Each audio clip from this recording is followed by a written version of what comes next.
In this video, we'll be introducing 4 new items and a new character mechanic: the magnet gun, jetpack, personal AED, respawn beacon, and quick parachute.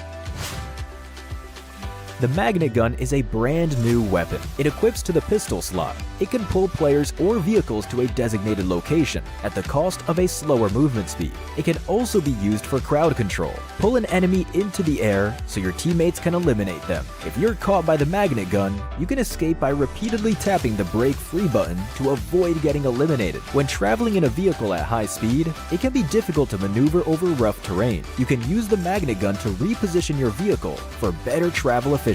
But remember, you can use the magnet gun to pick up a rock and use it as cover against incoming attacks. Throwing rocks at enemies is also an option. Next is the jetpack, which can be equipped from the item menu. Upon reaching a certain forward velocity, movement speed greatly increases. You can use this to get around the map more quickly and be better equipped to handle different situations in battle. Additionally, the jetpack comes with a rocket jet ability. Use it to briefly boost off the ground. It's great for helping you reach greater heights when facing off against enemies and buildings. What's more, it consumes energy rapidly in the air. Energy can only be replenished by returning to the ground. The jetpack also comes with a magnetize ability that can be used with the rocket jet ability, increasing its potential even further. However, you can't switch to the speed form when you're using the magnetize ability. Do keep in mind that the jetpack has a health bar, and it will be destroyed when its health is depleted. The personal AED is yet another new item. A personal AED icon will appear if you get knocked down while in possession of one. After using it, you will recover from the knocked down state. Each player may only carry one personal AED, but be aware that moving during self-rescue interrupts the process. Then we have the respawn beacon. It can be picked up on the map, and each player can only carry one of them at a time. However, there's no limit to the number of times you can pick one up. Additionally, respawn chances are shared between respawn beacons, respawn cards, and recall towers. Teammates who've already used up their respawn chances can no longer respawn. Use the respawn beacon when your teammates are eliminated, and their flight path will pass over where you used it. Also, if you use this item while multiple eliminated teammates have respawn chances, you can recall all of them at once.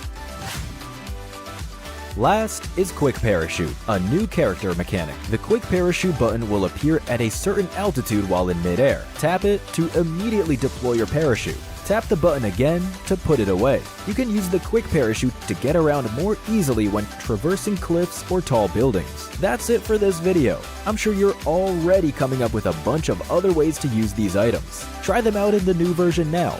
Winner, winner, chicken dinner.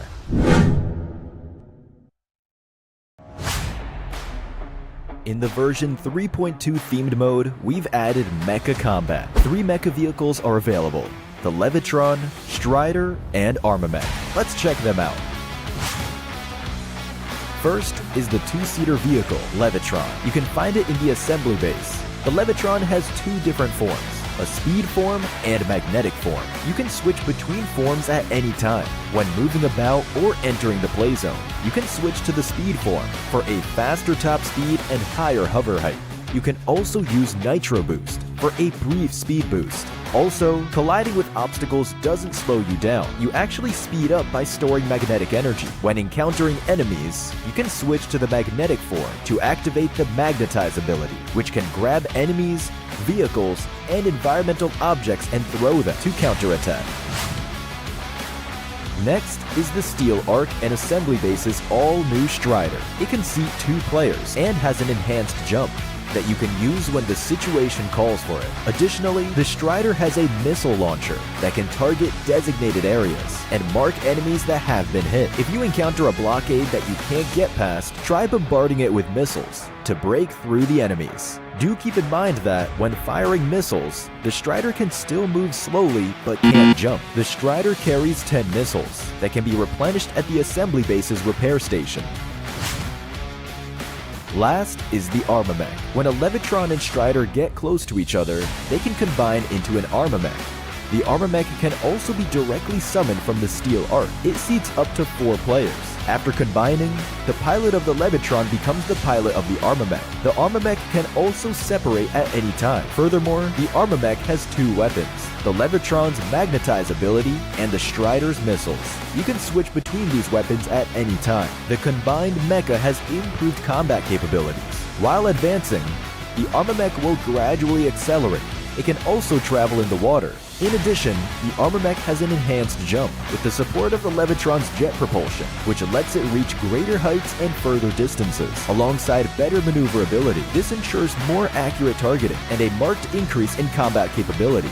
That's all for this video. Discover for yourself more ways to have fun. Hurry and hop in a mecha in PUBG Mobile.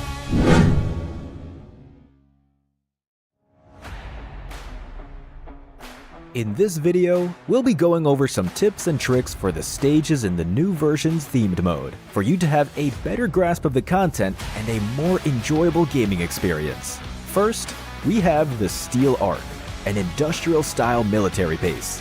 2 steel arcs will randomly spawn on the map at the start of a match. They serve as key locations in the mode and consist of many areas. You can find all kinds of supplies at the command post, dormitory, warehouse, and more. Also, you can board a wingman from the landing pad to evacuate, which takes you straight to the play zone. In addition, the Steel Arc contains many Levitrons and Striders, which you can combine into an Armamech. You can also summon an Armamech directly from within the Steel Arc. Once activated, the Armamech will automatically launch into the air. You can control it during your descent to choose an ideal landing spot, providing more fun and strategic choices. Assembly bases are very important locations. Several assembly bases can be found on the map, which are full of supplies. Striders and Levitrons also spawn here. An assembly base makes for an ideal landing spot because they can help you get ahead with supplies and mechas. In addition, each assembly base has an access card that you can use to open the door to the secret room and get loads of supplies. Repair stations are also found at assembly bases, which no mecha pilot can do without. There, you can replenish a mecha's health, fuel, and missiles. It's the best place to patch up your mecha after a fierce battle. That's it for this video. I'm sure you're all looking forward to experiencing all this new content for yourselves. Try them out in the new version now. Winner, winner, chicken dinner. See you next time.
ดวงไม่ค่อยดีเลยว่ะช่วงเนี้ย PMSL รอบไฟนอลแล้วด้วยเปิดกล่องสุ่มไม่เคยได้ของดีๆ ปากดีปากกูจัดการให้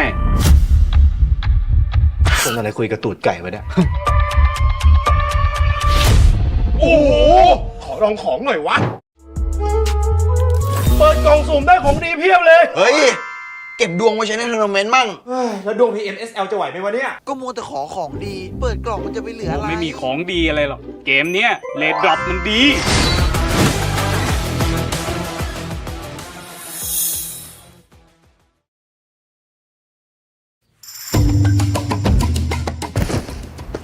โอ้ยเจ็บเกินเลยอ่ะ ตรงจุด โอ้ย เอ้ย ขอตรงจุดกว่านี้หน่อยดิ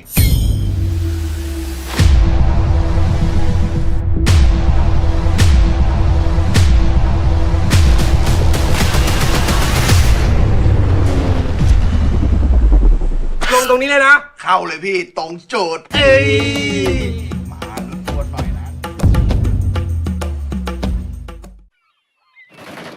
โอ้แพ้อีกแล้ว เล่นอะไรเนี่ย เอาดีใครกันแน่ แบกมันทั้งชีวิตเลยเนี่ย สกิลปากนี่ที่หนึ่งเลยนะ เอาไหมสักยกไหม ก็ได้หมดอ่ะ มา ก็มาดิ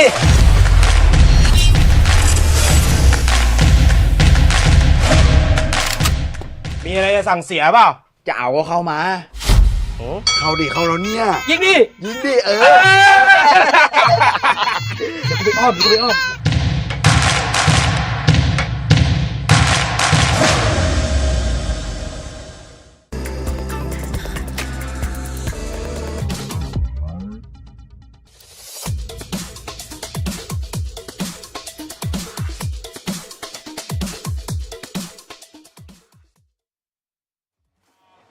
Good afternoon, everyone, and welcome back to the 2024 PMSL SEA Summer Final สวัสดีค่ะ ขอต้อนรับทุกท่านค่ะ และขอต้อนรับทุกท่านอีกหนึ่งครั้งเข้าสู่การแข่งขัน PMSL SEA Summer Final ปี 2024 ค่ะ ใช่เลยครับแล้ววันนี้นะครับต้องบอกเลยว่าพิเศษมากๆเพราะว่าเรามีเกิร์ลกรุ๊ปนะครับที่เป็น4สาวที่น่ารักสวยและเสียงเพราะนะครับที่จะมามอบคอนเสิร์ตให้กับทุกท่านต้องบอกเลยว่าเป็นเซอร์ไพรส์ที่ยิ่งใหญ่มากเลยนะครับที่วันนี้เขาให้เกียรติมาร่วมกับงาน PMSL SEA Summer 2024 ครับLadies and gentlemen, we are really happy to see everyone here. This is the day 2 of our competition. It gets more and more intense, and today we have a great surprise for everyone because we have the Genie Band, which is our girl group, who's going to be here performing for everyone. They have prepared their songs, and of course, they're going to open the entire floor of the day 2 of the 2024 PMSL SEA Summer extravagantly. So, ladies and gentlemen, if you're ready, please give a big round of applause to welcome our Genie Performers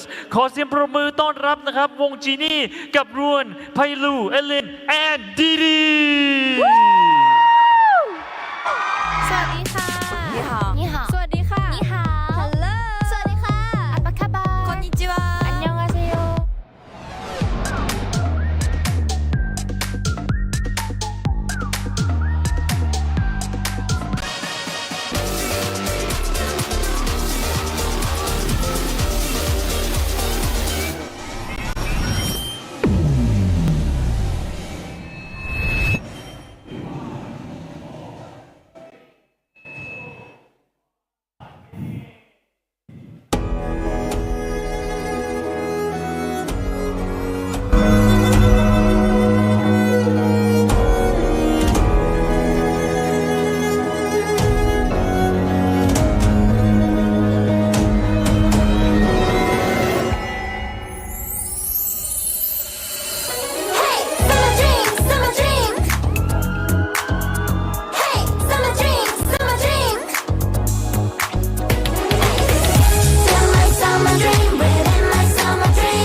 Welcome back, ladies and gents. We are on day 2, grand finals of the PMSL Southeast Asia Summer Dreams with me, Choo Choo, and Sir Cloud. Yes, it is feeling like summer here because it is hot.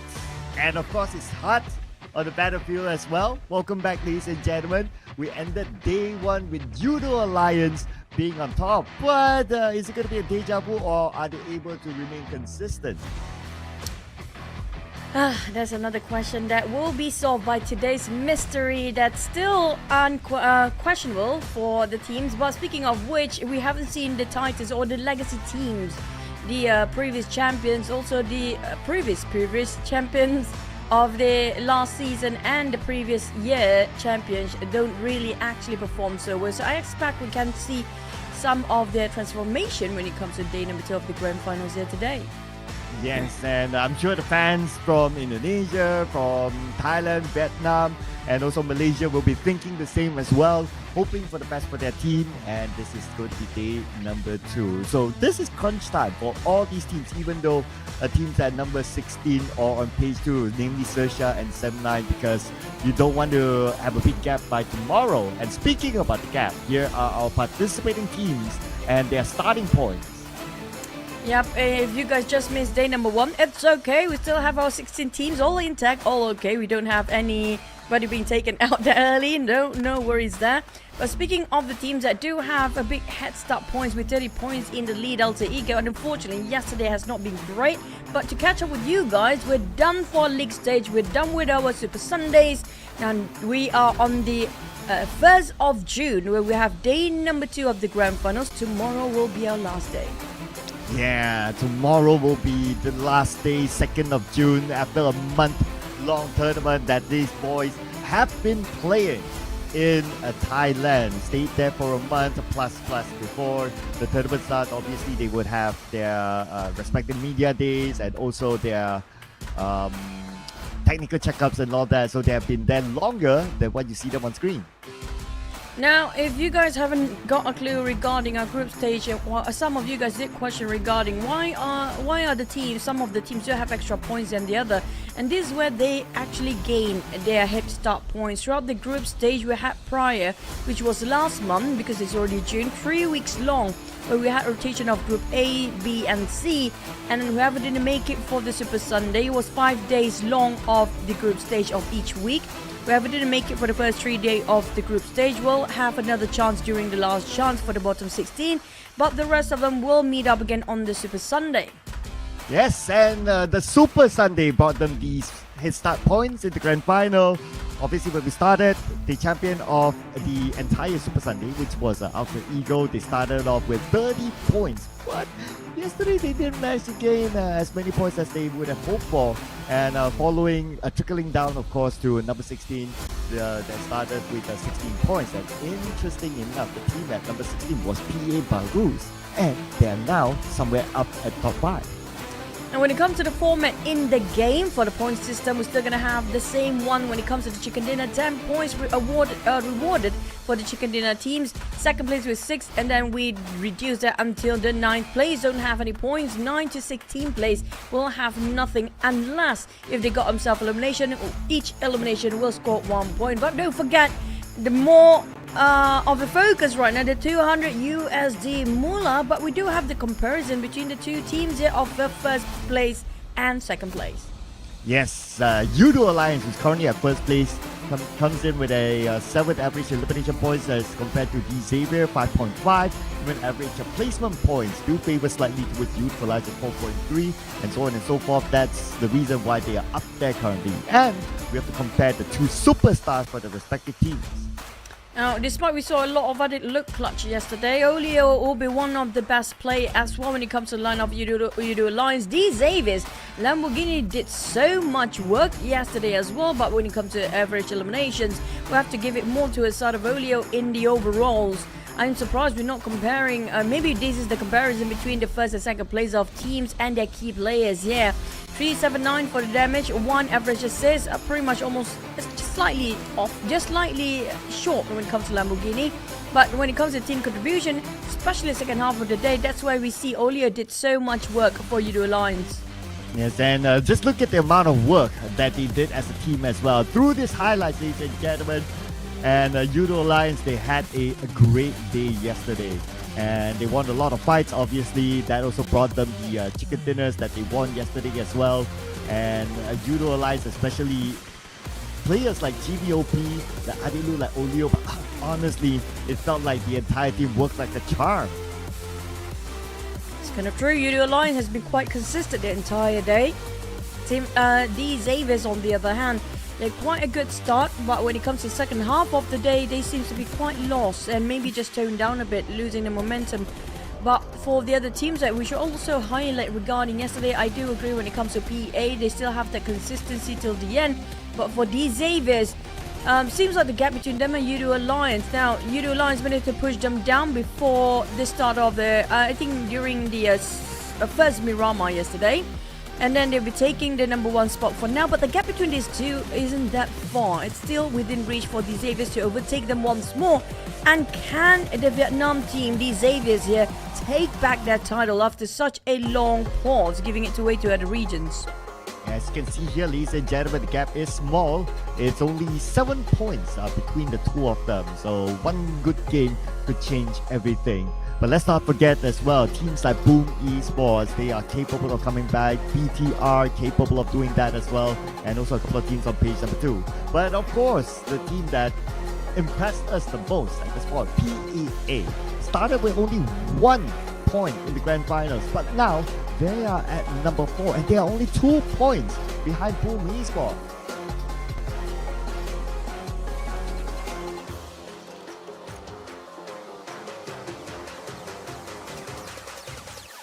It has been a huge progress coming up from PEA. And this is their first Super Sunday, this is their first Grand Finals, and this is the first time for all of the achievement coming up from PEA. But speaking of the team that seems to be the legacy teams and has been in the PUBG Mobile competitive scene for quite some time, including FaZe is actually on second page here. As well as Alter Ego, unfortunately, having a bit of an issue probably when it comes to their rotation, and team play yesterday has not been so great. Dropped down to 9 players. XERXIA, on the other hand, the only team with a single digit here. Yeah, and both XERXIA and Alter Ego did not collect any placement points at all. So it's something they definitely need to go back to the drawing board. XERXIA, especially the only team with a single digit right now. But on page number 2 also, we have a lot of teams that are capable of coming back. Teams like FaZe Clan as well, other than Alter Ego. Even teams like Sam9 have shown a comeback story before this. So anything can really happen to the teams on page number 2. So today, since it's day number 2 of the 3 days that we will be competing, they will need to crunch it out. If they cannot leave this sort of gap by tomorrow, if not even the slot to the PUBG Mobile World Cup, might be compromised. That's kind of true. Only the top 5 team will make it through for the next seeding, which is going to be the World Esports Championship in Riyadh, where we do have a global event later on. And the top 4 would go straight into the group stage. The 5th place on the in this tournament, yeah, will have to go through last chance stage. Only 5 slots available for the teams coming up from the PMSL Grand Finals outcome. And the results by end of tomorrow will be crucial. A lot at stake here, not just about the moolah or the money. It's also regarding the next stage, the next phase, which is going to be bigger stage later on. But for today's matches, don't forget it's going to be GMT +7. Do readjust your time zone accordingly, because we're starting off with Sunhawk and a triple wrangle. Ended up our day with a double Mirama. Yes, and it will be the same format, ladies and gentlemen. So GMT +7 as usual, as you can see here on screen. So adjust to your respective timing, whichever time zone that you are watching this from. And for Sunhawk especially, since we're only playing once every day, so the teams only had a day's data yesterday with this grouping. So will they change their drop zone? Will they change their gameplay according to that one single data that they got yesterday? It will be absolutely up to the team. So that is something that we will be anticipating for game number 1. And speaking of Sunhawk, yesterday has been quite a tough one and quite a hard read when it comes to the circle. And Grand Final Circle seems to be mimicking slightly a bit of a week number 3 league stage, by the way. But before we head into the game, we're gonna just jinx the team for a tiny bit. Alter Ego, the Xaviers, and Infinity from my end. Alter Ego, we do know what they're capable of, even though they don't seem to be warm up yet yesterday. Hopefully today we're gonna be the day. Well, the Xaviers, I'm not surprised if they try to maintain their statue up there, and the Infinity, one of the most aggressive team coming up from the Thai side, especially when it comes to the league stage. They've shown what they're capable of with high frags in a single round.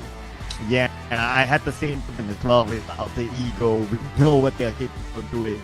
Surprised they show up today as well.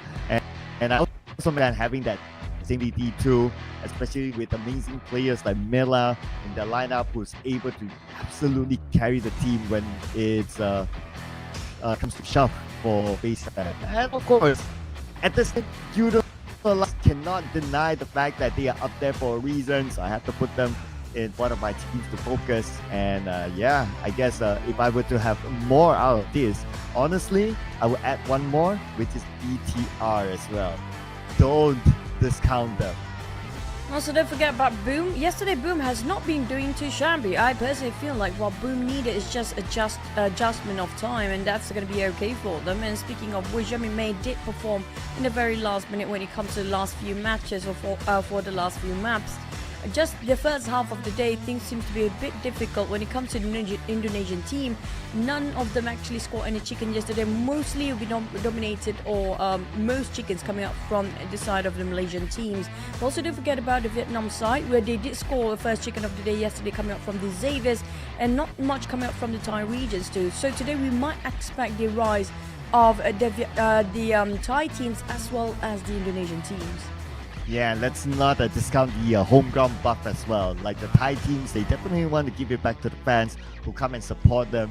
And if you notice as well, like yesterday, whenever the Thai teams have a good moment, the fans were cheering for them, and that gave them that extra boost to come out with good moments as well yesterday. So with that spark of a good moment from the home crowd, maybe today is the day that they will really put it out there, because at the end of the day, we also want to give it back to the home fans who come on ground to support them there at the venue itself. So yeah, expect more from the Thai teams, whichever it is, even though if it's XERXIA, and even though they seem like they are like on the other end, but hey, home ground buff is real. Speaking of the teams at the very bottom, XERXIA is quite concerning regarding the positions. They barely got any points throughout the entire day. Yesterday, 7 points across 6 maps for day number 1 of the grand finals. Now, they definitely will go back to the drawing board yesterday. They definitely went to the drawing board yesterday and tried to figure out what went wrong for the entirety of the rotation of the team, and also including FaZe Clan and Team NKT. We see a couple of flashy plays from FaZe Clan, especially Mormon yesterday has been aggressively chasing down and hunting all the other teams quite out in the open and recklessly shooting them down, but still scores anyhow. But unfortunately for FaZe Clan, it's all about the problem with the timing of rotation regarding the circle. They just extended too long certain fights in the blue zone, and seems to me that a lot of teams trying to just have a bit of later rotation and going straight into early in the center, which we do have a bit shift when it comes to the Thai team. There seems to be a bit of delay rotation compared to Malaysian that happened during the league stage. The Malaysia do prefer a bit of a late rotation in, but this time it's a bit of a swap of roles between the Thai teams and the Malaysian team. The Malaysian teams has been playing a lot of the center circle these days. Well, when you mentioned about FaZe Clan, it reminded me of their Miramar campaign. It was rather painful to watch, but entertaining at the same time, especially with the first Miramar. Gotta give it to XERXIA as well, who came up with the clutch against FaZe Clan, and that was a big moment there. They had to manage 2 teams, of course, FaZe Clan, including RRQ in the same compound, but at the end of the day, it was XERXIA who came out on top with a very strong game sense that was shown yesterday. Now, of course, I'm sure they would have reviewed back whatever that happened yesterday, and they'll be hoping to do better in the Miramar maps today at least. Regarding Miramar map, yesterday has been a surprise for me. FaZe didn't score as much as we hoped for, because that's going to be one of their favorite maps, by the way, especially speaking of the Vietnam and the Thai teams. They do prefer Miramar, and the Indonesian team do prefer when it comes to Wrangle. Same goes for the Malaysian teams. But Sanhok pretty much a wild card. We're going to have all eyes and our focus on none other than Sanhok for the first. Yesterday, there's not much clashes coming up early on.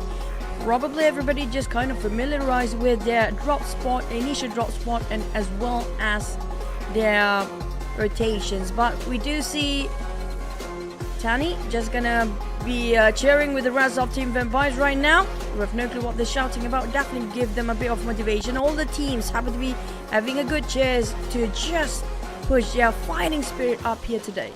I like how Vampire has cheerleader together with them, I assume, because I've never seen the person before, but it's always nice to have that kind of like side support other than like your regular teammates or your coach that you always see. Like more people come to show you that support, and that gives you that extra motivation to like, that's nice to see and great to see that people truly come and give you that frontal engagement, give you that extra boost. And out of the Thai teams yesterday, Vampire Esports, they were the best of the Thai teams.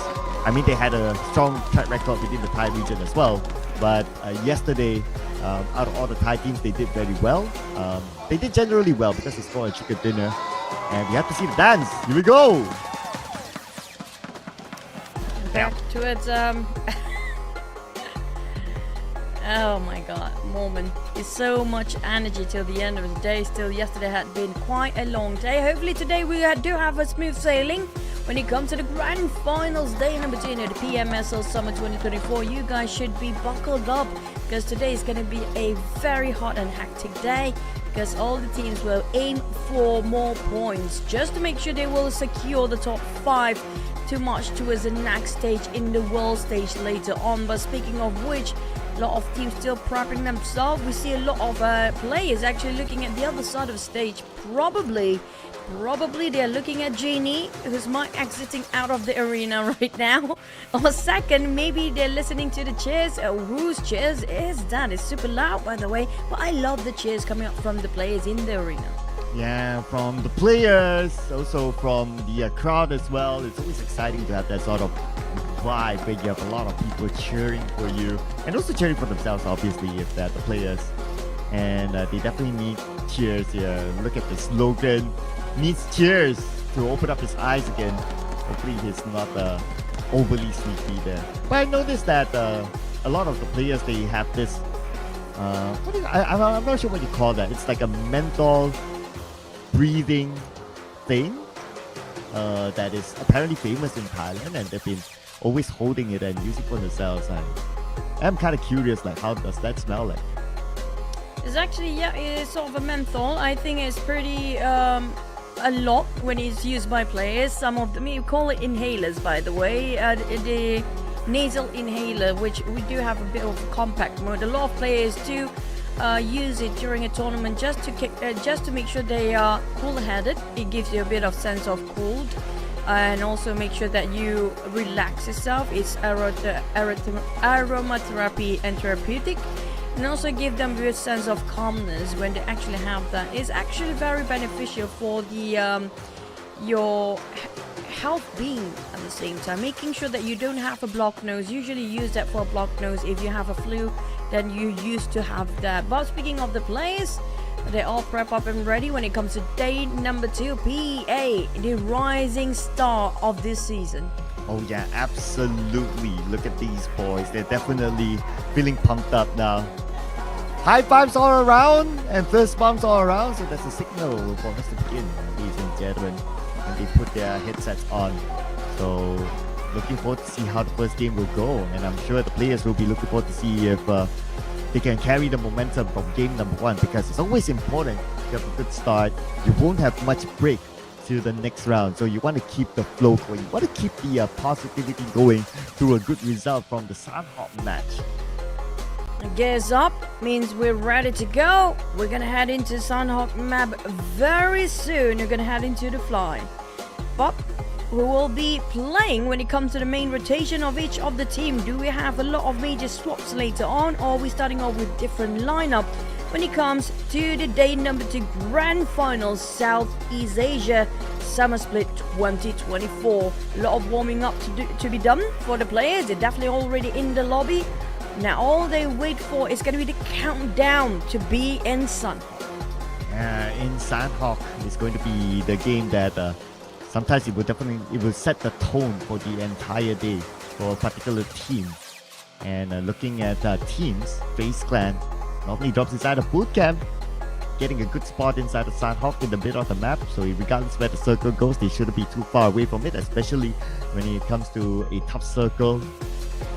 And when it comes to top circle, I would define it as Camp Alpha circle, where Alter Ego likes to drop. Even for a team like a FaZe Clan that drops inside bootcamp, not too far away from it, it's going to be a fairly okay access for them. Yesterday we had a okay circle. It was somewhere in the middle, out between bootcamp and Paradise Resort. So this time we don't know yet what sort of circle we're going to get, since Sandhawk is a very circle-dependent map. Time's ticking, countdown is on. We're down to only 35 seconds into the first map of the day. Tony K yesterday has been remarkable. Yesterday he just put up such a phenomenal run for the entirety of Empires. Pretty much he did all the work by himself. It's been a while we actually see his newsy plays, but I don't know if they will swap him in and out. High chance we won't be looking at him anytime soon. Sam9 had that last chicken dinner yesterday. Can they carry out the momentum when it comes to day 2 of the grand finals PMSL Southeast Asia Summer 2024? Let's head into Sandhawk.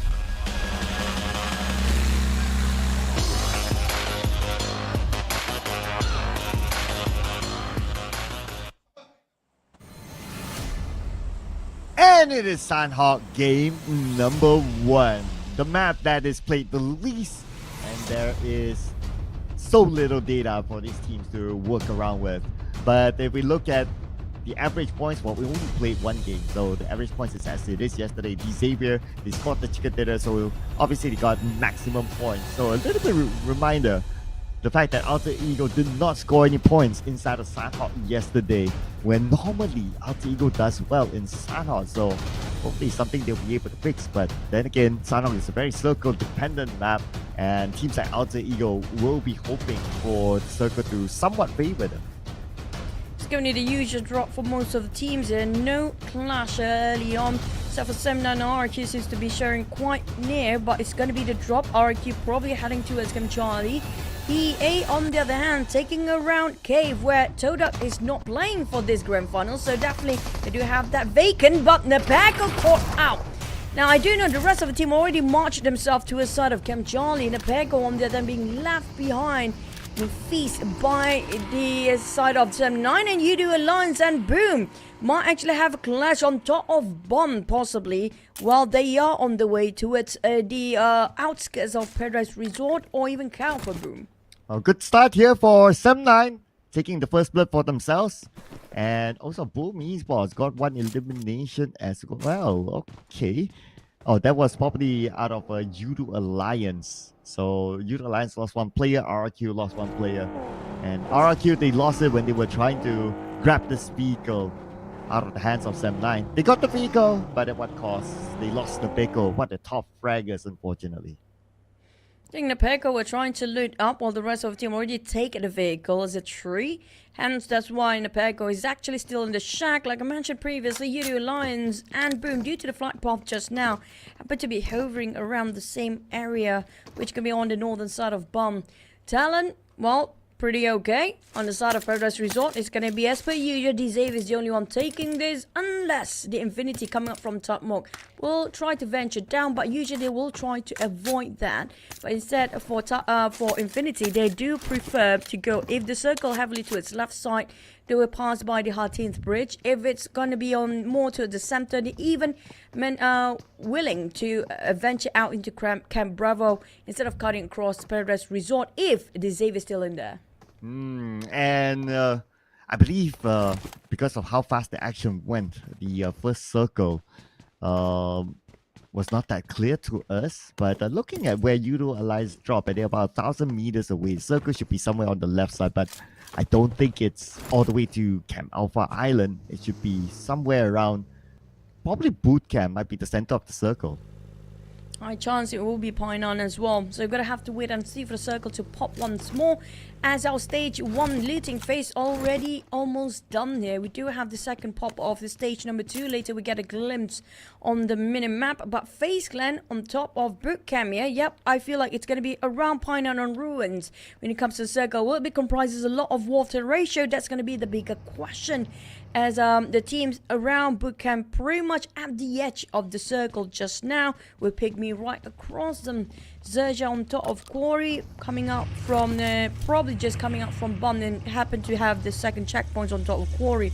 We do know Talon did take Painan. I do want to see if there's any team trying to just challenge Painan, where we might have BTR around there as well.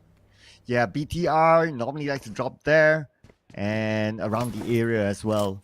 But I guess depending on where exactly the circle is, they might want to leave that for some of the strategic high grounds.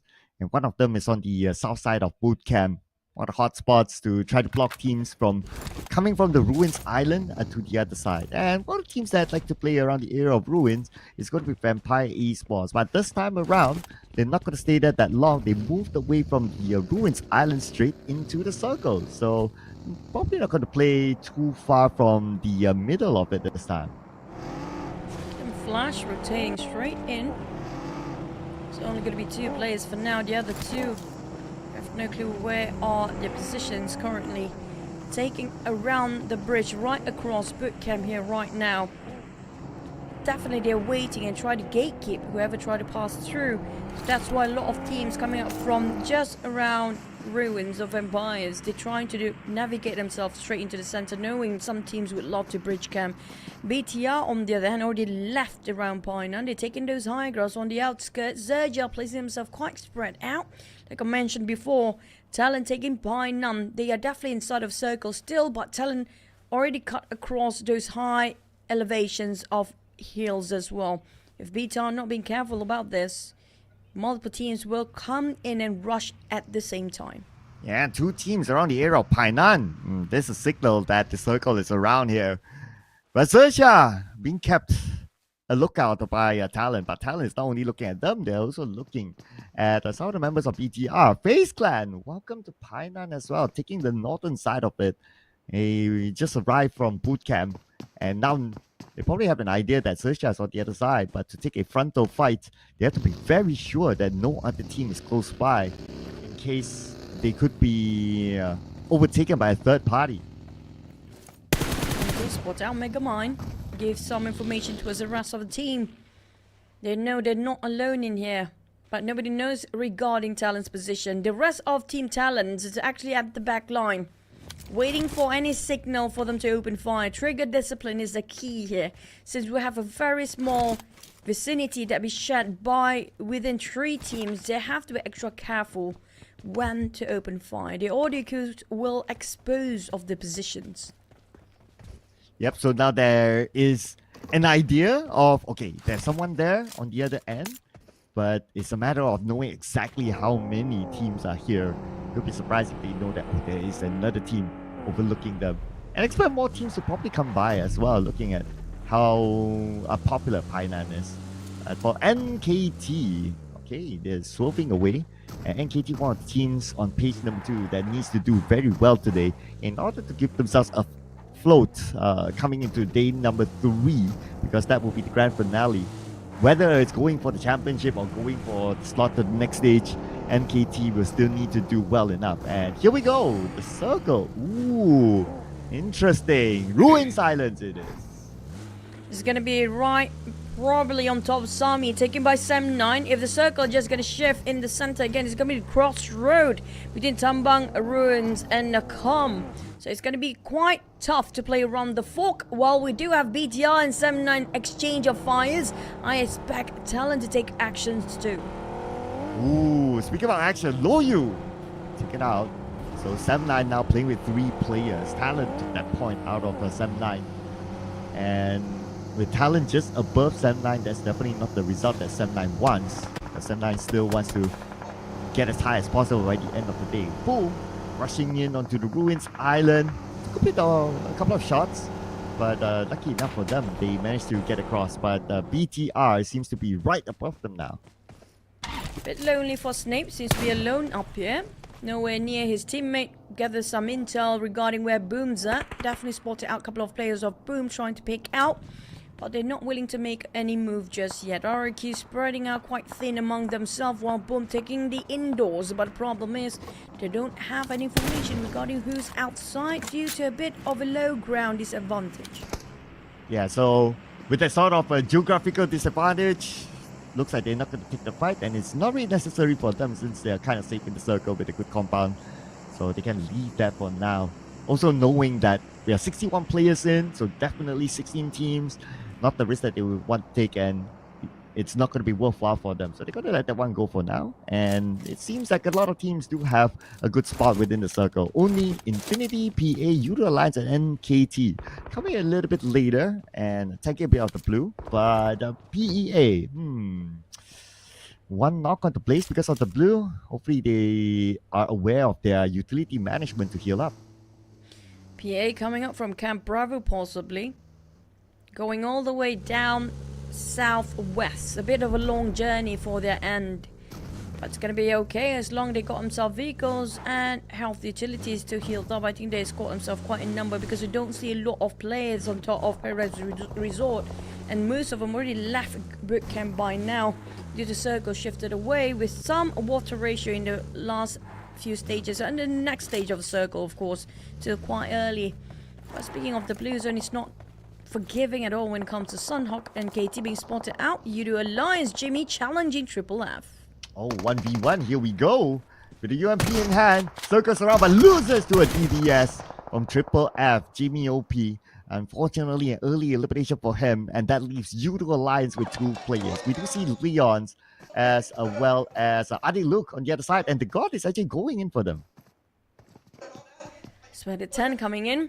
A bit of extended blue zone fights, which are not going to be beneficial for all the teams that are trying to extend their stay here. They're not welcome at all. And speaking of NKT versus UDO Alliance, still going on. Heavy casualty on the side of UDO Alliance. Lost 2 men by now from Mr. Joe. He's revivable. And NKT just eliminated, taking UDO Alliance out of the equation in Sunhawk map, despite he's so consistent yesterday. Yes, worthwhile trade for them.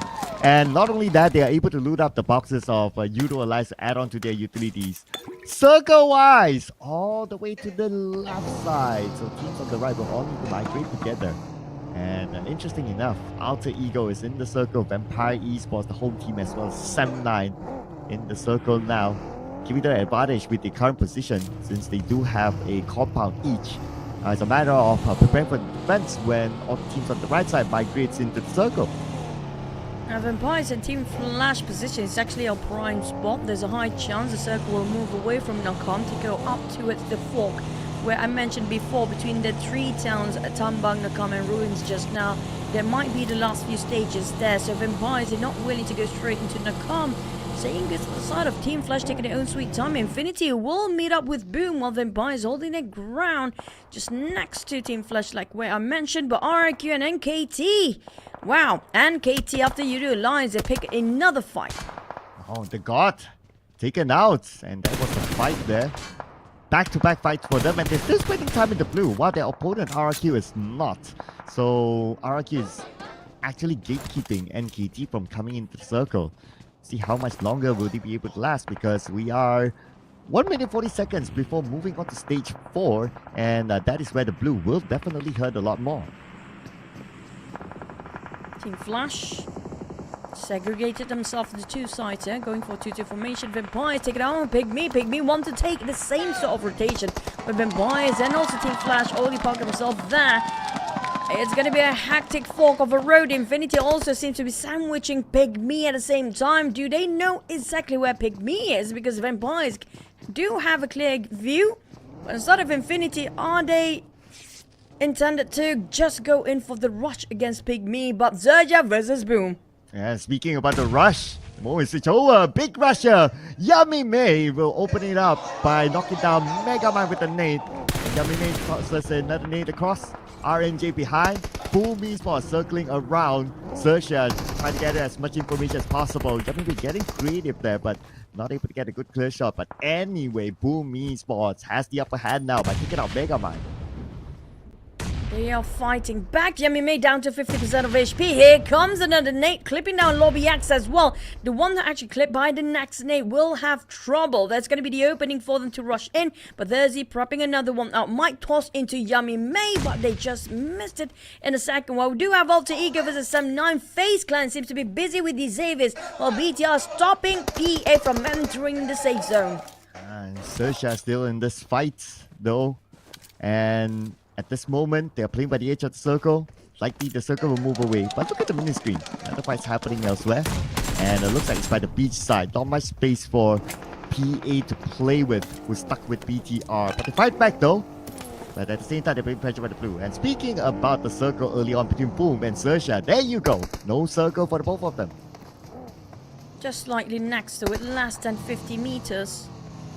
Not a bit of a problem for both teams. Boom especially, they just slowly walk towards the side of the circle. It's going to be a-okay for them. And KT will be their next contender if they were to hike up that hill. But FaZe Clan, D, Xaviers and TALON. It's going to be a three-way battle between these teams. Now here we go. Three-way battle on the outside of the circle. They have to make this fast. Now Onsen definitely wants to do it fast with the DBS gameplay. So just ran M4 sprays on the member of TALON, managed to get away into the building.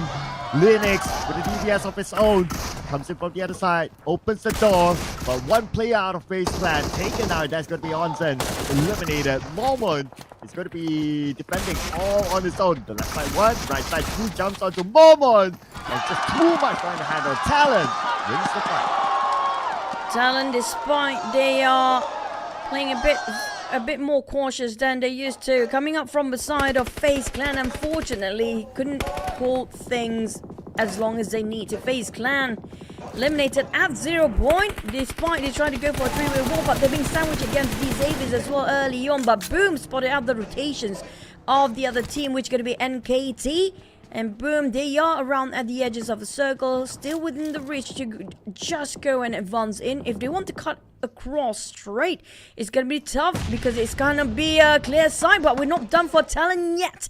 Misery being left behind, he'll himself back up. Well, the Xavier's trying to delay the rotation, but Misery just caught him back from the back line. Oh man, he almost managed to get away, but Misery sharp shooting there. Knocking out in the blue. Almost no way for Lamborghini to be saved. Even Paragon now still stuck on the outside with 3 first aids left. And we'll be moving to stage 5 in about 30 more seconds.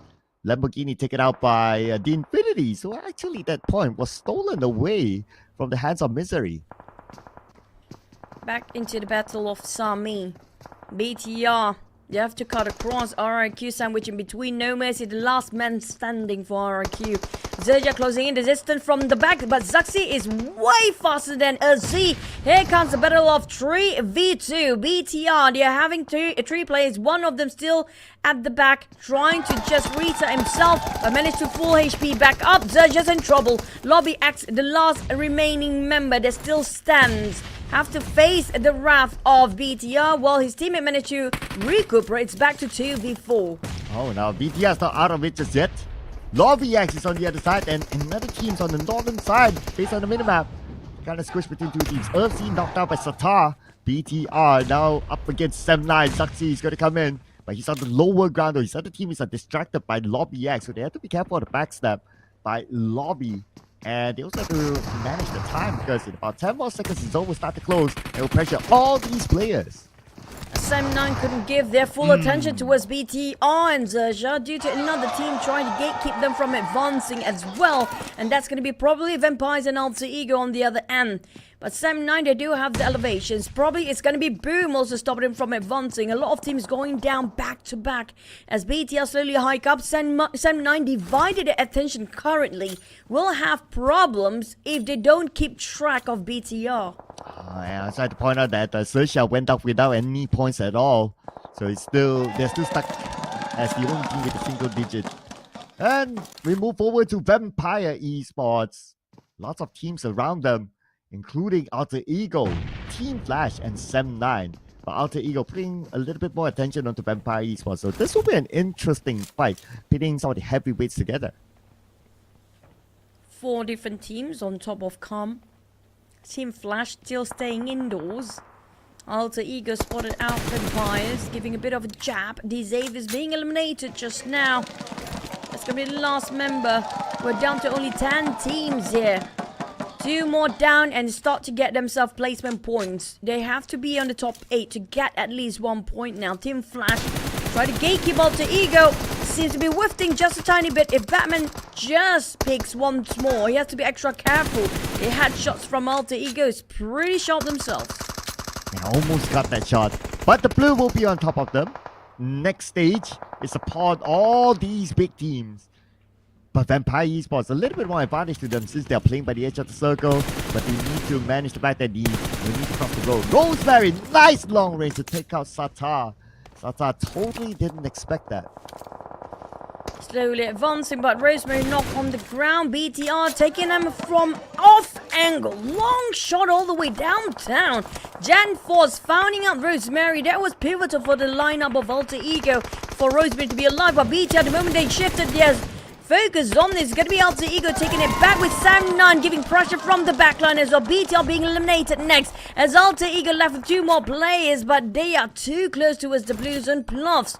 They have to fight against Sam9 to cut across. They also Boom watching the other end. Their backside exposed to PIGMY and Vampires, even Team Flash.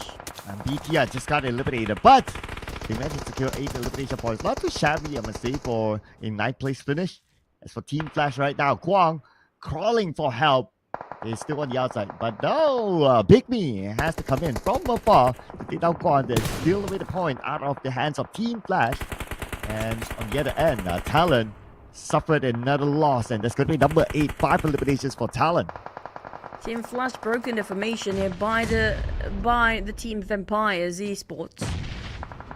They couldn't reach out for the members. They're actually all far flank. Batman! Tony K is so aware about his surroundings every single time.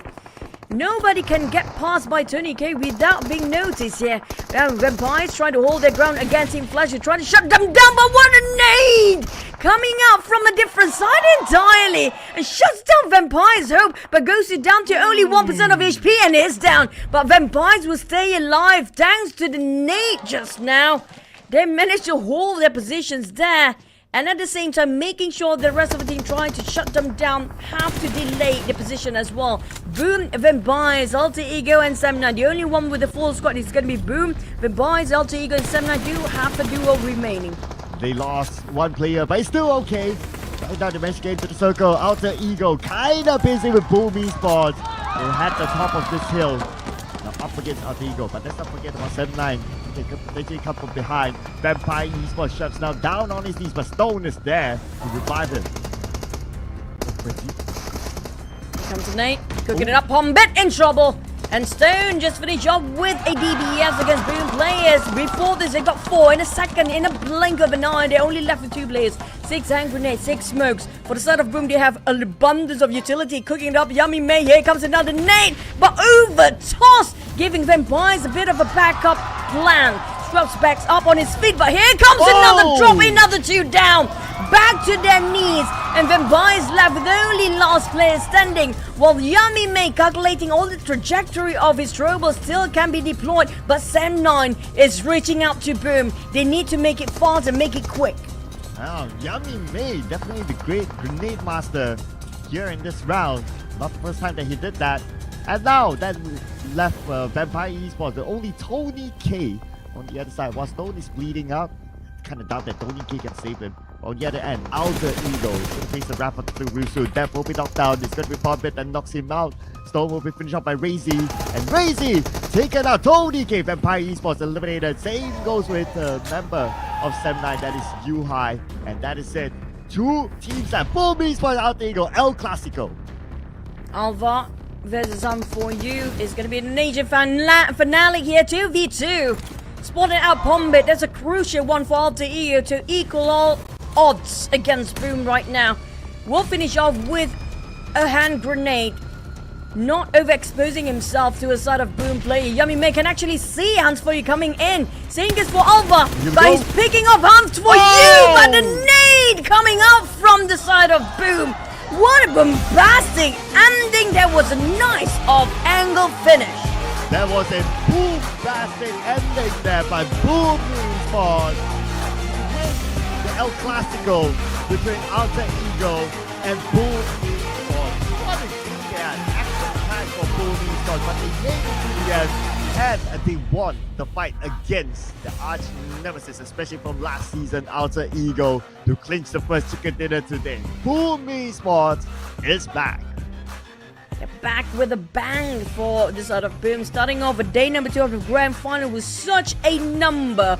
14 elimination total up by Yummy May, Pombit, and Frenzy. But Razy is back here alive and woke. We're talking about 786 damage. Same goes for Yummy May, 538, where the rifle seems to be their favorite. But when it comes to damage-wise, everybody dished in with a lot of damage output. Each one of them did so much work, and I have to say the off angle was perfect just now.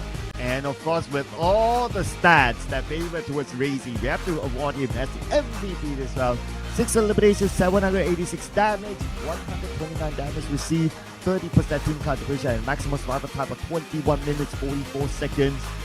Razy, the man of the hour. Although it looked kind of like, for me, a Yummy. He did very well with those nades, but yeah, at the end of the day, it was a great teamwork by Boom Esports. Everyone did their part in as well. Personally feel like Razy did so much work across even the entire league. Yes, Yummy May did have a lot of flashy plays, but Razy always pulled off a lot of jobs for the side of Boom. But when it comes to domination, it's back to the Indonesian domination of Alter Ego BTR squeezing in the top 4. But the Infinity close enough. Very close indeed just now with the selection of position when it comes to the compound of last few circles. But when it comes to Sunhawk, we have to agree it's heavily dependent on the circle. But let's relive the highlight for the first chicken of day number 2 grand final.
And here we go. Starting off with a boom is Boom Esports. 24 points collected with 14 eliminations on their side. Alter Ego up here as well with a double digit 11 points. The Infinity 11 points as well. And BTR 20 placement points when you have 8 elimination points to be up there. And Vampire Esports 7, 9 doing pretty okay with 6 talents at 6, and Team Flash with 5 points collected in round 1. For the sort of page number 2 teams, you don't see them page number 1 yet, so it means they will be staying at number 2 page still. But unfortunately, BA shoots up to number 4 earlier yesterday and late yesterday, finally being pushed down by the team suddenly with a bombastic performance. Yeah, you realize didn't score anything. PA XERXIA as well. And XERXIA hardly has any progress since yesterday. But FaZe Clan argue the Xavier scored themselves all 1, and KT and PIGMY zone also seems to be in the middle bracket. But these Xaviers, this is going to be them opening up the opportunities for the team to catch up from behind. Yeah, especially Boom Esports. But let's check out the overalls here, tabulated by our one and only people behind the scenes. Eurolights is still up here despite not getting any points at all in the sign-out match. But like what you mentioned, the Xavier went down and PUBG Esports, but the Chicken Dinner overtook them now at the second place with only 3 points behind IQOO Alliance. Vampire Esports, the home team, also went up to number 4 with 58 points at this moment. And let's of course not forget Alter Ego. This is a scary team. They started the day on page 2, but welcome back to page 1, Alter Ego.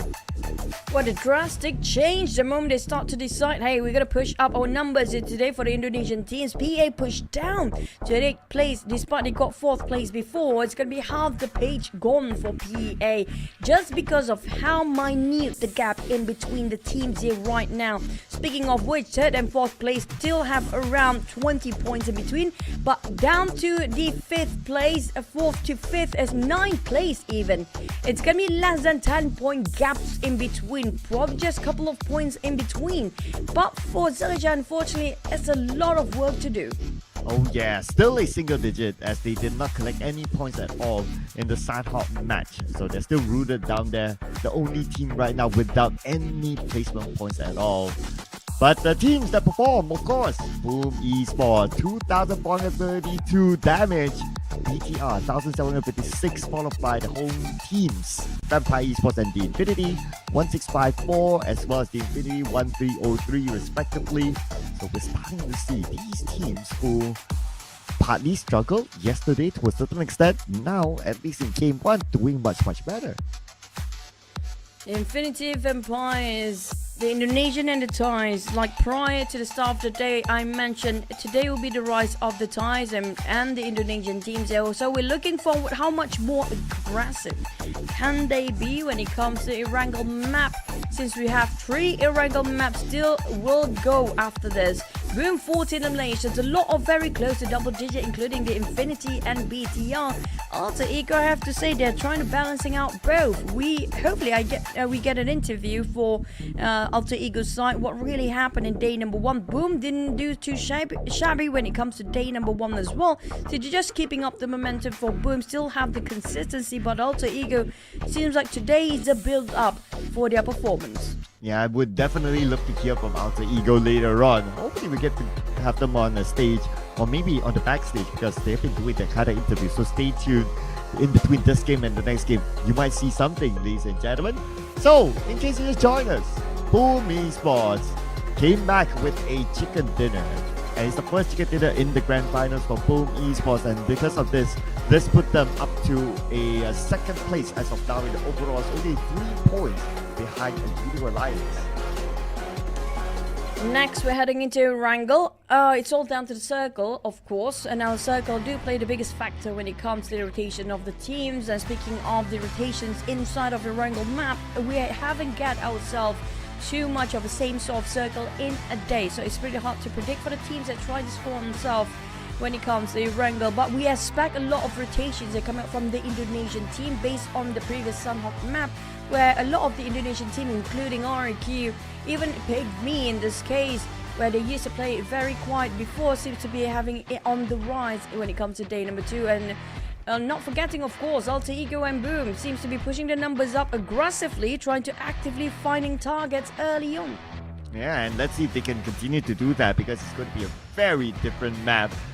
Yesterday's circle inside of the Wrangle, we saw number 1, a northern circle somewhat around the areas of Yasnaya, and the next circle is also not too far from Yasnaya, somewhere between Yasnaya and also Mansion, and the 3rd circle was a military-based circle. So that was the summary. You can't think about it, it's like right side, north and down, and that means that we have not gotten a left side circle in the grand finals yet. So maybe the circle gods might want to give us a variety this time. Speaking of variety, you're probably going to have a bit more gut coverage and possibly even sort of a quarry, or we've had that before around the hospital. The southern side of hospital circle did happen on the very far left. That's going to be one of the older circle we had, which was week 1 or week 2. Perhaps we're going to have a bit of repetitive week 3 circles, which we have been going on for quite some time now when it comes to the grand finals. Speaking of which, next we do have the Wrangle, like I mentioned before. This is where a lot of Indonesian teams seem to be most comfortable when it comes to the map rotation. So they love this map more than the Thai teams, of course. And the Thais do prefer Emirama if you actually put an exception to its Boom definitely have the most average eliminations when it comes to Miramar and across the entirety of the league stage. Yes, and Boom Esports, if they have that stat, well, they will be feared definitely, and we will be watching Miramar later today for sure. And for now, we jump into Erangel, and in case you just missed out on whatever happened in the last match, all the stats are below there. Last match eliminations and all the other stats are there, including individual eliminations as well. Wow, so much detail there. Very helpful for those of you who probably just came home from maybe work or something to catch up to the game. And speaking of the game, coming into the next phase. So I would still say, based on what we saw in Sandhawk, we still need to keep an eye on teams like IQOO and BTR, who traditionally have the capability of making a big comeback. I do want to see another factor, which do we have any rotations of players there, which we sometimes see that we don't see a lot of players rotation be swapped in and out when it comes to the players cam right now. But I do want to see will it be the same lineup as we had yesterday for the teams, especially Alter Ego. We do have the usual. Hans For You is playing out early. Yesterday, Hans For You were being subbed in a bit later. So that will affect overall performance. You don't see Octa for this one. So that's going to be the case here. Or was it Octa playing? I'm sorry if I missed that one. But definitely, I feel like the best lineup for the side of Alter Ego. Hans For You seems to be one of the key players alongside with Rosemary for now. So we want to wait and see if there's any sort of swaps from yesterday's rotation and today will make an impact for all the teams that didn't perform yesterday. So far, no indication yet of any substitution. So we'll probably need to wait and see. Probably give it a couple more rounds just to see that if any team were to make any major swaps. And of course, traditionally, teams like FaZe Clan, they would remain with their regular lineup. Hans For You, the moment he was swapped in yesterday, he was not dropped at all. So he still kept in the main lineup, even though, even as we see in the Sandhawk match as well, he was still playing. XERXIA also with the same lineup as well. And they have had a good start yesterday, put themselves up at number 1 for quite a while. But you pointed out right, like during the pre-show, they had a good first half, but after that, they seem to have lost their footing. Even in the Sandhawk match today, we have not seen the best of XERXIA yet. Thank you for the acknowledgement. It's been a while being acknowledged, but yeah. But I'm looking forward to see Chua back for XERXIA. It's been a while. I love Chua's play. Sometimes he's a bit daring. But when it comes to XERXIA's lineup, this is the most stable one. Lamborghini, Shadows, Spartan, and Nade. RRQ side on the other hand, just now we have a glimpse of them. I do prefer Hexos to be playing as well, because Hexos, when it comes to second half of the day, he was swapped in Miramar. Maybe he's the Miramar specialist for RRQ. I'm not sure if Hexos will actually play for RRQ in the first few wrangles, but XERXIA seems to be not having any change at all when it comes to the player swap. You don't see Die Hard for such a long time, so maybe he will not be in the main roster for this season. But XERXIA, nothing to be changing when it comes to even their gameplay. And so yeah, they definitely need a major overhaul. Whatever it is, they just need to do it at this point, because they're the only team with not only a single digit, but also without any placement points at all. It just shows that they don't last that long in rounds.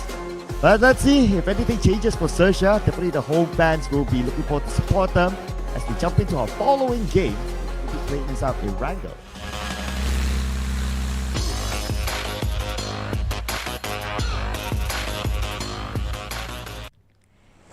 Back to Wrangle, ladies and gents. We're gonna have a good fun match here, especially when it comes to action-packed maps. When it comes to Wrangle, expect a lot of early skirmishes, especially if the flight path seems to be skewed to 1 point, but seems to be quite still generous flight path. Everybody can reach wherever they fancy early on.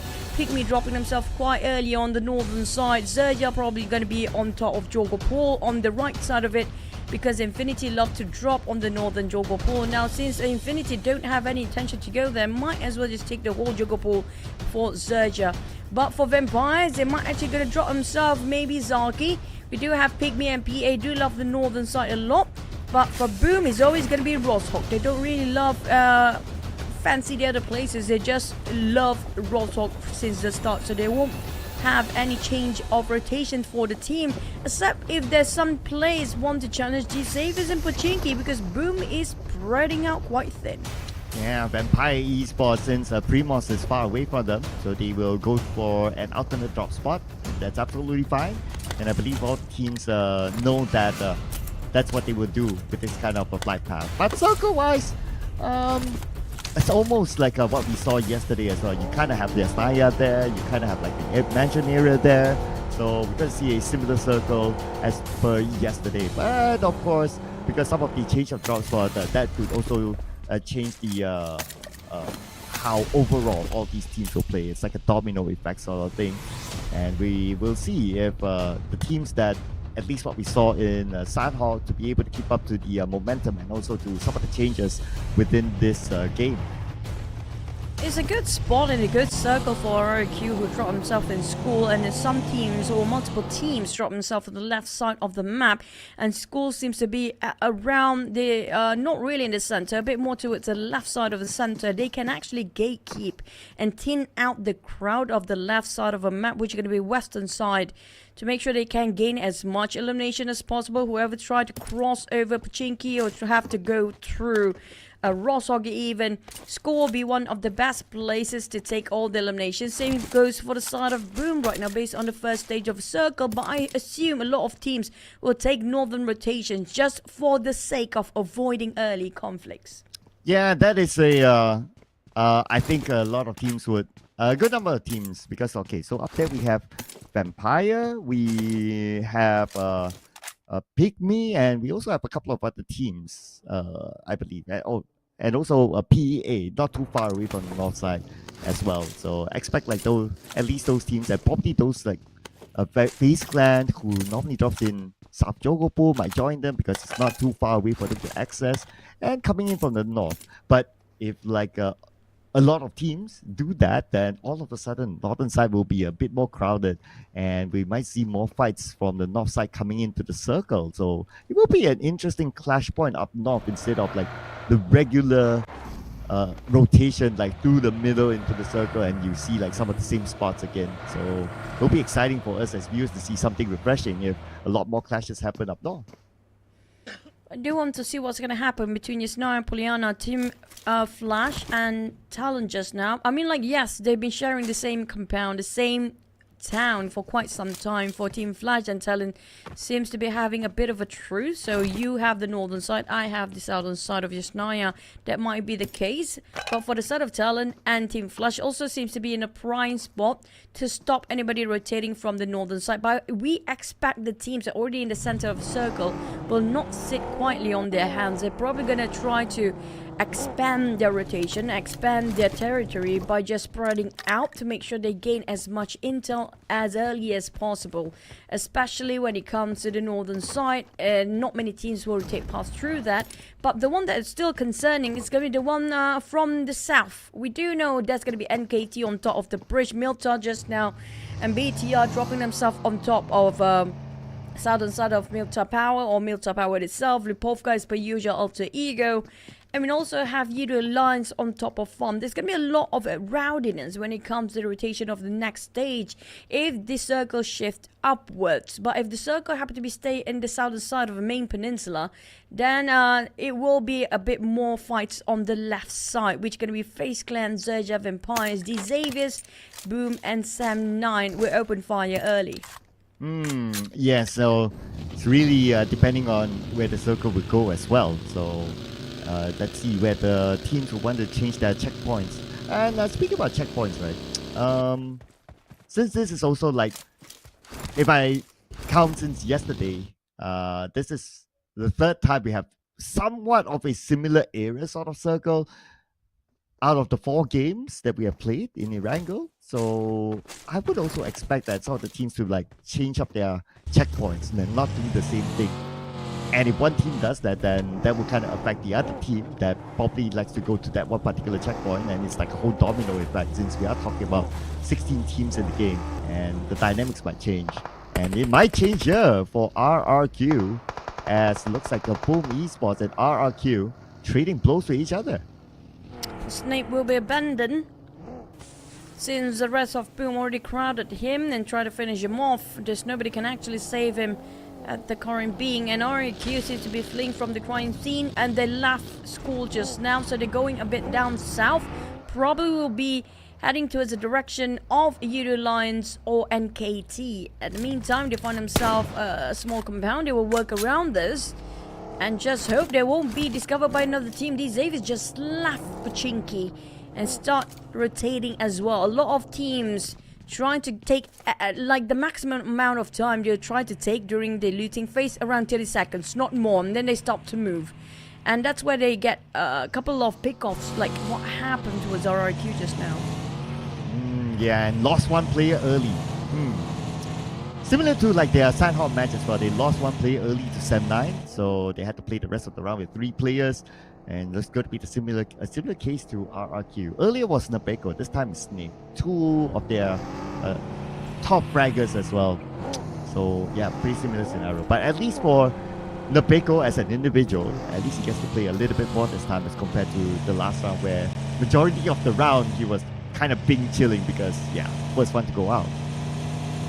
Love the view from now, our spectators here. Everybody's so focused on the rotations of the player, waiting for actions to happen, knowing the fact it's kind of a suspense to see if there's any team clashing. Sem9 leaving Ferry P already. It's going to be them rotating into the side, the center of the circle. Probably going to pass through these Xaviers anytime soon.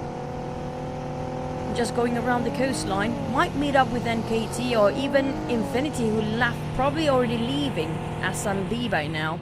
But Sem9, maybe they're trying to gatekeep Infinity. The only team on the southern side on Nova Rapnoye to drop themselves early on. Vampires and PIGMY seems to be having a bit of a rotation for the northern side teams. So Infinity passing by the bridge. Okay, so clear run for them. Oh, not so clear. Sem9 is really there. Interesting. And what other got caught out? Yuhai will be happy to pick up the point. And looks like the bridge clash will continue on. Circle time as well. Potentially moving away from the bridge. And yes, goes towards where the school is at. I mentioned before, if the circle moved down south, the team actually around Farm Mill Town shelter area don't really have to move as much. You might expect the next action will be on the northern side. A lot of teams will rotate downwards. That's going to be none other than the teams like Vampires, PIGMY, Team Flash against TALON possibly, and maybe even PEA getting catched by Team Flash or Alter Ego. Alter Ego do know the fact that Team PEA is just behind them, so they will try to gatekeep as long as they need to, since it's still the second stage and they do have time and utilities and resources to overextend themselves. But XERXIA placing next to PIGMY, who just parked themselves in. PIGMY just arrived, but we do have booms on elevations. Going up to the high ground, especially the area where the south of school is. One of my favorite high grounds to play with this area, besides the school apartment that is, but I would kind of prefer the high ground. So PIGMY is going there, and I don't see any other team up there. So if they are able to be the first team to lock in the high ground up there, it's going to be a good advantage for them. Good vision, and also able to defend against incoming teams, advantage. But looks like PIGMY not really interested to go up to that high ground. If they spot another team or they do have a preference with the compound. They definitely heard your audio cue from the vehicles just now. By this time at stage number 2, you should expect all the corners of the circle will be occupied by some of the teams. Farm, BTR, just next to the Infinity, sharing the same street, exchange a bit of look. Wasatar refueling his gas or his vehicle, just trying to migrate into slightly a bit more centered according to the circle. Pochinki is quite vacant. Now these Xaviers definitely regretting they're leaving Pochinki so early, since Pochinki is still slightly in the in the circle here, just at the edge of it. Nobody seems to be parking themselves around potato hills of Pochinki. So I'm surprised nobody actually taking that spot right now, because it might be our last few circles there. We've seen this sort of circle pattern before. We might have just slightly on the northern side potato hills of Pochinki as stage number 6 or 7. Yeah, so that is where we might see a lot more fights happen. Considering that we are at still 62 players. Everyone's finding their own spot, making the rotations around and anticipating the next phase of the circle. I do kind of like Infinity's position as well. It's a very, very safe position. And maybe that is their game plan. They want to play a little bit safer in case the circle goes up north. Then they will come in later. Okay, this is a good illustration of where Infinity is at, like on the south side. And there you go, up north. So for them to come in, they will definitely need to, they will potentially meet other teams. And that's opportunity for them to gain elimination points. FaZe Clan got himself quite a prime spot up there. Quite early getting into the potato heels of Pachinki. But next, IQOO seems to be skirmishing or just being crammed down between these Xaviers, and boom. For XERXIA, they might try to gatekeep whoever coming up from the north, which was PIGMY and even Vampires. TALON will probably wait it out for Team Flash and PEA, but PEA will not move yet, knowing the fact Team Flash is just behind them. Sam9 spotted out the Infinity the moment they try to crash into this compound. They're prepared to just dispense of the threat later on. Sam9 taking a bit of jab against the lines. That's going to be a bit of a greeting, long range greeting it is. We won't see any casualty here based on this distance. Usually they will pick up if they try to snipe down any of the opponent's members. But nearby we do have BTI as well. If they're not being careful yet. Wow. Yep. Logan, tap biotic look.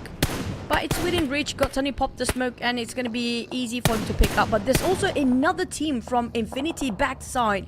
Seems to be trying to rotate into their compound. Yeah, oh, okay. PIGMY and XERXIA. Looks like XERXIA tried to crash in, but PIGMY, nice defense set up there to take out Megamind, the first player out of XERXIA to be eliminated, just like their sign-out match. And for XERXIA, since they lost that one player, they decided to move away. And now they are still on the outside circle. Back out to school, ladies and gentlemen. But they need to find an alternative route in now that they don't have Megamind with them. For the side of XERXIA, this is quite perplexing. They don't really have to move as much in the previous one. They can actually wait in their previous place just now, right on the outskirts of Roshawk. But they were rushing straight into the center. We've seen that many times yesterday where Sam9 tried to rotate in as fast as they can. They work out quite well for them. A bit of a hasty decisions will actually give them a bit more problem than they hoped for. For Vampires, they're on the run. Team Flash against FaZe Clan. It's going to be the battle of the Potato Hills. There you go, crashing in, taking out Mela. But oh, nice setup here by Mormon. But that also means that saving Mela is not going to be that easy. Okay, Mormon has to come in. They got one knock out of the member of Team Flash. At least they even up the odds, but they have to make it quick. Batman will finish off Mela, so that is it for the sole member of FaZe Clan. And Onsens comes in, drives in close, but Batman defending his ground with the smoke. Conti knocked out by Mormon. Here we go, FaZe Clan. Here comes XERXIA as well. XERXIA seems to be passing by Lobby X, trying to take advantage. And Lobby X just arrived, and the circle moved away. It's right on top of the Medusa intersection as well. And RNJ and XERXIA seems to be in shambles. What a distraction! Such a commotion. What a mess. 4 teams with PIGMY taking long shots from behind. FaZe Clan down to only 2 more players there. Mormon holding the line by himself. RNJ making a departure, while Team Flash back to recuperation as they still have a tree and reset themselves. But lucky enough, the smoke will buy them time. But Venturus was not willing to let them go just yet. Yeah, Venturus with the elevation advantage. Where is Guang and Ko going to go? One need. If they're able to send it across nicely with the Shag, that's going to be it. And Conti will be knocked down.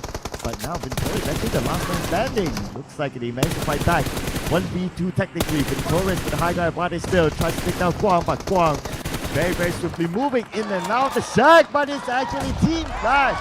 At the end of the day, Golden Novas are winning the fight against FaZe Clan. Outplayed by Batman. What a spray with an awkward angle at that. But Team Flash seems like they are zombies, not willing to go down despite being multiple knockdowns by the other teams. PA, well, I don't know why they denied the points, possibly that finish off the entirety of the lineup. with a self-nade just now. But BTR having the sniper tower, it's quite a cramped spot for all the players to share here. Vampire slowly shutting them down across the windows, running around and trying to circling around this sniper's tower. Trying to shut down the rest of BTR, the one that actually still stands. Lapa get on one, but he couldn't clutch it out, outnumbered by the rest of Vampires. And Vampire Esports, nicely done. 4 points collected out of BTR. And they managed to eliminate one of the heavyweights in this round. Vampire Esports not only won the fight, but they also got Sniper Tower and they're in the circle. Now they need to decide quick before NKT, who's the closest team, might want to come by as a third party, but because if we looked at their current position, they seem to be taking the time. They might want to let this go by now because the Vampire Esports would have been able to reset themselves by then. They do have the numbers, but for NKT, they're not willing to let go just yet. Repositioning just to see if they can spot any of angle opening for them to open fire, but unfortunately it's just taken them too much time. Team Flash Kwang playing alongside with his Dacia. The only cover he got himself is between this rock and his vehicle, and we can spot two teams around him, which gonna be the closest one. The Xaviers behind him, Yudu Alliance creeping in. There's also Infinity on his left. On his right is gonna be Vampires. Kwang, good luck on surviving. Oh yeah, I mean the last man standing for Team Flash. We're still 11 players though, so if it goes out anytime soon, that's going to be 0 placement points for Team Flash. So they do have 4 points in the hand, but of course, a team like Team Flash wants to try to pursue for the championship. And yep, you brought a topic of Kwang, and that's it. Eliminated number 11, so only 4 points in for Team Flash. Vampires, Tony K. Super sharp eyes, by the way, this player. Formidable opponent for all the teams out there. Cannot just disrespect Tony K, despite if he's being alone. Still can actually clutch it up, but Xavier's got the center with Infinity and Udo's Alliance, and PIGMY happen to be in a crossfire as well. But Infinity in the center will be the one in the most stickiest spot of them all. Ooh, the Infinity right now losing players, 2 of them in fact on the knees. Looking on the other side, a Judo Alliance on one side as well. Everyone wants to take the points out of the Infinity. But Frankie is going to pick up a Logan. And he has to be aware of the presence of Judo Alliance as well. But then 2 members of the Infinity are somewhere around the area too. Judo Alliance putting pressure onto the active members of the Infinity. Now 3 teams basically trading blows with each other. PIGMY reposition. They can just exit towards the northern side, which is a bit more safer, but Arak is waiting at the other end. But Infinity down to Tiger Axe with PIGMY and Yudo Alliance giving the pressure on this side. Feels like Kwang 2.0 from Team Flash just now. Oh, the Infinity, this is going to be beyond their capabilities to fight against a full squad of 2 different angles. PIGMY coming in with a Yudo Alliance. Now boom, and it's going to be these Xaviers taking a shot from the center, and the elevations actually help them as well. Now these Xaviers finish off 1 more player. Wow, it was a matter of whether the nade exploded first or Xavier landed that long range shot first, and obviously the answer, we all know Xavier got it. But here we go, Boom Esports outside the circle with RRQ on the inner side, but RRQ they're playing without Snake, and now potentially without Nepeko as well, because PIGMY is want to shoot them from behind. RRQ have to be extra careful. A full squad, not really a full squad, but trio of Boom. Lost combi early on. Here comes the RRQ. Assad been charging left, right, center. It's going to be a big swing, but Assad couldn't hold the angle by himself. Nowhere left to go and deal with the rest of PIGMY. Got 2. Close enough. Oh, Dimsy at 1 HP left, but here comes the rest of the party. Boom, greeting them with TALON joining in the fray. My God, what a mess. Oh, here we go. Third party after third party, and Boom Esports is probably going to be the happiest of them bunch. And now they collected 5 elimination points in total.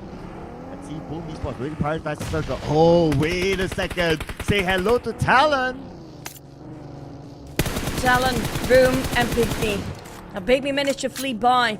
But Boom on the other hand, if they overstay themselves here, there's going to be trouble sniffing out for them. With the Xaviers keep on tapping it from afar. NKT taking the elevations. They can actually see through what's going on across the other side. Frenzy is down. Only Yummy May and Boom left. Talon Yoru coming from the back line, but Billbot fighting his own way in, but PIGMY, the front line is down. Billbot will bleed out, but Dimsy giving a support right from the back. A bit of a pressure towards Razy, but the smoke will just make it easy for Razy to finish things up. But on the side of Boom, that's going to be only 2 players left. Same goes for the side of PIGMY, down to 1 player. IQOO Alliance still having a full squad. Talon as well. And KT charging into Vampire's compound. And just look at the mini screen right now. NKT and Vampire up against each other. While the circle still favors D-Xavier with the compound. Perfect scenario for D-Xavier to be in. But NKT, they got to reset quick. I noticed a movement from IQOO Alliance. They could potentially come by just to clear off NKT now. Try to hold their positions for IQOO Alliance. And send out a flank. Trying to scout what is happening. Jimmy is doing the scouting work. Well, Talon just charged right in, and that made Jimmy made a big U-turn. Mr. Joe will just pass by. Passing through Talon now. Oh, what a car. Just a car driving, cruising moment there for the teams. And KT spotted out Talon, giving them a bit of a pressure. 1 player down, Yoru's bleeding out, might be finished by Mr. Joe. PIGMY be eliminated, and 9 eliminations. They cracked the double digit. IQOO Alliance try to steal from the side here. And KT in trouble. It's spotted out by 2 teams at the same time. Talon and IQOO Alliance know exactly where NKT's at. Ooh, Jimmy almost getting it. But now, he knows that he landed a couple of shots. He has that slight health advantage, and he will go all in onto NKT. But they have to do it fast because the zone is starting to close. IQOO Alliance, here we go, sending the cavalry across.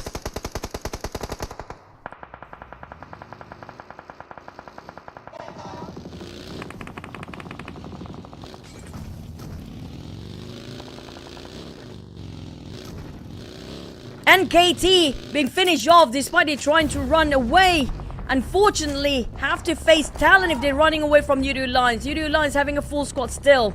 Trio on these Xaviers and trio on Talon. Boom down to 2 players. They lasted long enough with their dual players still alive. Assume that's going to be Yummy May and Razy. 2 of the most strongest player and highest fragger in the line of Boom. Yummy May taking on Adik. Look from a far end shot. Oh, that's like on the other side of the circle. All the way up north. Managed to land that shot across. But so far, not enough sight for him to finish off Adiluk. So Adiluk should be safe. He's back up again right now. You have time to reset. As team seems to be playing the patience game. Because we are up against stage 7 real soon in about 15 more seconds. So I guess since they all are in the circle, they might as well wait it out for the next phase. Numbers wise seems to be a bit brighter on these Xaviers and IQOO Alliance, but IQOO Alliance chipped down 1 by 1 by the long shots of Boom. Talon taking on Jimmy OB as well. A lot of third party coming into the side of IQOO Alliance, and Jimmy will be finished off by Linux. Talon's got another one with 3 eliminations. These Xaviers not willing to make a move yet. This is going to be the classical these Xaviers that we're watching here right now. They're waiting for the right time to just secure the chicken dinner and finish off the rest of the teams when they're busy fighting against each other. They are in the center of all the teams here, but nobody seems to be picking the fight against the Xaviers. Yeah, I mean, they are quite well in the middle and also a compound. If anyone makes the execution first, a third party would potentially come in. And they still have the circle with the compound. Man, these Xavier. What a lucky spot for them to be in. Now it's up to the other teams, especially teams like IQOO Alliance that will need to come in. Our next opponent is probably going to be Talon before they get into the circle. The biggest push is going to be from IQOO Alliance. If they climb down here without being noticed and squeeze into the circle, that's a big win for them. The moment they try to hike down or just slowly go down, it's sort of a middle ground that can be visualized by the side of these Xaviers, Boom and Talon at the same time. The toughest one to move is going to be IQOO Alliance. For Boom, they still got a couple of structures in between, so it's doable for them to slowly just go in the center. It's not really a tough work, but it's still not enough for them to just take out these Xaviers. When it comes to number, they are outnumbered by these Xaviers players, still having a full squad. But when it comes to the next stage 8, if the circle moves away from the Xaviers, that will force them to get out a bit earlier. Okay, let's see. The blue will definitely force Yudo Alliance now to move, creating a nade galore onto TALON, hoping to land something. Okay, 1, 2, 3, 4, nothing landed onto TALON.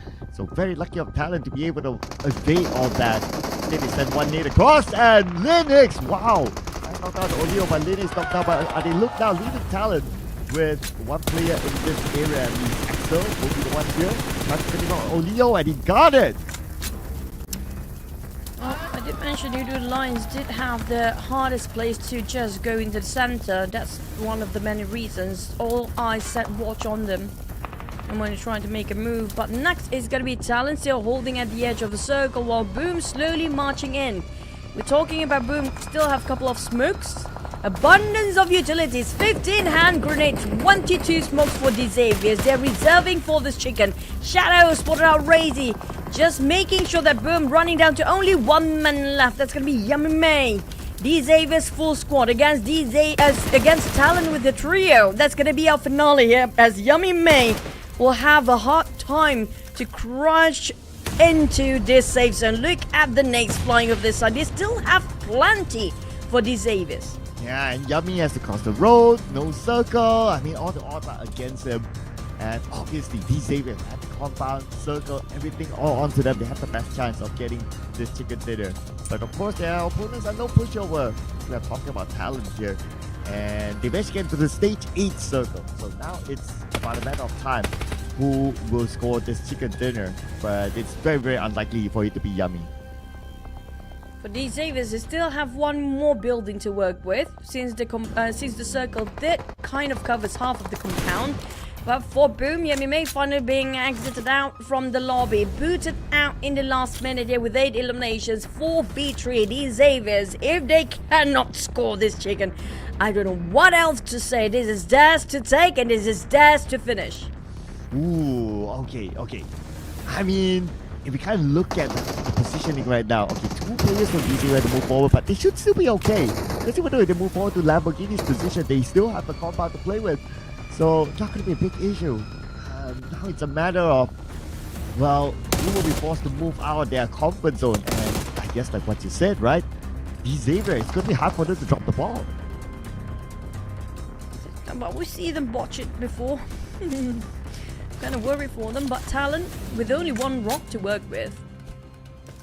I do have a couple of smokes still. Got one. Lambo down. Okay. This is where we see them botching it. No way. And TALON, despite they only have one rock to take covers, TALON can actually have a 2. Down to 2v2. Equal odds, but links down on the ground, only leaving Axel to do all the work. Parrot is spotted out Misery. Never mind, it's actually Misery. Oh, back to 4.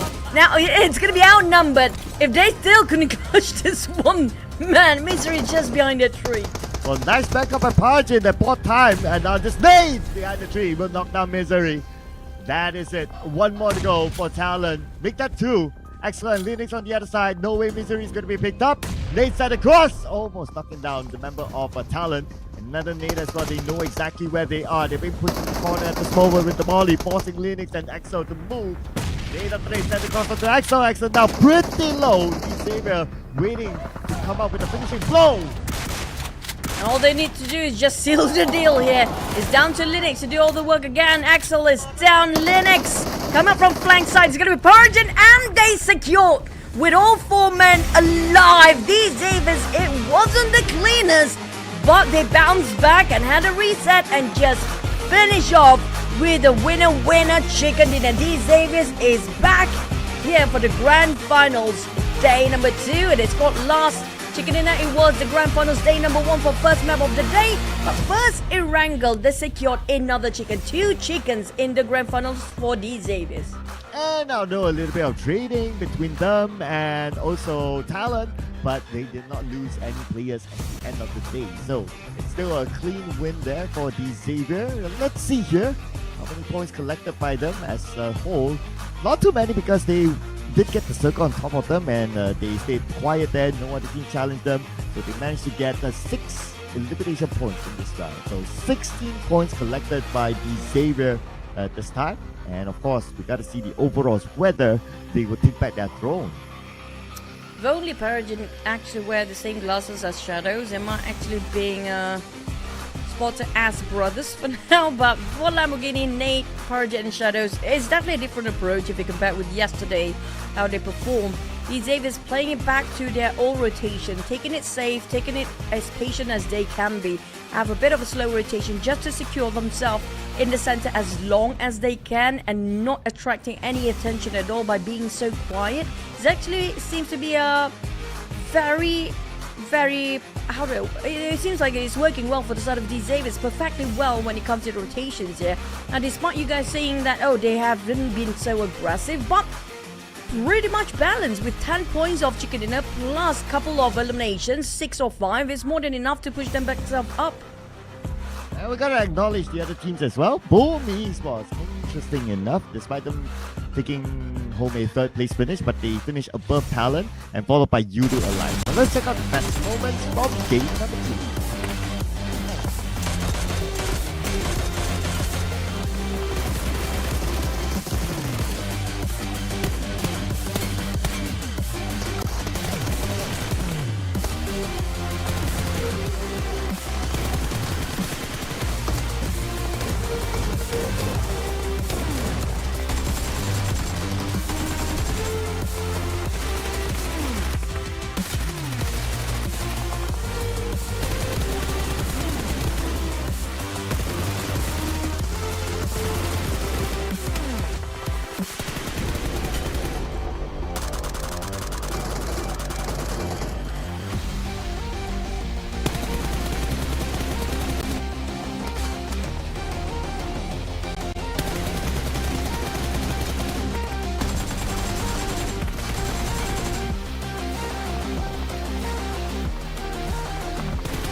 Survival seems to be the main objectives here for the side of the Xavier. Score himself 16 points in total with 10 placement points and 6 eliminations. But Boom has been going aggressively, trying to get as much point for elimination. Same goes for the side of PIGMY, the most aggressive of them all with 9 eliminations up here. But Talon scored himself 12. IQOO Lions at 11 points. A lot of double digits up to the 6th place due to how aggressive they're trying to find their target.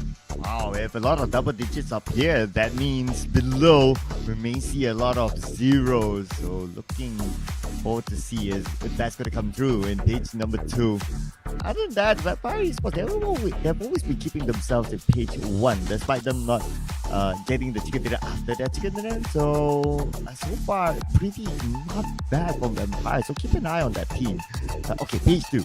XERXIA, still 0, so they are still the only team without a double digit and also any placement points. PA, unfortunately, 0 as well. Alter Ego. Just as when we thought that, okay, they seem to be on the rise, but this round, it did not work out for them. It dropped the ball entirely early on, but when it comes to the overall rankings, this is the most important of them all. 1 point shy between these Avis and IQOO Alliance. These Avis pushed back to 2nd place, but at a tie with Boom, with the most chicken dinner out of the teams that's competing in the grand finals here with 2 chickens. They scored themselves yesterday once and today another one. That will be the tiebreaker between them and Boom Esports. Vampire, that's quite a gap. 30 points gap between the 3rd and 4th place. Quite dominance when it comes to the top 3 here. Yeah, we can start to see that.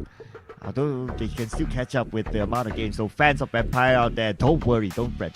There's still a lot of games more to go. But on page 2, okay. A couple of movers here as well. PA unfortunately dropped onto page 2 after their magnificent run yesterday. Now they are down here at number 9, and PIGMY as well as TALON, a little bit of improvement for them, 51 points and 50 points respectively.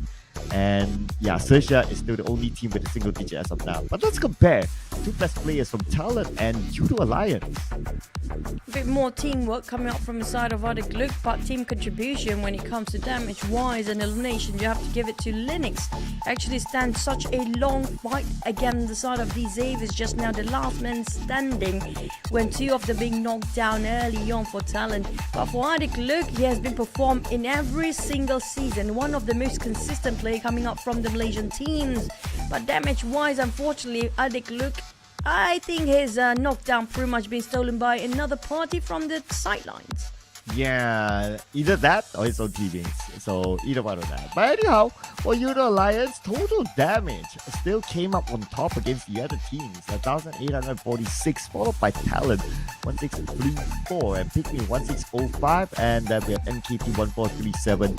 So the Xavier is not up here because naturally they got the circle with the compound. They didn't see much action, so the numbers wouldn't stack up onto them, and naturally would give way to other teams, including the second place finisher TALON up here with the second most damage dished out. We're probably going to see a different banner flying for the next one because we're heading into the next wrangle before the long break in between, and hopefully everything goes smooth here today. And speaking of which, next wrangle map, we had quite an unusual circle in the last one, a hard shift to his left and right until the end. It was right outside of Chinky and on top of Medusa intersection as well. For the Xaviers, just now despite they left Pachinki early on, but they still managed to secure this chicken dinner, and lucky enough for them, they took the right spot at the right time when it comes to the compound. Yes, so PMSL Esports, the Xavier, got their own chicken dinner today. So who else is going to be coming up next?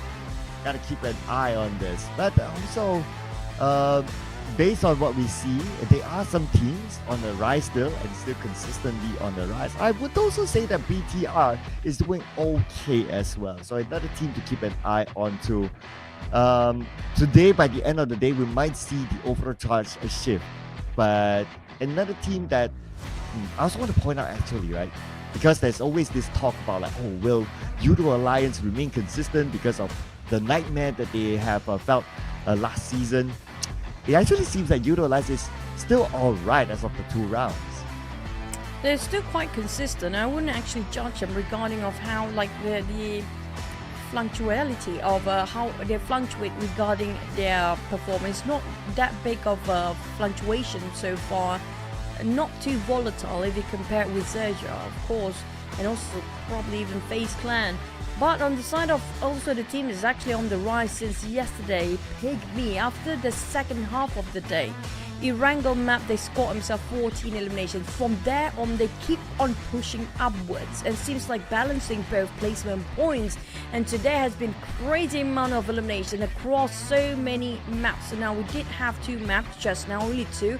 But since the 14 elimination, they keep it going. If they can't actually secure elimination, they will try to maintain for their survival. But on the side of these Xaviers, they keep on having this variety of rotations regarding based on the circle. I think it's all depending on the circle. If they don't feel like they're going to go for eliminations, they drop the ball a bit in the previous map, they will try to focus on survivability first. It's like one step at a time. If they're comfortable with their positions, they kind of have the confidence when it comes to the timing of rotations, that's where they start to engage a bit more aggressive. But so far these Xaviers, they're back to their classical game of being in the center, stay quietly, don't get spotted by any other teams, and that's how they always score the chicken as their first start of the day. Yeah, it's like trying to pick themselves up again, knowing that, oh, we are on a downward trend, we might not be feeling like it, even if we take fights. We're not really sync because, maybe not everyone's on the same mindset. So getting this sort of chicken dinner that through playing safe, it's absolutely fine, right? And as long as they can get this sort of success, and maybe they'll be like, okay, a little bit more motivated in the next round. So perhaps, if they are starting to feel like it, I'm sure they'll have those discussions at the back end during the break time, and they might switch up to play a little bit more aggressive next if they if of course they are feeling like it. This is all at the end of the day very, very cognitive and depends how they all feel about it. If they still feel like, you know what, Chikatita, cool, but we're still not in the group yet, we might see again the Xavier pulling off the same strategy.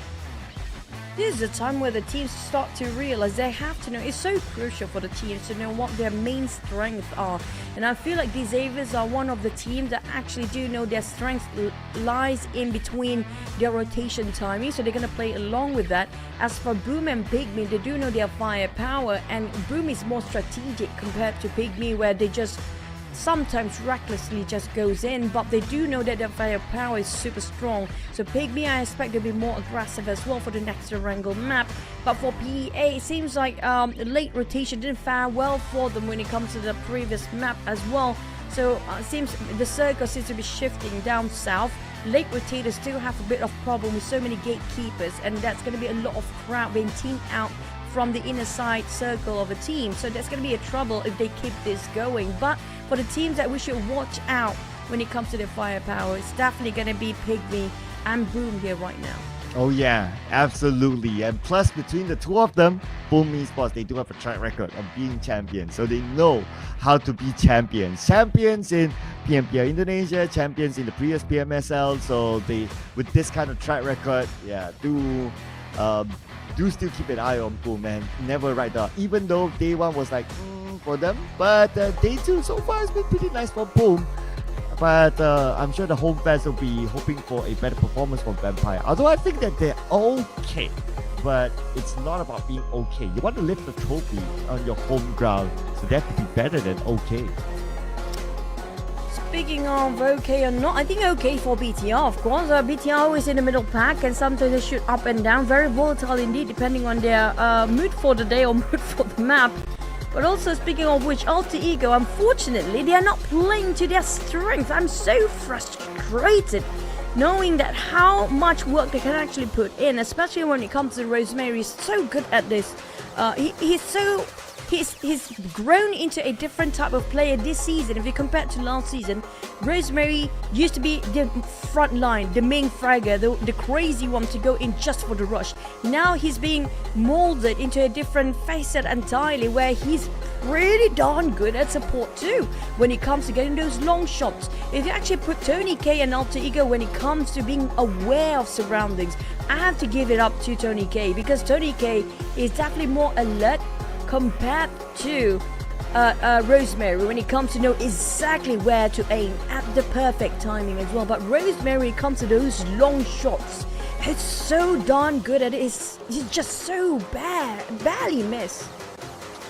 You know what else I miss? As this kind of scene. So great work production for showing us like sort of behind the scenes here, what exactly happens, and yeah, well, we can't hear what they discuss, and I think that's for good privacy as well. You don't want to like overexpose like what your team talk is about, but it's nice to see that these things happen behind the scenes, and it's also to allow like the online audience as well to have a good feel of what happens. Sekarang saya But bersama let's hear dengan from Coach Yudo Mosgoku. Lions, iaitu Mosgoku.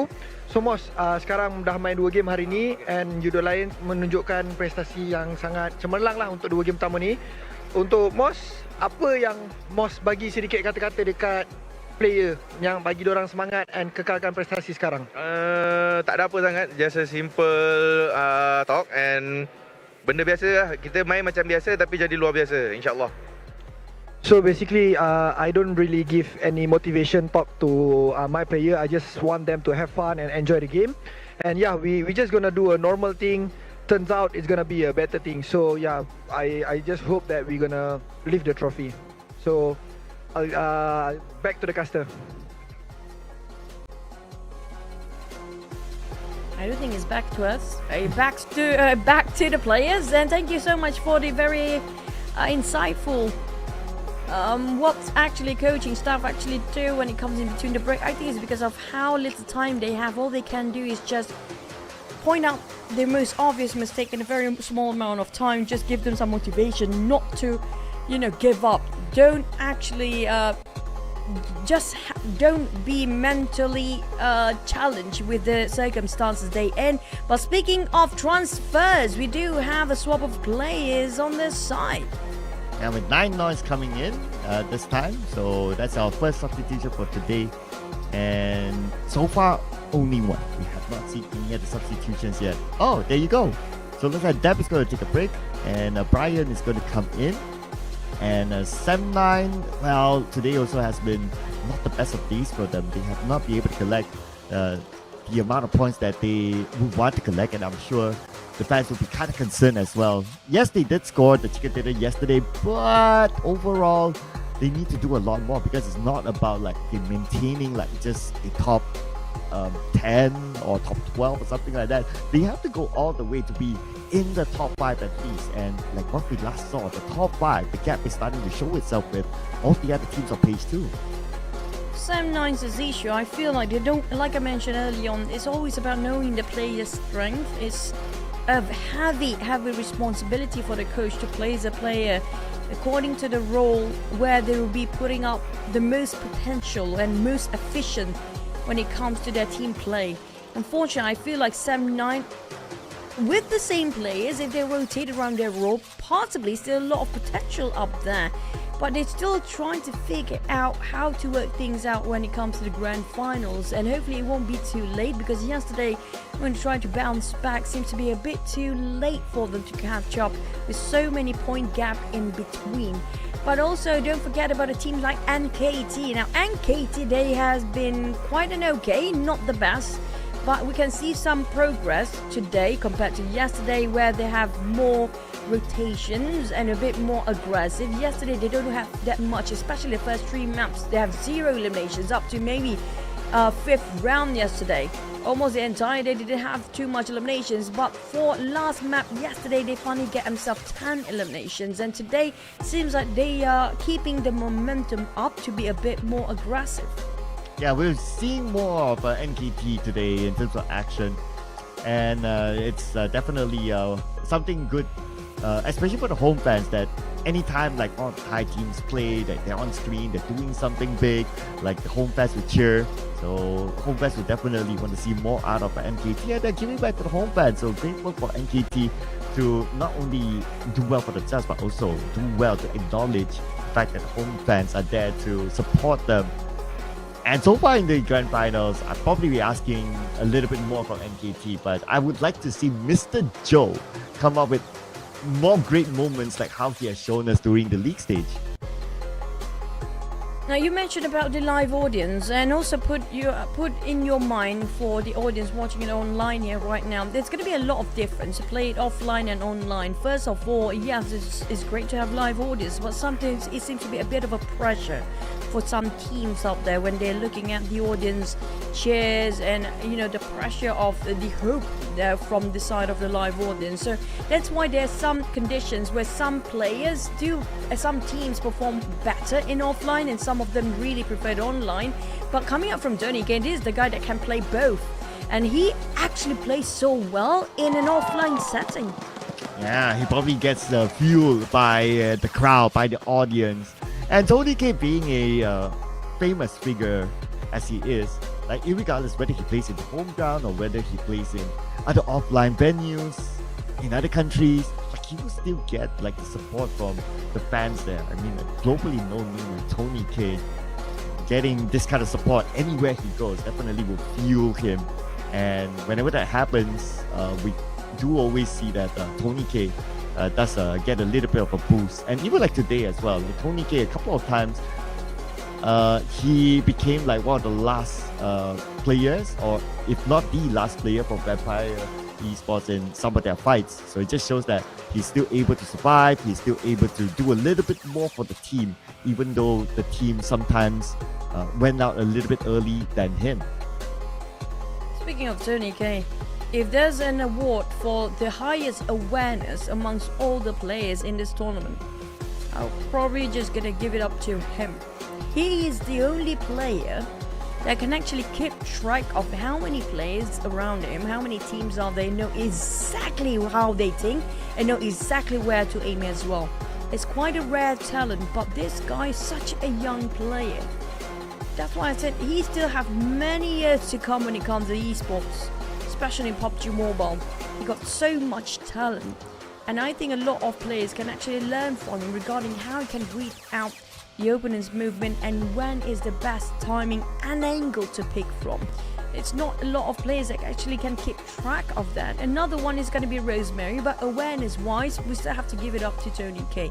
Being very sharp and taking off angle opportunity for an opening, I have to give it to Rosemary. He knows exactly how to open up a space and take opportunity as a third party. One of the best third party player. Probably just going to be Rosemary this season. Yeah, Rosemary definitely has his strengths there. Coming as a third party, Tony K seems to be more of a team player. He's always like together with his team. And if you kind of remember, like during the league stage, like Rosemary, he has his good moments, and his good moments were like, okay, all of a sudden, like he solo shows up, he shoots from the high ground, puts pressure onto the other teams, and yeah, he does his own thing. But Tony K is always around his teammates, and that's the diversity that these two players provide to their respective teams.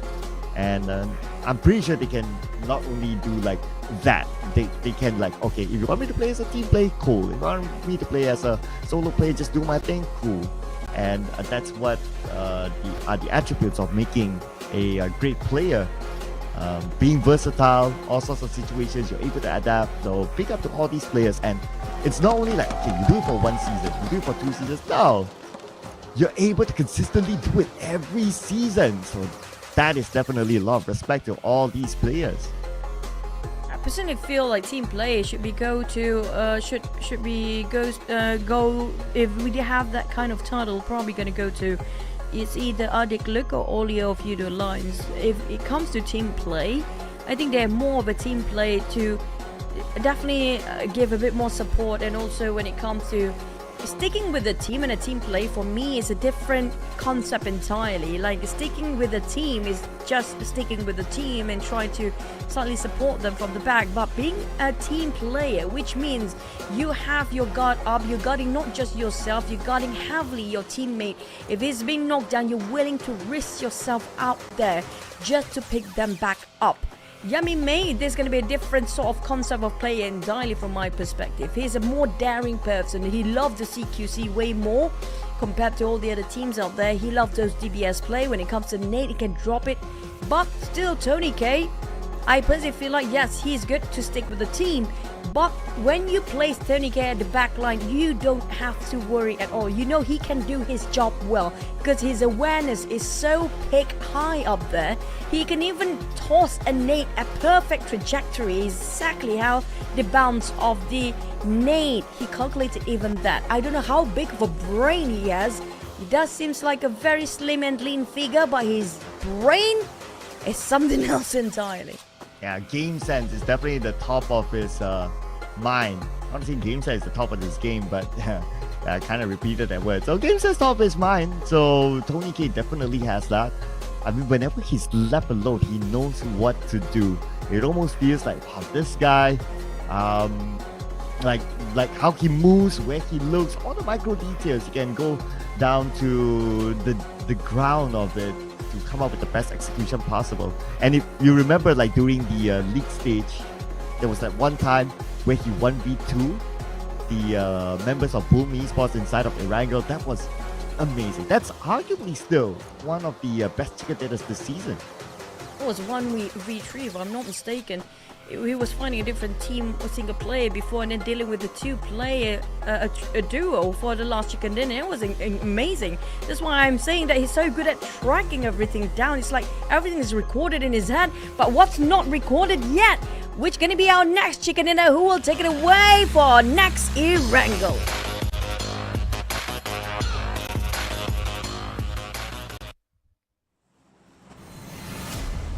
And here is the Erangel before the break. And since we have played at least 5 Erangels in the Grand Finals, we do have interesting data here that Judo Alliance is still the team with the highest average points among them all, followed by Xavier, Vampire Esports, as well as BIGMY.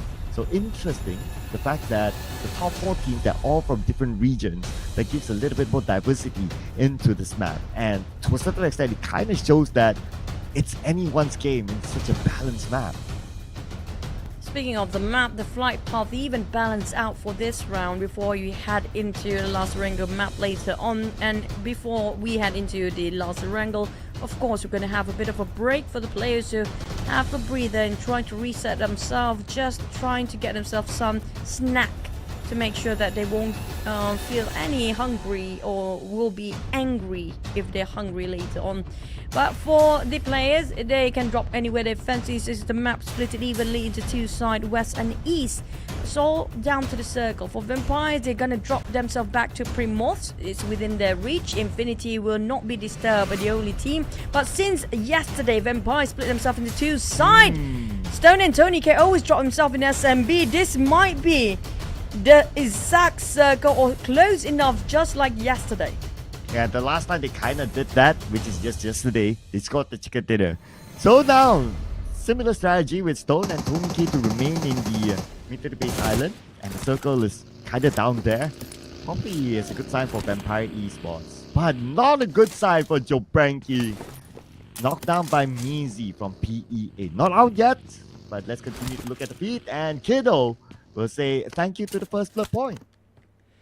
Just on the outskirts of Severny just now, both Team PIGMY and BA dropped themselves just to get those vehicles and seems to be crashing due to the same common interest of the vehicle just now. But of all the teams that we mentioned just on the northern side will be the furthest away, which is going to be PIGMY and BA on the northern side, XERXIA possibly as well. But we're going to expect a lot of teams, including BTR, probably even Sam9. They're trying to get into SMB early, but that didn't work out so well for Sam9 though. But okay, not good for Stone and Vampire Esports. Just as when we thought that okay, they'll be fine, but no, Sam9 has something to say about this. Tony K is going to be the only man here. The other two members of Vampire Esports, they went to Primos, he tries to fight back, but Yuhai knocks him down. That's going to be it for Tony K and Vampire Esports. Oh man, tough round for them. Frustration from the crowd the moment Vampires left with only two players. The one that actually parked themselves in SMB, like I mentioned before, as Sam9, when it comes to this sort of circle, they want to rotate in faster. And yesterday, they're actually a bit later than just now because they went in, they're looting on top of the ferry pier first, but this time they just pick what they have, just go straight into the circle, not even have that looting phase yet. Definitely just work with what they have. Seems to be a bit more better approach than yesterday. Yeah, yesterday I remember this one. They tried to come in through the right bridge and PIGMY went there and they kept them and they lost. So similar timing, but just that this time there was no PIGMY and no one seemed to like kind of gatekeep the left bridge. So nice anticipation by Sam9 as well to cut across into the mid base island, and now they're safe and sound there. They can continue to loot around where the area of Vampire Esports was at, and yeah, I guess they will have a good time here to find the next checkpoint inside of mid base before all other teams come by. Yeah, for Sam9, since yesterday, I think that it's quite already fast rotation, but they feel like, oh, we're kind of late because they're already being gatekeep and bridge camp. We make it faster today. Ditch the looting phase, just go straight into the circle. That's what really happened. And it's like, not working for them? Okay, faster. Every time it's just faster for them.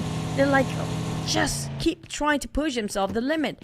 But on the side of the Davis, we're going to expect them to go a bit slower, probably just because the circle moving away, but we can expect them to go into the center, probably in station number 2 or 3 later on. We do have major migration for a lot of teams that happen to be around Rozhok, possibly even Boom start to rotate downwards now, knowing the circle is quite far away from them. We do know when it comes to late rotators coming in, we've seen that happen yesterday against PEA.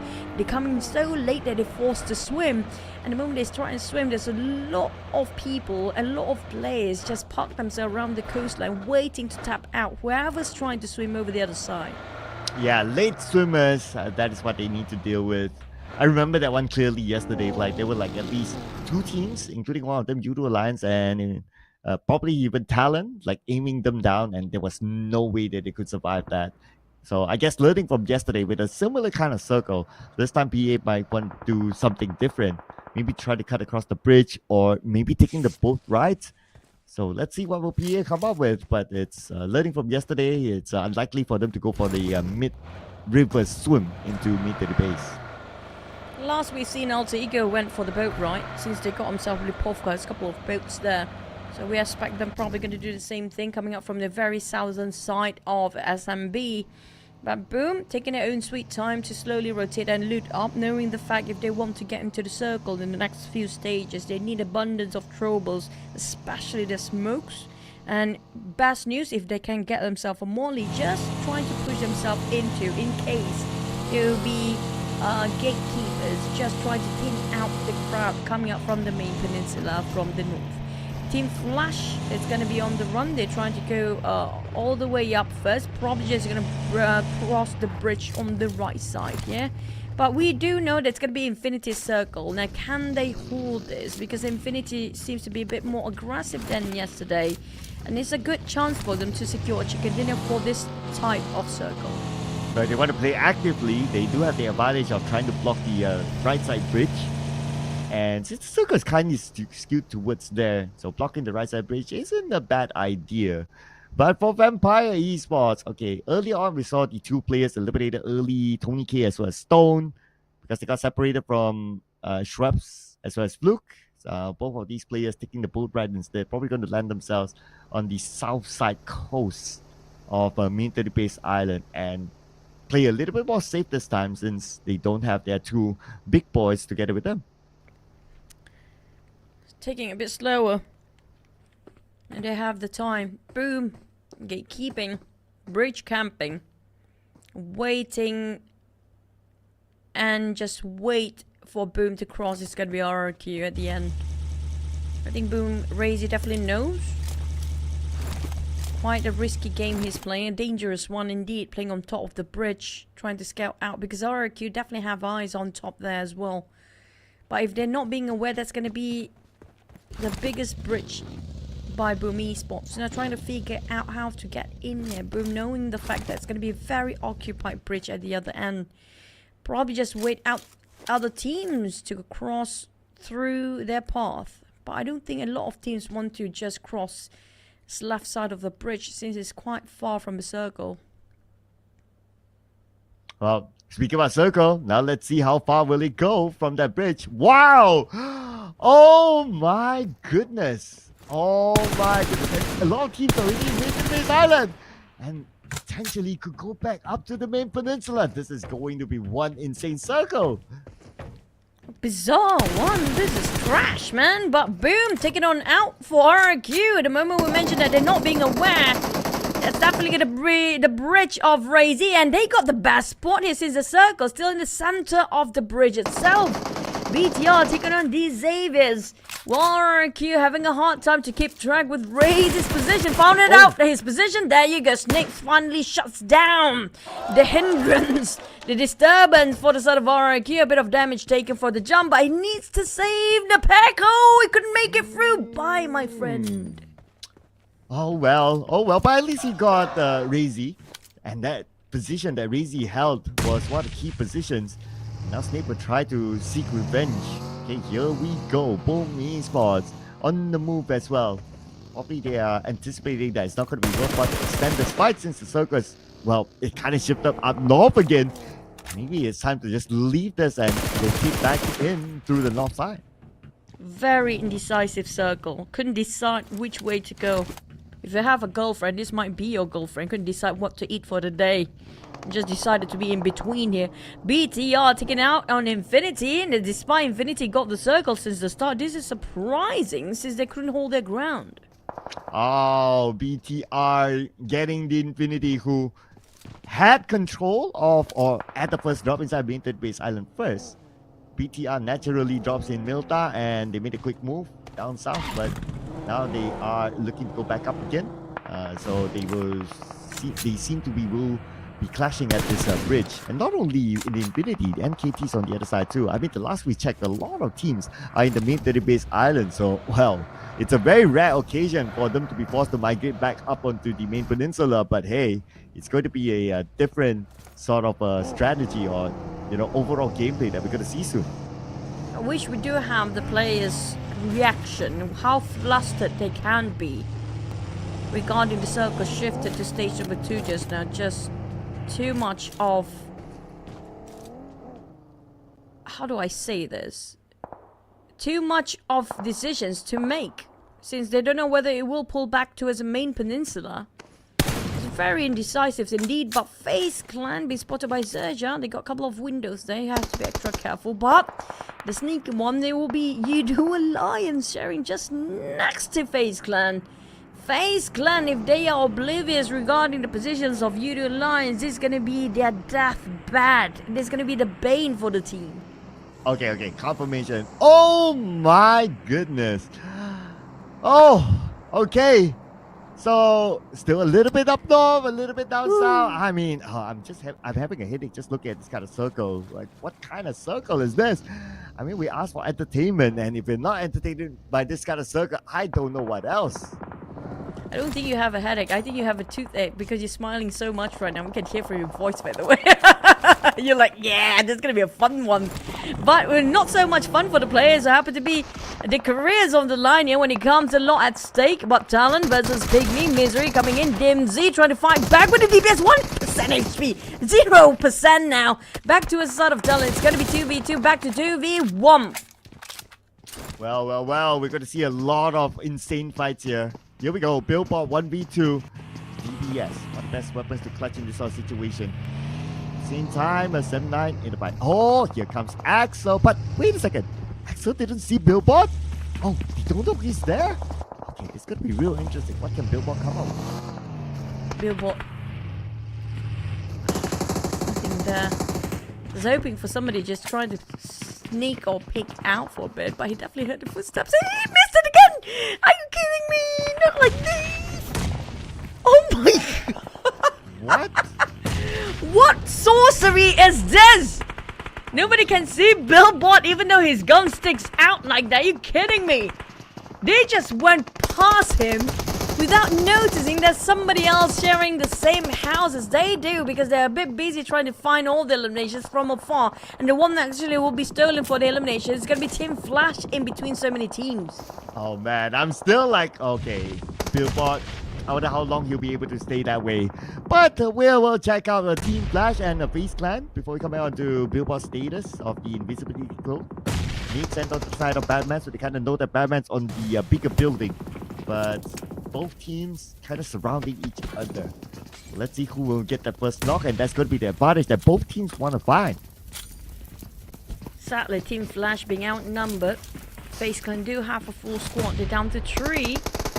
Batman, he's the game changer for the team here with Kwang and Ghost trying to run around. Batman trying to just cover themselves, making a bit of a noise and just close the door in case they can be overseen by other teams who have to be passing through. Now I know taking a bit of a hiding spot. They might actually play hide and seek here, but FaZe Clan. Billboard is still there, by the way. Finally. Ow! Oh. Okay. The fact that he survived that long, he deserves bonus points. Just for that. Just for show. But speaking about the show, I couldn't see the circle. Okay. All the best teams in Midland Base Island. Probably the hardest circle, the most challenging circle throughout the entirety of this season. Arguably one of the worst circles for the players, but the most fun for all of us, of course. XERXIA, now whoever didn't leave the main peninsula, glad they didn't actually leave that early. They do have slight advantage here because the circle can still shift back into the main peninsula since we don't have that much place or land when it comes to the SMB side. While PA taking advantage with the numbers against IQOO Alliance. Unfortunately, a lot of teams resort to swimming back. Go back to the main peninsula, guys. You know what? The happiest of them all is going to be Boom. They will say thank you to RRQ for blocking the bridge and forcing them to turn back. And Boom will be like, yeah, thanks, man. Vampire, think about it, right? They came from Primos, took the boat right in, and now they have to go back up by swimming. Oh man, it's crazy. But okay, Team Flash and FaZe Clan, here we go, part 2. Team Flash Big flush in. The entire crowd FaZe Clan running in, and they're trying to clear all the corners, trying to find any way possible, any corners they're trying to hide themselves in. They try to finish things off, but boom! Unfortunately, now despite they made a U-turn just now, PA just greeted them on the other end. I feel like boom pretty stuck themselves in between two bridges, and the BT also taking on Sam9. It's going to be another rush by PA, and boom! Seems to be a bit of exchange of nade, but Team Flash down to only Batman left. Oh, Batman in the smoke. Infinited just like that. It's going to be 9 noise. Fang and also moment with Batman. That is going to be a win for FaZe Clan against Team Flash. As now we move back over to Boom Esports and PA. Boom. I was hoping them to gatekeep RRQ just now. Like, you did that to us, now we're doing that back to you. But they're going straight into the northern side of the circle now. PA greeted them. Measy bleeding out. Kiddo screaming for help. The IGL has just come over here, Kiddo. I can revive you. Hopefully that frenzy don't toss any hand grenade. But if he does, it's going to be Pomdit that finish things off. Leaving only Traxi down for PEA. But Pombet got... I think that's going to be a long spray from a different team entirely just now. Yeah, and because all these teams are just so close to each other, they could come from anywhere. And let's not forget the amount of water in this circle. It will force teams to be even more closer. So players like Trexie, especially gotta be super duper quiet, especially if any shots were to fly by from the outside into the building. But speaking of outside into the circle, let's see how will the Infinity cut across them now. I agree with the viewers though. The safest route will be you cosplaying as a fish. That's where a lot of swimmers probably we get to see even RRQ and Vampire swimming. Even Reservoir Tiger, welcome to the Swim PUBG Mobile Swim League it is. PMSL. Sam9 toss over the hand grenade to Infinity. Greeted Tiger X down on his knees. Returned the favor from Infinity but didn't clip on anyone. Well, hello, the next circle, but you bleeding out. Here comes another toss, but they dodge it. Sam9 do have a couple of stairs to take covers. Couldn't finish off Tiger X, but the circle still will be on the northern side. Oh, mean circle. I grew numb to the circle at some point, knowing that how trashy it is.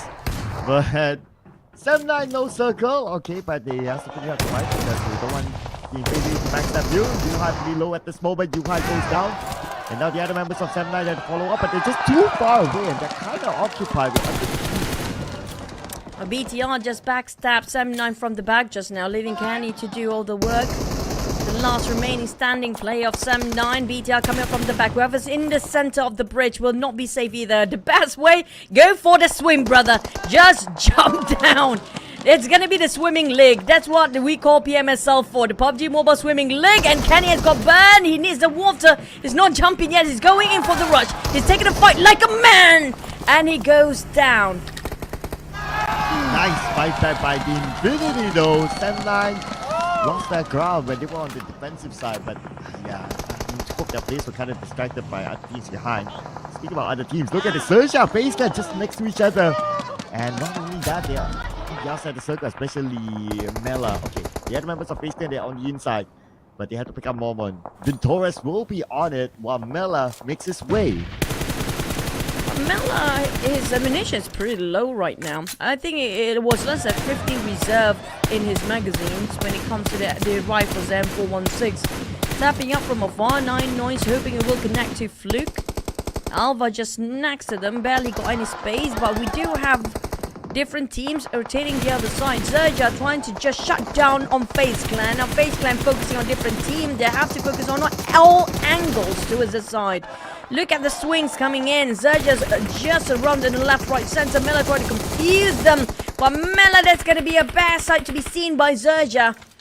Running low with bullets. A lot of teams seem to be running dry with their resources too. Infinity taking on RRQ. XERXIA still keeping the pressure towards FaZe Clan. And look at the amount of teams in the circles. This is crazy. 11 teams. Circle number 5. Hands for you. Went down early. Taken out by Tony K from afar. Right now, FaZe Clan tries to take advantage. Lobbing nade after nade across. Beautiful nade. by FaZe Clan. And XERXIA falling apart. They do have a split, so some of the players are kind of busy all the way behind. Let's do it, Miller. Here comes another toss. He dropped a big one just now. Trying to open up the smoke as much as he can, building a bridge to cross over towards the side of XERXIA, closing their distance. While Nine Noise keep the pressure on vampires, he's still keeping track of the teams under the bridge, just in case he try to pick out. But Miller taking the front line, just gonna take this one by himself, forcing the fight against XERXIA within the smoke. And that's just TALON snatching it away, YORU from behind. Devastated FaZe Clan, now forcing them some advance towards the rest of the teams at the end of the bridge. Oh, look at this. And Linux still wanting more out of FaZe Clan, putting a lot of pressure onto them. But we are at stage 5, moving to stage 6, so they might not get the circle. But look at the split by TALON. 2 players up north, maybe they have 3 players. They have 1 player down south. So that southern player has to be extra careful not to be knocked down. Now it's going to be hard for him to be saved. And that's going to be YORU all alone there. Now on the other side, PMSL Esports, who made the decision to U-turn after being gate-capped by RRQ. Now made it into stage 5, top 8 now. Oh, alter ego. Infinity Tiger X. I think Logan just gave away the information that they need. Now, they're putting one beta down there to give them information. That's pretty much an easy task because they do have the numbers of it. It's going to be done for alter ego, leaving only Alva behind the pillar of the bridge. Ooh. Right now, the Infinity, after taking out 7-9, look at the control they have on this bridge. BTR had to come in on the other side. Oh man, there was almost no way. There was absolutely no way you're going to be able to survive this. How to survive? You can't even fight back. You can just watch your friends and die when you're swimming here. But Infinity, they finally docked themselves up. Turnica and Logan on the move. They're going back to the main peninsula. We go. The circle push all the way towards the north again. It's going to be a fluke waiting Logan to dock up. But Turnica couldn't help him if that happens. Oh, there you go. Logan from the lower ground. Just trying to find Logan now. Okay, Straps. Okay, there's Nate to take it out. There, boom! There you go. Logan on his team. Straps tossing a big one, breaking the formation of Infinity. Here comes another nade drop randomly by fluke of the day, just down to 66 with his rifle. But from behind, FaZe Clan, out of nowhere, starts stabbing and poking them from the back. Straps have to decide whether to take their eliminations or fight the ones behind. But Boom and these Xaviers, they try to play it quiet, but they will not be allowed to do so. But the moment they challenge, still defend it. But here comes Nate. Ooh, that was close. Now he has to pick up his teammates. Should be able to do so. They have the circle. PMSL Esports, interesting enough, eliminated number 7 with 5 elimination points. But nade after nade still being locked in by TALON. Not able to land the nade into the second floor. So these Xavier, with all those nade misses, they managed to reset. Look at the nade flying over the side. TALON just keep the pressure on these Xaviers. Misery. Still have plenty of nades, by the way. 6 in his hands. Hoping it will connect on one. But if they did not check the small shack in front of the storage where Paradigm is at, TALON couldn't just push in. There's also walls for them to climb through. The safest route will be them going on the right side where BT are waiting around the other end as well. But for TALON, it's okay for them to play this a bit more longer. We do have 10 more seconds. Then we get to decide who will be the first one to be burned off by the blue. Oh yes, so we'll need to see how far the circle will go.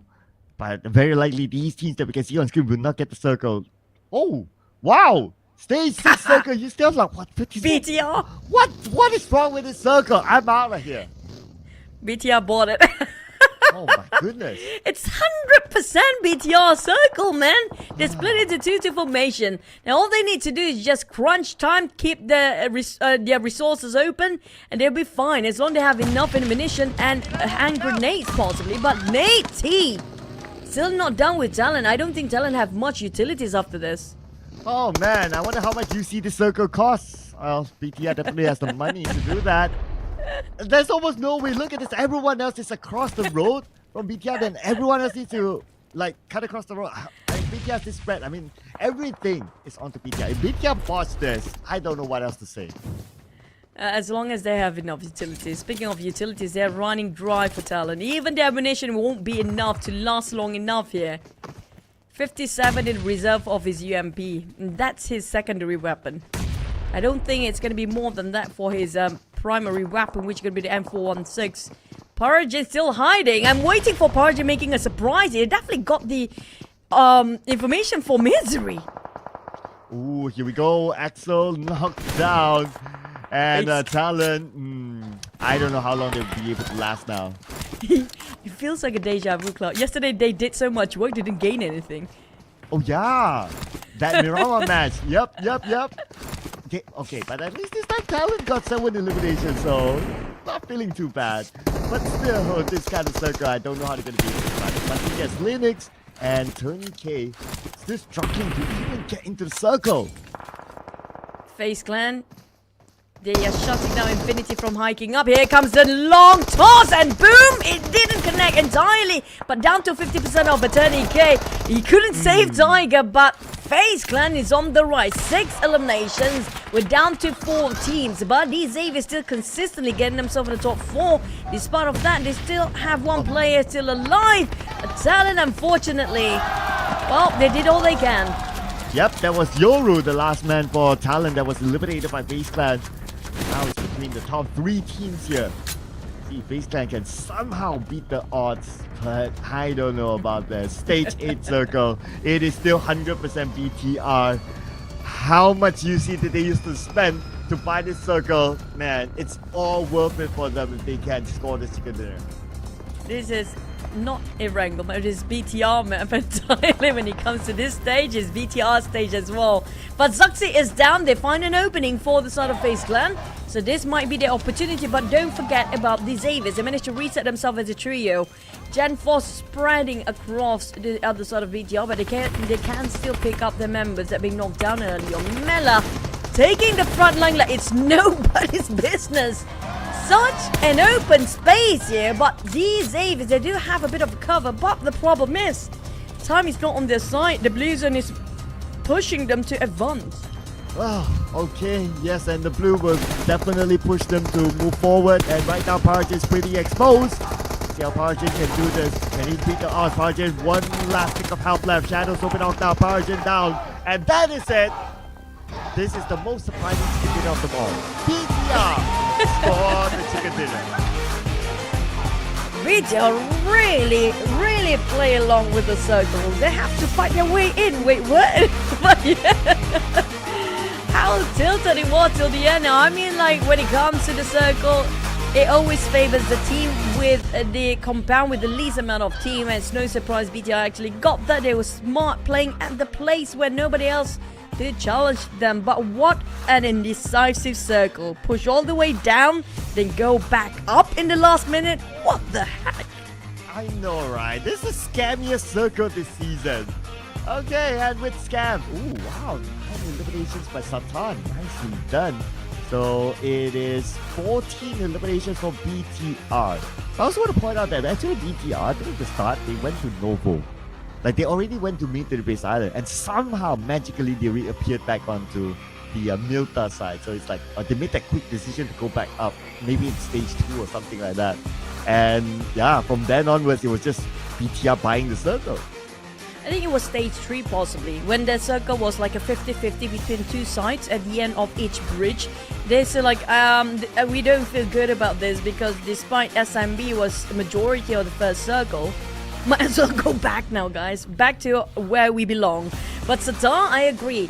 Every single player of BTR can execute as much as all the others. 886 damage, 100 damage received. He got so sneaky with his position with 9 eliminations. Yeah, 886 damage dished out and 35% team contribution, and everyone in BTR survived to the end. Did not give away any points to other teams. Now, besides BTR, credit to FaZe Clan who had to fight to get across Xavier, pretty much the same situation. Talon, well, caught amongst other teams, but they still managed to score a good amount of eliminations despite them having that split that they could not rejoin each other, or they could not rendezvous with each other at the previous round, letting Yoru all alone on the southern side because he was kind of busy with FaZe Clan. So still managed to get up to a top 4 finish for them. But let's check out the best moments here with this insane circle.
Now it's all about the numbers. The team with 14 eliminations, thanks to them making a big U-turn at the very moment they needed to, before the rest of the teams realized, hey, the circle just don't seem to like us anymore.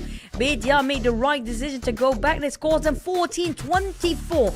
This is going to be the highest eliminations in this grand finals.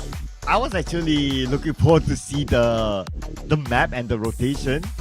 Normally after like the replay, so that we can see what timing the BTR did that, but hey, I guess now it's kept a secret. And if a similar circle comes out again, BTR will have like the secret sauce to doing that. But what's no secret here is that with this kind of insane circle, I mean, it's hard to fault the teams, right? IQOO Alliance, Team Flash, NKT, PIGMY did not score anything at all. I mean, it is an insane circle. Any fan would have to forgive their team for not performing in this round. Ooh, Xavier is taking back the #1 spot, pushing IQOO Alliance all the way down, but the gap between these top three, I mean, they are in different league entirely for this top three. 104.99, boom, 1 point, one more point, you can do it. IQOO Alliance 94, just 10 points in difference, but such a small gap here between the teams.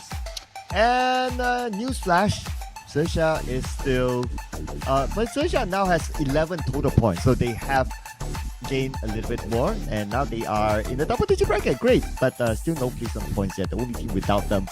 As for some of the other heavyweights, okay, Alter Ego still on page 2. Went down to page 2. They went back up, and now they're back down to page 2.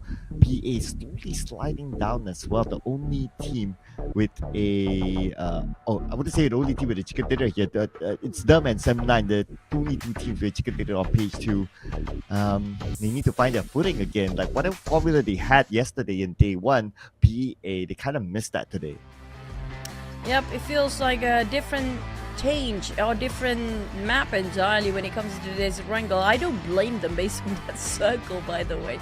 But speaking of which, I'm looking forward if FaZe Clan, this is what I wish for FaZe Clan, because I want them to be one of the top 3 teams or even take a trophy for once, but I don't know if it's doable still for them. Imagine with Moment how he plays so aggressively, right? If you actually put up with Mela at the front line, will things change for FaZe Clan then? Ooh, like Mela plays in front instead of Moment. I do kind of like the idea. With Moment. With Moment. Okay, being Pat, right? I do actually kind of like the idea. I do like Mela as a front liker. Yeah. When he was in Infinity, right? You remember those days where his frags and also his grenades were crazy. And because it's like Hans for you and Rosemary in the front line, it would be more aggressive if Moment and Nella actually plays that too. Yes, I do like that idea. So I don't know, Torres or I don't know, coach, whoever makes the decision, you know, we'd like to see that kind of pairing. Nella and Moment, they'll be kind of nice. And then that means that Torres will stay behind just to play that support role because he's the IGL anyway. So it would make absolute sense for him to be the one to kind of like control the movement of the other teammates. Well, hopefully we can get to see that maybe one day or today, who knows. But for XERXIA, I think they should figure out how to play it safest, like back to square one, how DZav is doing it, right? Like yesterday, they didn't do great for their eliminations and frags. They go back to their strengths, which are going to be positions. But for the side of XERXIA, they pretty much flunk out both their eliminations. None. They don't have any position too. So hopefully they make a comeback. But before we're heading into the next Rango map, we're going to head into the break for a bit. Don't go anywhere. See you guys just in a bit.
ดวงไม่ค่อยดีเลยว่ะช่วงเนี้ย PMSL รอบไฟนอลแล้วด้วย เปิดกล่องสุ่มไม่เคยได้ของดีๆ ปากดีปากกูจัดการให้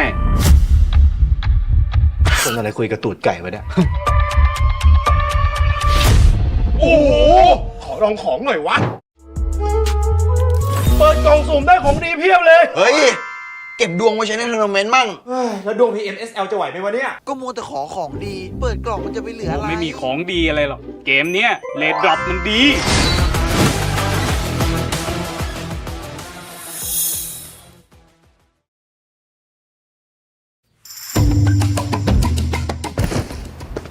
โอ้ยเจ็บเกินเลยอะ ตรงจุดโอ้ยเอ้ย ขอตรงจุดกว่านี้หน่อยดิ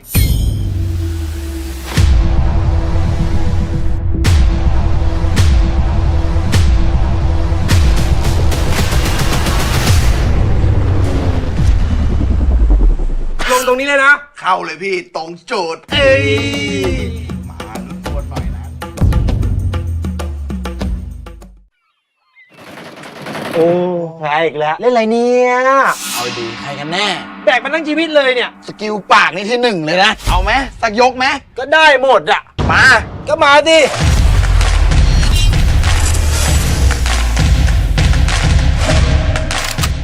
มีอะไรจะสั่งเสียเปล่า จะเอาก็เข้ามา เข้าดิ เข้าแล้วเนี่ย ยิงดิ ยิงดิ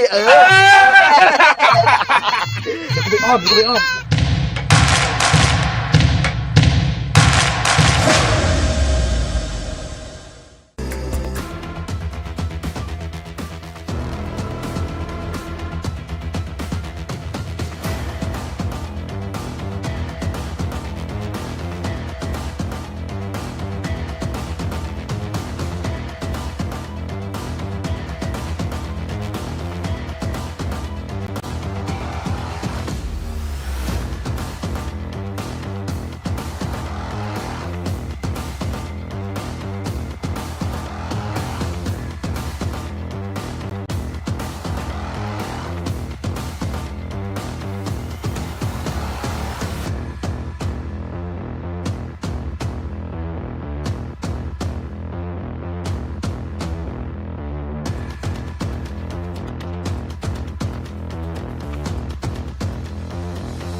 right, ladies and gentlemen, 9 matches down, 9 to go. We are halfway there of this incredible tournament of total of 18 matches. So 9 has been completed and still 9 to go. So it's halfway there, and I'm sure every team is feeling the pressure, and the most pressure comes down to this team, Boom, because they are the previous tournament champion, and this is their next tournament. So I want to ask them, how does it feel to be the winner of the previous tournament, and what kind of techniques they have to win back-to-back? So, being the previous tournament winner, what will you do to make sure that you win back-to-back and be crowned the champ again? Oke, Yami, dengan last season kamu mendapatkan kejuaraan, kamu adalah champion season lalu, apakah yang kamu bakal lakuin untuk kamu mempertahanin kejuaraan kamu? Yang bakal kita lakuin yang terbaik setiap matchnya. Yeah, I think the most thing that we're gonna do in order for us to defend our title is, of course, we're gonna do our best in every game. How would it feel to win back-to-back in PUBG Mobile, in the spring tournament and now in the summer tournament? Kalau rezeki Boom Esports mengangkat piala kali ini dan menjadi back-to-back champion, gimanakah perasaan kamu? Yang pasti senang karena piala Indonesia piala yang keempat ini buat Indonesia lagi. Of course, I'll feel very happy and very proud. Is because of 4 times PMSL will be held, and we are the only country that take the trophy back to Indonesia. Right. So, which team in this competition, in the PUBG Summer tournament, do you feel is the most threat to Boom? Oke, sepanjang grand final ini, tim manakah yang kamu ngerasa itu bakal bikin kamu khawatir lah, kamu takut, ataupun itu bakal kasih ancaman ke Boom Esports sendiri? Kalau ancaman nggak ada sih, karena kita fokus ke tim sendiri. I don't think there's any threat on this grand final is because of we only focus on ourselves. Right. So, as we all know, the top 3 team in the PMSL Summer Tournament 2024 is so close. There's only like a couple of points different. How will you make sure that you win with such a tiny margin difference? Oke, ini udah setengah match, udah setengah hari lah, intinya setengah turnamen ini udah habis, ada lagi 9 match, dan poin itu bisa dibilang dikit aja gitu, bedanya nggak terlalu jauh. Bagaimanakah kamu bakal mengatasi masalah ini dengan poin yang sekecil ini buatkan kamu juara? Yang pasti kita nguatin mental, terus yang kedua ya lakuin yang terbaik setiap gamenya, karena kalau kita ngelakuin yang terbaik setiap gamenya pasti kita bakalan di atas. First of all, yes, of course, we talk about mental, and we already prepare our mental to be in this kind of position. And then second thing is we need to give our very best in every game so that we can get a lot of points and we're gonna be the champion. Right. So Yami Mui, as representative from the Boom team and the leader of the Boom team, any words you would like to say to all the other teams? Oke, ada sedikit kata-kata yang mau disampaikan ke 16 tim yang bermain di hari ini. Mungkin untuk tim Indo ya, semangat untuk tim Indo, semoga kita bisa masuk ke PMWC 5 top Indo. I don't have much to say, but I want to say specific to Indonesian team. I just hope that all top 5 spot to PMWC is from Indonesia. So good luck and all the best and have fun. And any words you'd like to say to your most threat? Just give them a preview or a taste of what you want to say. Oke, kalau ada lah satu tim yang bisa dibilang ancaman buat Boom, ada nggak yang mau dibilang ke mereka? Ancaman ya paling ya Reki sih. Kalau yang dibilang nggak ada sih, karena kita bestie aja gitu, jadi sering ketemu. So I think our threat is gonna be RRQ, but then I just don't want to say much thing. I just want to say good luck and have fun. It's because we are best friend. Can you provoke a team? Just make it exciting. Dia cuman kalau bisa nggak kamu provoke tim itu? Nggak bisa. Yeah, I don't want to provoke them. We are friends. Okay, you're friends, but today you are competitors, but the respect is definitely there. Okay, thank you to Yami Mui from Boom Team. Thank you to our great translator. Right, I said, ladies and gentlemen, 9 matches down, 9 to go. Let's see how it turns out. And yes, the top 3 teams are so close. There are only a couple of points different. So we'll see who will be crowned the champion. Remember, there's only one champ, but we'll still have to wait and see after 9 games. There could be any dark horse who takes the top spot, or any of these 3 teams can be the winner. All right, back to our casters. Best of luck to all 16 teams.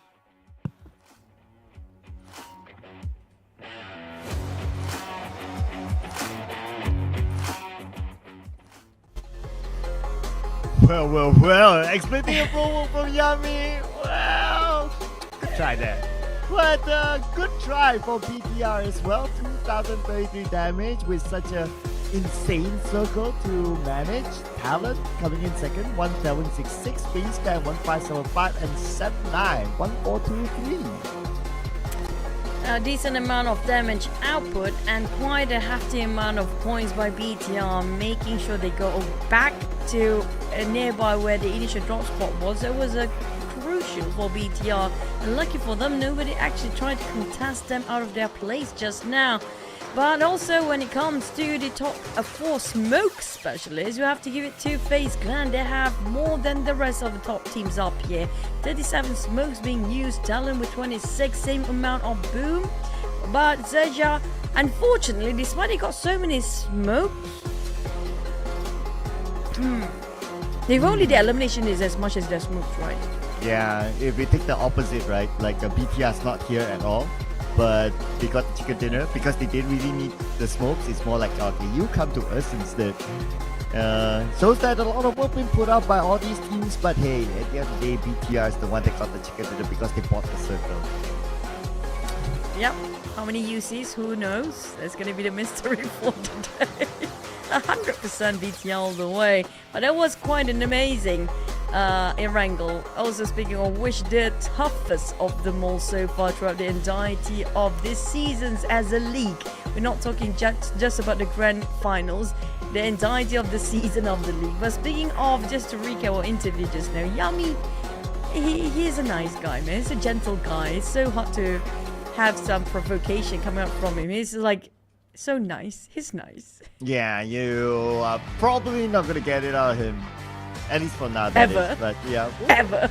Who knows, people change, you know, you give him a few more years and you'll be rowdy or something, I don't know. But, you know, when that graphic of those teams got the chicken dinner came out, I noticed one thing. Today is Red Day team. Oh, we're back to that. Yeah. Now, waiting for TALON. BTR got it. Okay, TALON. Who else is red now? FaZe. Okay. If Mormon and Mela playing the front line, of course, why not? And KT. And KT. Yeah, that's it. Yeah. Is it like literally 3 teams? BTR got it. So EX got it. Alter Ego? I don't know. Feels a bit grim now for Alter Ego, honestly. Okay, I then. don't know what really happened. Well, then let's take FaZe, TALON, and KT. I mean, a good amount of red teams here, so if they can come up with a mix, that'd be nice. I really wish we actually have an interview with Alter Ego to ask them what's up, because this is, I mean, they're dropping the ball entirely for the grand finals here. Yeah. Sometimes it's nicer to hear, like, rather than teams that's already performing, and then you kind of get like standard answers. It's sometimes nicer to hear like teams who are not performing, just to know what's happening and get a little bit more insight on what exactly is going on. Yeah, it seems like they are having some issues that they need to solve it quickly, because like the host mentioned just now, we're halfway through with only 9 more maps to go. 3 remains for today. The other 6 will be tomorrow, which is going to be the last day. If they want to play catch-up game, that's probably going to be rough, because we do know all the top 3 teams by end of today would definitely have more than 100 points. Yeah, we already have the first 100-point team, that is the Xavier. BIGETRON Esports is just 1 point behind 100, and Utilize is 6 points behind 100. So 3 more games to go. It's going to be easy peasy lemon squeezy for them. And expect, like what you said, right, a few other teams to join them. Teams very, very close, like BTR, maybe like even Vampire, doing it for the home fans as well. So far, the best performing Thai team to maybe come in the 100-point bracket by the end of the last 3 games. Now, speaking of the point bracket, right, it's pretty close from 5th place, probably even from 4th place, down to 13th place. The gap, it's less than 20 points. I mean, from the 4th, maybe up to 9th place. But we do have a bit of swap from the side of RRQ. Yeah, so Hexas is playing in the absence of Asa this time. And yesterday Hexas he played as well, but he played like either he started playing the second half or the Miramar maps. But this time they're gonna put him in. Yeah, so let's see what sort of dynamics is Hexas able to bring, because RRQ they have not been in the best performance as well. Well, we kind of familiarize ourselves and getting used to the RRQ that we known during the league stage this season. They're a bit more aggressive, a bit more firepower in there, and just recklessly coming in for the eliminations. Like they were, like how do I tell this? Like it's head to head between RRQ gameplay and the Infinity, but when it comes to the grand finals, it feels that Infinity do have a better spot and play as a better outcome compared to RRQ that seems to be toned down a bit, not a bit, by a lot. Yeah, I know, right? It's like they used to be one of the teams to be feared, but season after season they seem to go down in terms of performance. But for Sem9, they're also looking to refresh their lineup. Loyu taking a break, and Depth is going to come into the Sem9's lineup. And Sem9 currently they are at the second last place still. Hopefully they'll be able to bounce back, because for Sem9 themselves, they actually created a watch party and fans are there watching, so hopefully they'll be able to give back to the fans supporting all the way from Malaysia. Adam coming in as Blaze being replaced. I don't know, Blaze has been playing quite a lot, but I think they don't want to overexhaust the players. So definitely Blaze need a bit of a breather. I think Adam can play pretty well himself, but we don't see a lot of his plays when it comes to the grand finals here. But speaking of Sem9, I agree. Definitely they need a change, and Ryan's coming in alongside with that. We're gonna wait and see whether there's a change from the teams that had major swaps just now. But we're back into Erangel for our last run Erangel of the day. Let's fly.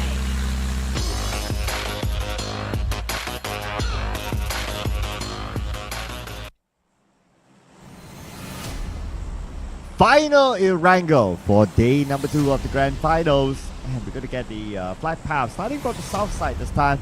Military base up to Stalber. Alright, now even the previous round we had a good flight path until there's a thing called circle that arrived. Yeah, the moment I saw SMB in as a start of our flight kind of traumatized me based on the last circle. That last circle was, I think that it has been a while we actually had a bridge circle after the patch where it was a long time ago, around two years, a year before, that after we have the platform attached to the bridge, we never have that kind of a bridge circle ever until today. That's been a very long time.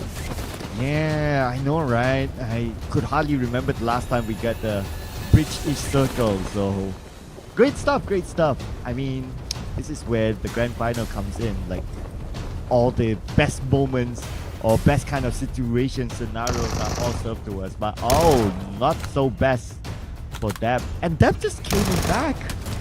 Oh, he didn't even get to play for a second. Literally a second. The timer just started. It was a 0-0 mark, but no. No! Why? Yes! Oh man! Don't tell me it's gonna go north again. If it goes north again, everybody's out the door. Like the door is that way for everyone, including the game's production. broken by now, man. Yeah, the game is just gone. Okay, unless if it's like purely mated race circle 5, but if it happens like just now, you know, see you guys tomorrow. Who needs firepower? And you have the circle against you. You don't need weapon. You probably need a boat now. Well, Lapa needs his AK against potentially Triple F, who came past by, and Spider 10 on the right as well. BTR Breach Camp? Nope. Okay, no, they're gonna let this one go. Focus on the loot, people. BTR is like, we know how the circle plays last time. We don't rush ourselves into the SMB anymore. Not this time. We know what we did. Last time we did work well. But you know what, Cloud? It's been a while. We actually see players and teams that use the boat as barricade when they're swimming to make sure they won't be discovered, right? We've never seen that before. Maybe it's just a rare sight to have circles inside of a water these days. Yeah, because of the esports mode, we won't see a 100% water circle. So yeah, that's why. Esports, wait, what? Because of the esports mode, like the tournament mode. No, that's what I meant. Like last circle, esports, what? That still had like land. Like I'm talking about like 100% water. Oh yeah. Yeah, like it won't happen because of the esports mode. So it would definitely go to land. Yeah. I miss Vikendi based on this sort of circle. I think it still plays in my mind about the Vikendi no land circle last time. That was years ago. It was so much fun. But also when it comes to the nade, when a player toss, it's been a while we actually see a zigzag nade as well. You're right. Yeah, you're right.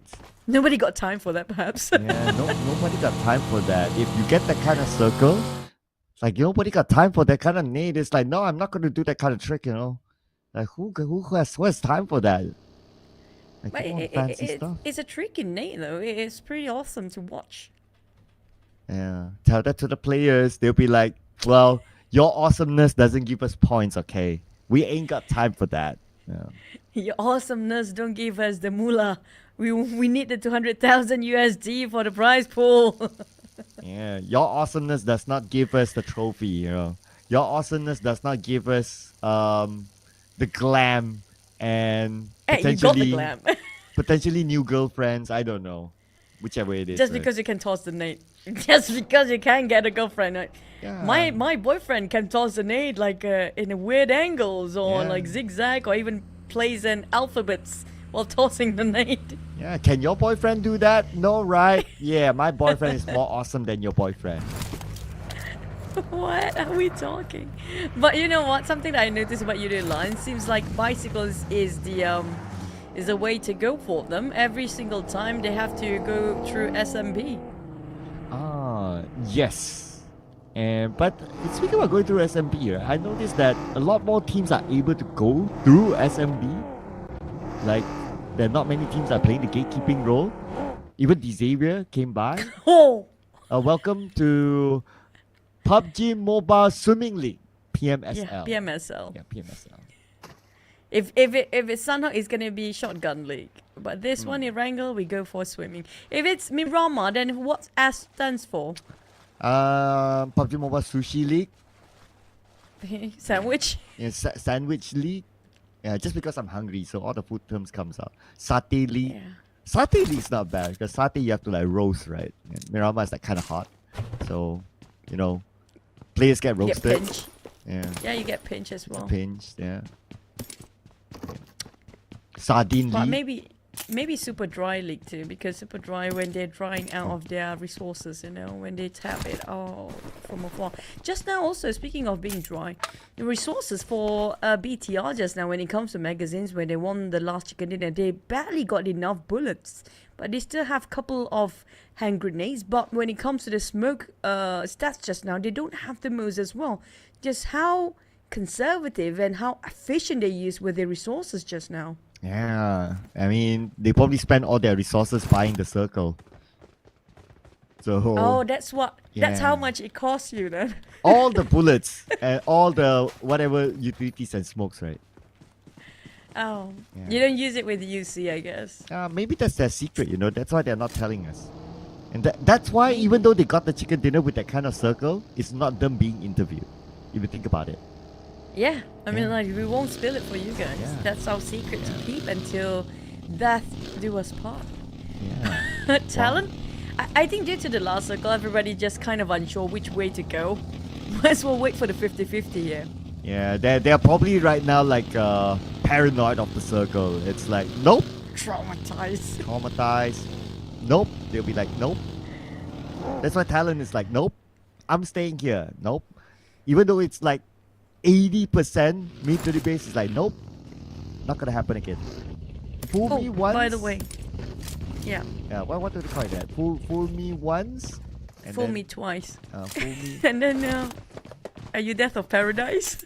Oh, okay. I have to G that. Okay.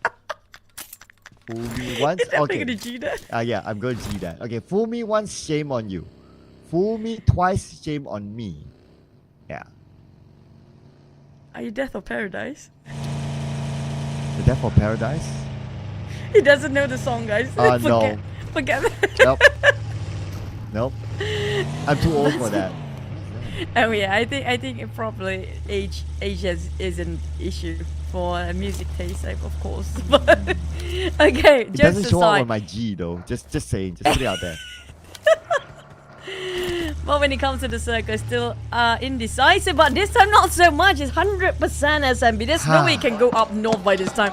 But look at the circle. It's not even in the map at the end of it. What kind of a game is this? So, well, what are we having here today, right? Not that I'm complaining. I mean, I'm just saying, just because we're casting. But if let's say I'm not casting, I'm watching this as a viewer, like all you guys out there, I'll be like, yeah, boy, give us more. We like it this way. Yeah. Not if your team's losing. Saying, so says Track C from PA, the second one to be eliminated. Well, PA, they try to rotate as fast as they can. But it's either go super fast or super slow for PA. It's so hard for them to balance it out in the middle. They will have some issues to that. But they do have Adam. Now, Adam just warming up to this tournament, yeah, compared with Blaze, who a bit more experienced based on how much game he actually exposed himself in the grand finals. Maybe Adam is trying to find his footing, trying to play about the flanker that he needs to. But these Xaviers, well, they're taking their own sweet time. So these Xaviers has been same objective for the entire day. We're gonna play it safe, be in the center, attract no one's attention. But if they're being forced to fight, they have to. And just now, I think Boom forced them out just now. Wow. But Lobby X is forced back into the lobby. Get it? And there goes XERXIA. Although double digit, but still the only team without any placement points at all. That is insane for a team that has decent amount of experience at this stage of the tournament. Just not get any placement points at all. But Vampire Esports, okay, they dock themselves, they pick out Gosu. That's going to be their first point in the market. And speaking of Vampires, by the way, they dropped themselves the entire team instead of break into 2-2. 2 on the main peninsula and another 2 Stone and Tony K on SMB. This time a full 4 dropped themselves in SMB instead.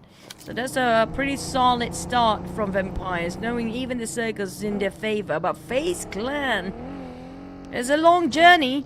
But I wish we get to see what we want to see. Vintorius and Nine Noise taking the front line. Mela being the support at the back. Infinity taking on RIQ. Now that's going to be fun to watch. Infinity and RIQ, both teams have high firepower. They are aggressive teams that seem to be butting their heads early on. Yeah, it will be interesting to see who actually wins the fight. Okay, we have that on visual. And it's actually inside on main 30 base. The fight for the middle of the circle. So it's worthwhile if they take a frontal approach, but maybe not for them since open space between the two, so they gotta let that one go. Plus, we might as well wait for the next space of circle. Honestly, I'm even more interested to see teams from main peninsula coming in, how they're gonna survive at this stage. If there's any bridge campers, we're not sure of that. But, oh, we don't have Asa. I was hoping to see Asa in this one. TALON take it on PIGMY. And RIQ, I'm looking forward for Asa because this is the circle that last time I saw a couple of years back, where RIQ gained high volume of eliminations by playing around the center of SMB, and Asa was the pivotal player to actually go for the off angle. He was pretty smart taking those high elevations and just shooting people from above. But FaZe Clan seems to be bumping into XERXIA. You talked about the one that's in the main peninsula, still having a lot of challenges for them. Yes, and the elimination feed is rolling right now. RNJ out to get up at moment. And waiting for the next one to happen. We still have like 4 teams at least still tanking the blue. So expect more casualties. PEA, one of their players kinda low, but not out yet. And we are moving to stage 4 in about 1 minute 50 seconds. Hopefully you get to see what exactly is happening with some of these teams. Okay, we have XERXIA here. All the best with FaZe Clan. But it's stage 3. They cannot overextend themselves with over 1 kilometers away from the circle. It's stage 3. It's already so late and so deep in the blue now. Yeah, and coming to stage 4, it's not gonna be easy. I noticed like one of the players only has like one first aid and one med kit. That's about it. Like Meezy only has one first aid. He has to share with his other teams. There you go. 2. Not gonna work out for them. Quickly spotted out by Meezy. They need to wrap things up quickly. Meezy, I think Dimsy will probably still have first aid, but it's gonna be gatekeepers here. FaZe Clan, boom. Now there's gonna be fun, boom. Be gatekeep before finally have a bit of taste of gatekeeping the others. But like we mentioned, half kilometer, 600 meters away from the circle, they overextended their stay with players don't finish off FaZe Clan members. And the Torres was the one to be taken out by the blue. And 3 more to go. They're still spending time in it. Adam from PA taken out by Billboard. Now, last we saw Ventoras went out. FaZe Clan, they're still stuck at the bridge. But actually, they're the ones who could retreat because they're on the mid to the base island. But they choose to stay there to try to block out their opponents coming in. But for PEA, they must win the fight against PIGMY now. 2 players left. They're surrounding all angles here, but last we seen one of the players knocked down as well. They might actually just lose the entirety of the bridge cam here. It's not going to be worth it for both teams because I don't see Dimsy with any more first aids as well. We're rotating into stage number 4. The bandages will not help at this point with the teams without any first aids. Dimsy have won. But down to Kiddo. Last time we saw PA don't have that much health utilities too. Yeah, they're pretty low the last time we saw them. I wonder how much more. Okay, that's Kiddo. He's using bandages and like what you said, right? He probably does not have any first aids. Not too sure. Hopefully we get a visual later on. But what we're sure is that Mela 1v2. Here we go. 1v2. They're just winning so far. But here comes 9-9 to the rest of FaZe Clan. Will they save? Nope, they made a U-turn by Mela. But for XERXIA, even if they pick each other up, they do have a couple of first aids, but they will not make this out alive. Yeah, so, yeah. They chose to be there though. They had the option of like, okay, let's just, get away and all that, but they kind of chose to be there. So let's see the other members of FaZe Clan, how's it going to be for them. And they arrived in mid. But for PA, well, we talked about that. We weren't sure how many first aids they have, and looks like they're out. Next is going to be XERXIA. I'm just counting out the time here. FaZe Clan barely made it through. With only 2 left. Heavy casualties, got 2. XERXIA, I don't know how he can get out of the blue. Hopefully he made it in time. Yep, he got a couple of heals. And KT will pass across Alter Ego. With BTR on the other end too. Right on top of military base, we have most teams already inside and in the center. Yeah, this is what we call a slow death. But hey, somehow XERXIA managed to get away from the blue. Okay, good work there. But okay, 7-9 now. Team that is playing with 3 players at number 15 at this moment going up against Vampire Esports. Crashing into the compound, they don't have the man advantage. Vampire Esports trying to get a knockdown. Made on the stone, close one. Here comes another toss. Stone need to re-heal himself, but Tony K already prepping out. Another one might hit on you high. I don't know how much damage that will conflict towards his side. But Tony K trying to coming up from off angle and hit on Kenny. That's going to be the go time for Vampires. They're rushing in, but Tony K, where's the follow-up? He seems to be alone down there. Stone and Fluke still shrubs at the back line. It's 1v2. Tony K coming in. The rest of the team will follow through, but he managed to avoid those explosions. Sam9 wrapping another nade. Oh, trying to take advantage against 7-9 right now. Since they're in the inside. Oh, Brian. Took one, but traded back. Vampire Esports eliminated 7-9. Number 14, no points at all. Another top round again for 7-9. Cheers coming up from the Thai fans with Vampires winning, but it's going to be NKT next. Mr. Joe wrapping the nade in 2 and 1. Here comes the toss. It will hit nobody. Just a tiny bit chipped on Fluke, but here comes the blue zone as well. They'll be forced to just push into NKT. They got waiting with the DBS. Look at this. The blue will be behind Vampire Esports. They got to some shrubs. And now NKT, being the third party team, took advantage of The PI Esports, they're still licking their wounds. They got knocked out, but health, is there going to be enough for them to tank? And Mr. Joe, can you pull up a moment here? I want to see the Mr. Joe moment. Come on. Mr. Joe have some problems to decide whether to heal back up or go for the fight stone. Next, Mr. Joe! I am Mr. Joe's biggest fan now. Okay, Mr. Joe, sign my cheek. Sign your chest. Joe. You can sign my anything at this moment. Mr. Joe. Remember the name, guys. IQOO Alliance. FaZe Clan made it through, but there's so many teams firing onto their side here. We're talking about moments down due to their migration. Unfortunately, FaZe Clan shut down by IQOO Alliance, but RRQ a bit disappointed with 9 noins left for FaZe Clan. Infinity coming up the same direction as the Xaviers. RRQ taking the command center of the SMB. Spotted out FaZe Clan and IQOO Alliance at the same time. Very high value information. Man, I'm still ringing over the Mr. Joe moment. I'm like Mr. Joe's biggest fan now. Oh, no mercy! The moment he picked, Leo punished him. And RRQ, we need to pick him up. But there's some IQOO Alliance not in the circle. They have to fight their way through. They look, quick pick up there by his teammate. Rosemary takes out Lamborghini. Big boy versus big boy. Snake actually got a perfect cross. The fires just onto the side of IQOO Alliance. Unfortunately, didn't see that through. But Infinity and boom, here comes the chaos. Boom, down to only 1 player's left. Make it 2. Frenzy and Risey still alive. With very low Risey to actually do a lot of work. But Yummy May being shot down from afar, being shut down by the side of Alter Ego. Octa finish him off, and RRQ is fighting IQOO Alliance. Well, there's going to be a nade galore. Frenzy versus Logan, 1v1. And here we go. Frenzy, how is he going to go in here? He's pushed to the corner, 50% of health left. Razy will be taken out. Oh, okay. A little bit of a trade-off health there. Okay, this day. Whoa! Frenzy! Wreck havoc onto the Infinity.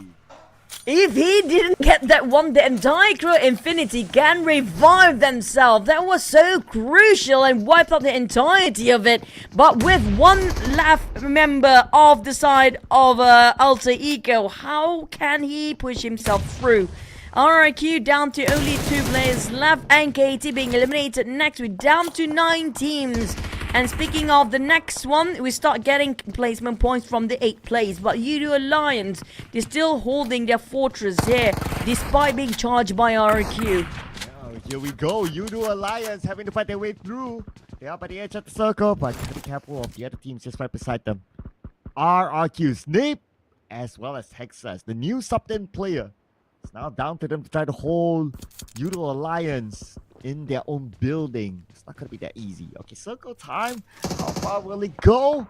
Circle middle. BTR. Oh, but I'm done. BTR bought the circle. Twice in a row, man. What are the odds? And now back to a FaZe Clan. They're split. There's only 9 noise. A Conti. A bit splitted apart from the rest of Team Flash. Maybe this is what they're deliberately doing. With taking bunkers, slightly a bunker side. Talon's right on top of Conti, but FaZe Clan shutting down on IQOO Alliance from afar. Oh, yep. Like what you said. Long range shutdown onto IQOO Alliance. Leon's taken out by EXO from Talon. Like, there are at least like 3 teams looking at IQOO Alliance. I don't know how they're going to get out of this. Ooh, but what? Smoke bridge for sure. But what's next? They're pushing to RRQ. But the thing is, it's not just the 3 teams we spot out, RRQ and IQOO Alliance, FaZe Clan. There's also Team Flash, keep on third-partying from afar around this bunker. It's so hard to spot them on. And if they keep on hiding themselves like this, they're probably going to get the chicken next. But we do have these Avies still alive with the trio. They're not making any noises yet. Okay, nade by a 9 noise. Speaking about noise, he happened to come out on screen. But anyway, let's see what sort of noise he can make against RRQ's being shot at. Lucky enough that he's still A-OK. No. But the blue is just right behind him. I don't know about 9 noise now. Oh, it's going to be tough for him to climb up. Team Flash tried to do some damage from the side. Yudu Alliance, unfortunately, being eliminated. Will be followed by FaZe Clan. I know he's still alive. The side of Team Flash, they're definitely comfortable in these bunkers. And we do have talent behind them now. But it's pretty hard to just shoot them out. Team Flash, Kwang will have to leave. Hearing the audio cues coming up from behind. Yuri and Linux challenging Batman straight up front. With 9 noise being finished off, that's going to be the last of FaZe Clan. Talent versus Team Flash. The other two, they're looking at different ways that they're on their vehicles and will try to give the extra hand that needed by Batman. Oh, in the face of Batman, sending him back to Gotham City. And Yoru, and then teams on the other side. It was actually, who shot it? Conti from Team Flash. Wait, where is Conti? Off the angle to knock that Yoru. Bought time for Quan to pick up Batman. Man, Conti. Oh, okay, no. That is it. Oh no, out in the open.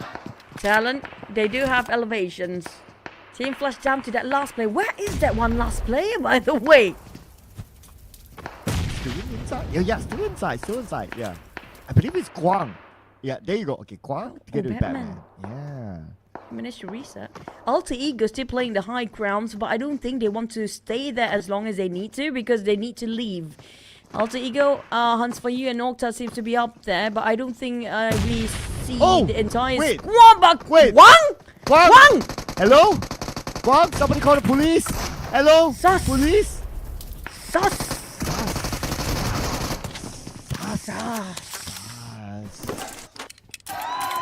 Something is up.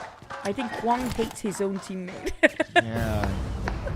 They probably sleep in the same room.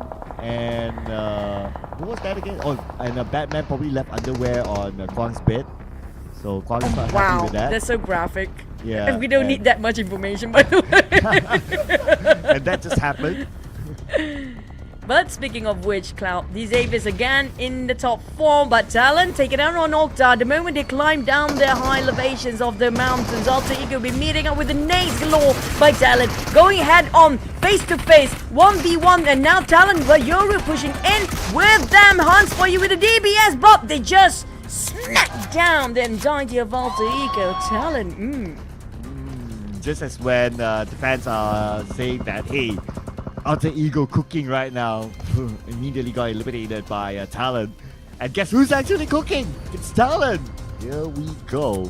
But you know what? Xavier is still in this. My goodness. Oh, these 3 teams here that you can see on screen, Chuchu, they are all red color. I'm just saying, conspiracy theory. Talon, if Talon scores it, we haven't got Talon chicken, so we might actually give it to Talon. But BTR, they spend everything of the ammunition, their smokes, for the sake of a circle. So there's still a shot at it. You know what? If Alter Ego was still alive, technically they're kind of red as well. So, I don't know. Today is there's something about like red teams, red logo teams. But speaking of the red logo teams, the one with the most flashiest red BTR and Talon seems to be very interested. But the Xavier's prepping the nade. Here comes Shadow, aka Levi. I don't think they are aware of this. Axel definitely oblivious regarding the Xavier's position. Yeah, right now, the Xavier is on the other end. Okay. Alright, it's okay. At least this time it's kind of hard to tell still. Okay, who's going to actually get the chicken dinner? Maybe even BTR, if like the Xavier and Talon is like fighting each other, BTR comes in later and just takes them all out. That could possibly happen. It depends if BTR did invest for the next circle. I'm out of here. The Xavier is playing a bit prone. They got some vegetations in between, so they can actually do have covers. But yep, BTR didn't spend enough for the circle. It's gonna be Talon's the circle. We might actually have all red here for today when it comes to the last wrangle. Interesting. So it looks like they're out of UC to buy the circle. Here we go. So now no circle at all for the Xavier. They have to make the move first. So I don't know. It's like kind of like a roll of the dice right now. Who will get second place or third place? But Talon very, very likely to get the chicken dinner. The Xavier's patience is the key for their winner chicken dinner. Yeah, the entire day, such consistency showcased by the discipline of these Xaviers, the trigger discipline and the patience of waiting the right time. Definitely them pushing at number 1 right now is due to that. whatever you guys want to call it, prone game, cowards, or whatever. Hey, it works out well for the team. They're playing with their strength here. It's definitely worth the try for teams out there, especially XERXIA, if you want to learn from this team. But these Xaviers, BTR, and TALON seems to be a bit of a tension, but TALON do have the circle. They don't need to move. They have even the elevations, Cloud. Yeah, all they need to do is just, have a sip of lemonade, bathe by the sun, enjoy the vitamin C. Is it vitamin C, sun? No, that doesn't sound right. But what we're sure is that Lapa now will be bathing in the sun on his knees, will be taken out. Nate will be forced to move by the blue. I mean, it's all talent right now. Nate T, shot down by Zuxi. The flank side, Lambo and Shadow, they need to advance forward. The Blues will close on their side first. Zuxi, the last man standing for BTR, still scores another, but here comes Yoru. Definitely see a bit of a barrel of Zuxi now, but it's just gonna toss the nade to finish things off easily. Here comes the nade, Zuxi! Oh. He managed to not be clipped down by Shadows. They barely got space here for these Xaviers. He has one of those bomb suits, I think. Zuxi is still okay. But now Lambo's making the run for it. Oh, Lambo shows himself. Lambo forced by. Lambo gets knocked out Axel. And wait. Did we? Wait, is that? What? We're done. Oh, okay, talent. Okay. Because there were like 3 teams and it's like ended at the same time. I just needed to be sure, okay? Oh, we're done. Oh, that's the chicken dinner for last wrangle of the day. What a game! Wow! The Blue Zone was amazing. So much frags by the Blue Zone. Wow, Blue Zone top fragger. Blue Zone MVP. Absolutely amazing play by Blue Zone. Did you see how the Blue Zone actually dodged and evaded the shots from 16 teams at the same time? Amazing play by the Blue Zone. Damage received 97 by Misery. And when it comes to elimination, these are the guys that actually shut down all the teams that passed through. Literally the highest elimination of the entirety of this grand finals. Oh my god. 21. Wow, okay. And look who's cooking here. Look who's cooking his talent with Axel here being the MVP. 6 eliminations, 979 damage, 304 damage received, 7% team completion, and a maximum survival time of 27 minutes and 11 seconds. Talent's the one cooking, ladies and gentlemen, and you gotta be prepared to eat. I don't think Rapface is playing just now, right? They don't need Rapface for that. Oh yeah. But you know what they need? It's red logo teams. Check this out. Alter Ego, Xavier, BTR. It's just red logos galore. It's gonna be the day of the red for the teams with the red logo, but it's definitely a red minus for the teams that score any. 37 smokes by these Xaviers. That's just how much they need to just sneak themselves into. But let's rewatch the highlight of the Blue Zone and a bit of a interesting fight.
Well, there is it, your MVP, ladies and gentlemen, the zone.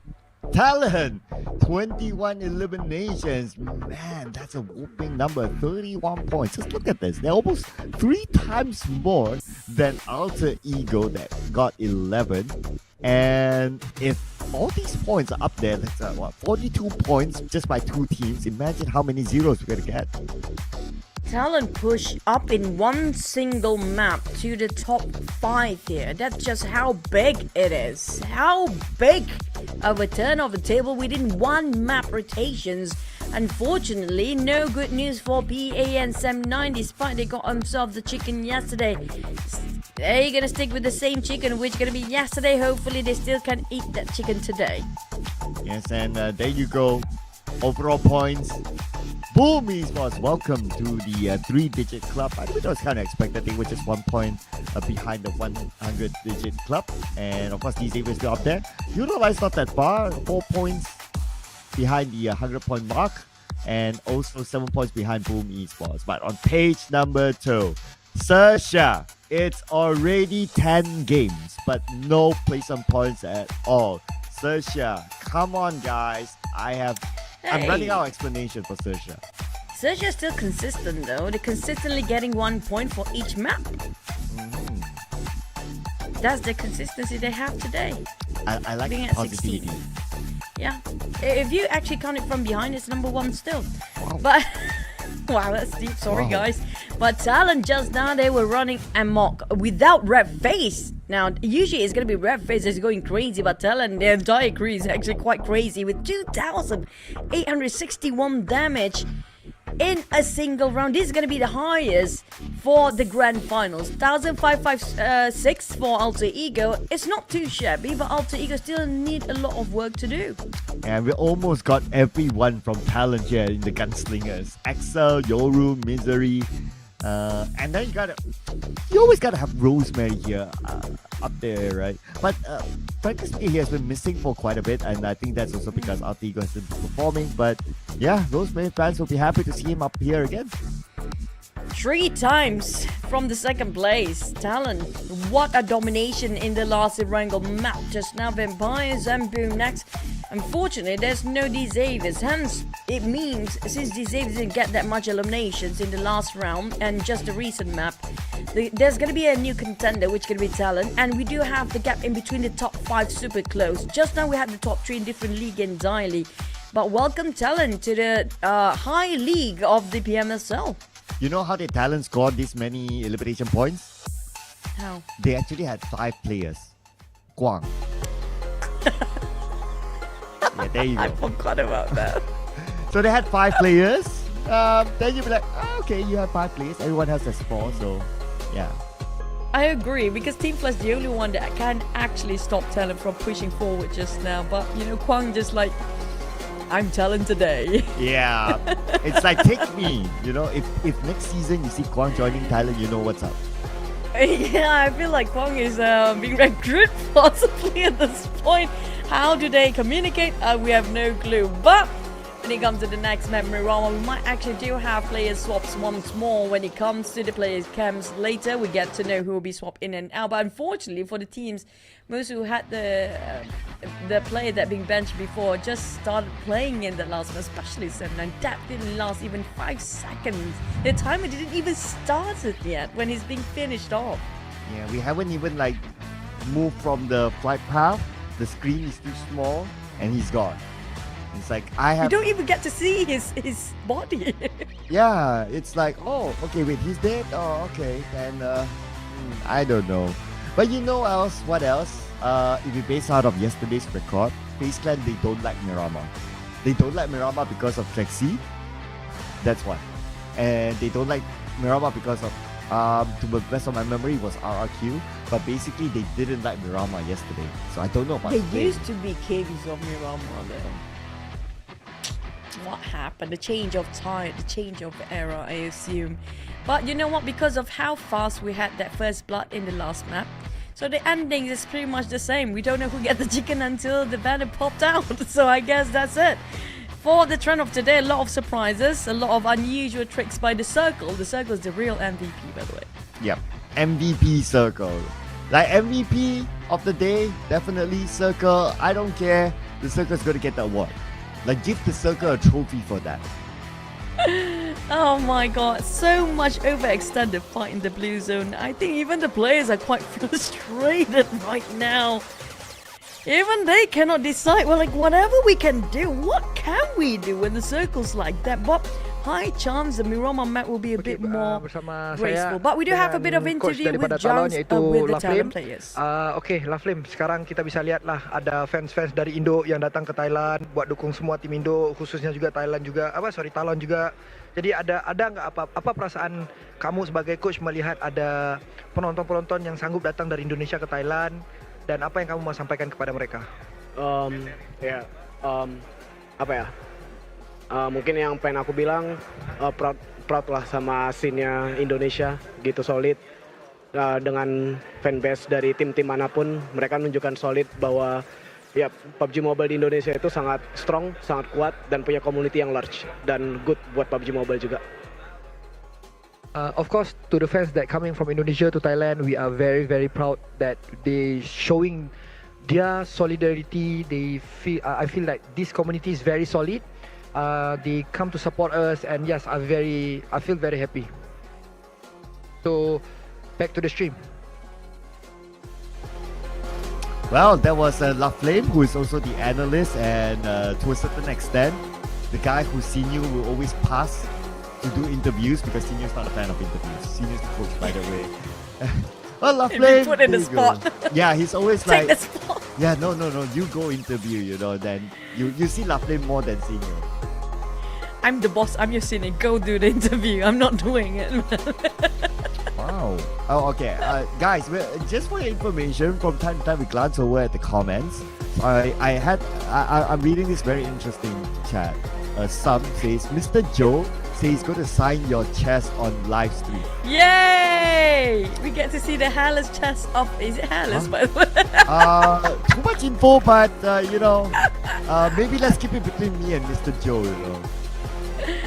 Yeah, we're gonna have the video up later soon, probably.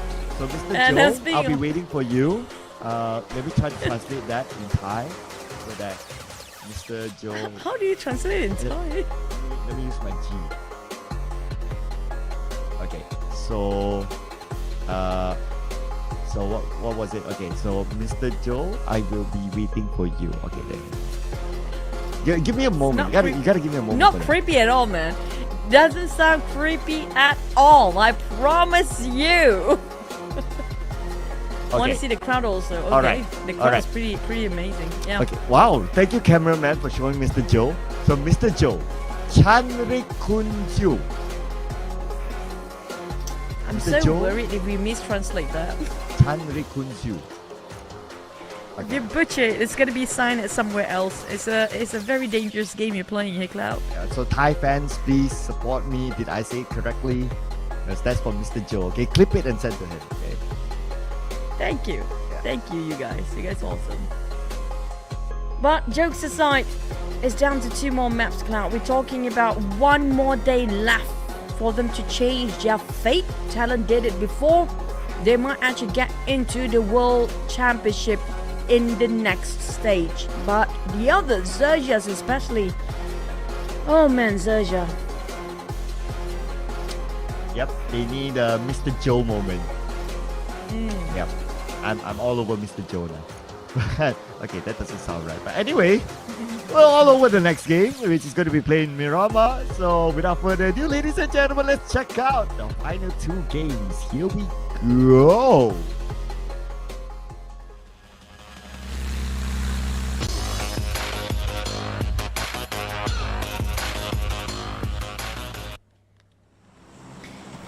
Finally get into the biggest map of them all, and at least this map has more land than a lot of water here today. And speaking of Miramar, it means that we're down to only 2 more maps. Surprisingly, when it comes to the grand finals, the most average points coming up from PEA, in spite of Boom. Boom had it in the league stage, but grand finals is a different story entirely. Oh yeah, this was because the PEA had a good run yesterday, so numbers up there. And speaking about the numbers, okay, now that XERXIA is up here, right? Number 2, just below XERXIA. I'll be reminded, or maybe, we can also remind our viewers that you gotta check out when XERXIA was up against FaZe Clan and he clutched them. That was the moment for XERXIA. Amazing stuff. Yeah, the smoke just thrown down. Nobody can actually check the floor. Nobody checks the floor. Everybody. Wow. Wow. Just parachute down and straight with the fight. R and J seems to be a bit lost from the rest of the crew. Wait a second. Wait a minute. That's a clean one. Indeed. Okay, he still has time to reload. Okay, reload, bro, reload, bro. He had 60 bullets, right? I didn't see wrongly, right? 3v3. 3v3. Wait, what? Okay, alright, PA doing the business, 1v1. Oh! Went down, follow up. Coming from behind, Mega Mine, very low. No! Adam spray, What? and that is it. I was still kind of amazed the fact that XERXIA lost it just like that. It was a clean first elimination, and then he didn't reload after being on the top like quite some time. Yeah. And it was red all along, and XERXIA willingly take me. They're like, I want to rest. Take me willingly one by one. What was that? Yeah, that move, I have a lot of questions with that move though. Like, am I looking at it wrongly? But you saw it as well. Like, he did not reload when he was at the second floor. He jumped down as if he reloaded and he wanted to fight. And I have absolutely no idea what just happened. I'm baffled at this point. I even have to rewind it, like, just to see what was he thinking. Right. So you rewind it, we didn't see wrongly, right? Like, he did not have any bullets. But he played like he did. He didn't even try to reload. He put it back in his back, stashed it in, and didn't even reload when he had the time for such a long one. He jumps out the window with 0 bullet. What do you expect with that 0 bullet? Maybe he thinks that, there's a feature that you can throw the weapon and it's an instant elimination to the entire squad. Not one player, but the entire squad. And the way they rotate in is straight in the face of PEA just now. You drove straight line. Straight line. Yeah, I mean, I don't know. Straight line. I mean, they could have come from a different angle. But they had to come from the angle where, PEA could, shoot straight. But of course, if you look at like the brighter side, it's like good work for PEA to be prepared for the incoming vehicle. But the one that RNJ was that I can't. I cannot. What is this rising star voting? This is not rising. This is already stars.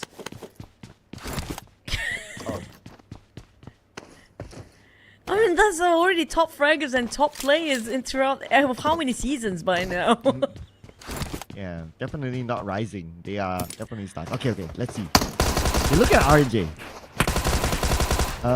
Okay, I think. Okay, this normally the replay graphic does not include the bullets in the magazine. So to be fair, it was a straight line. They just walk in as a straight line. Yeah.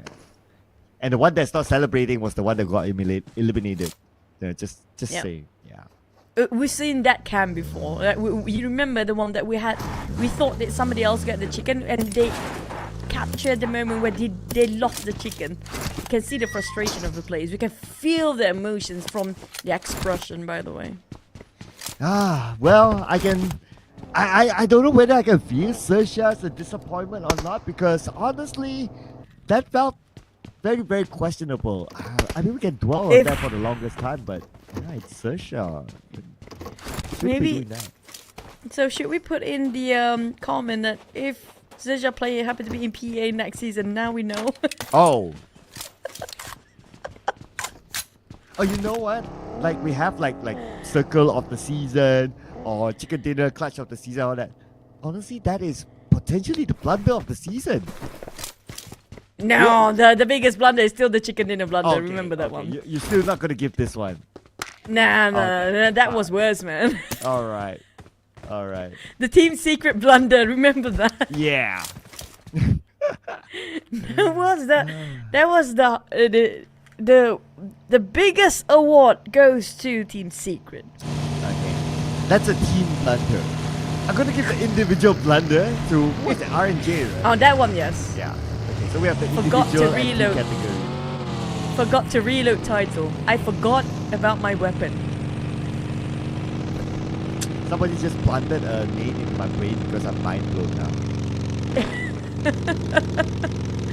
I do want to know what's his excuse, but I think there's gonna be some long shots coming up from the teams. We can't even focus about the circle just now, just because how mind-blowing that scenario was. Yeah.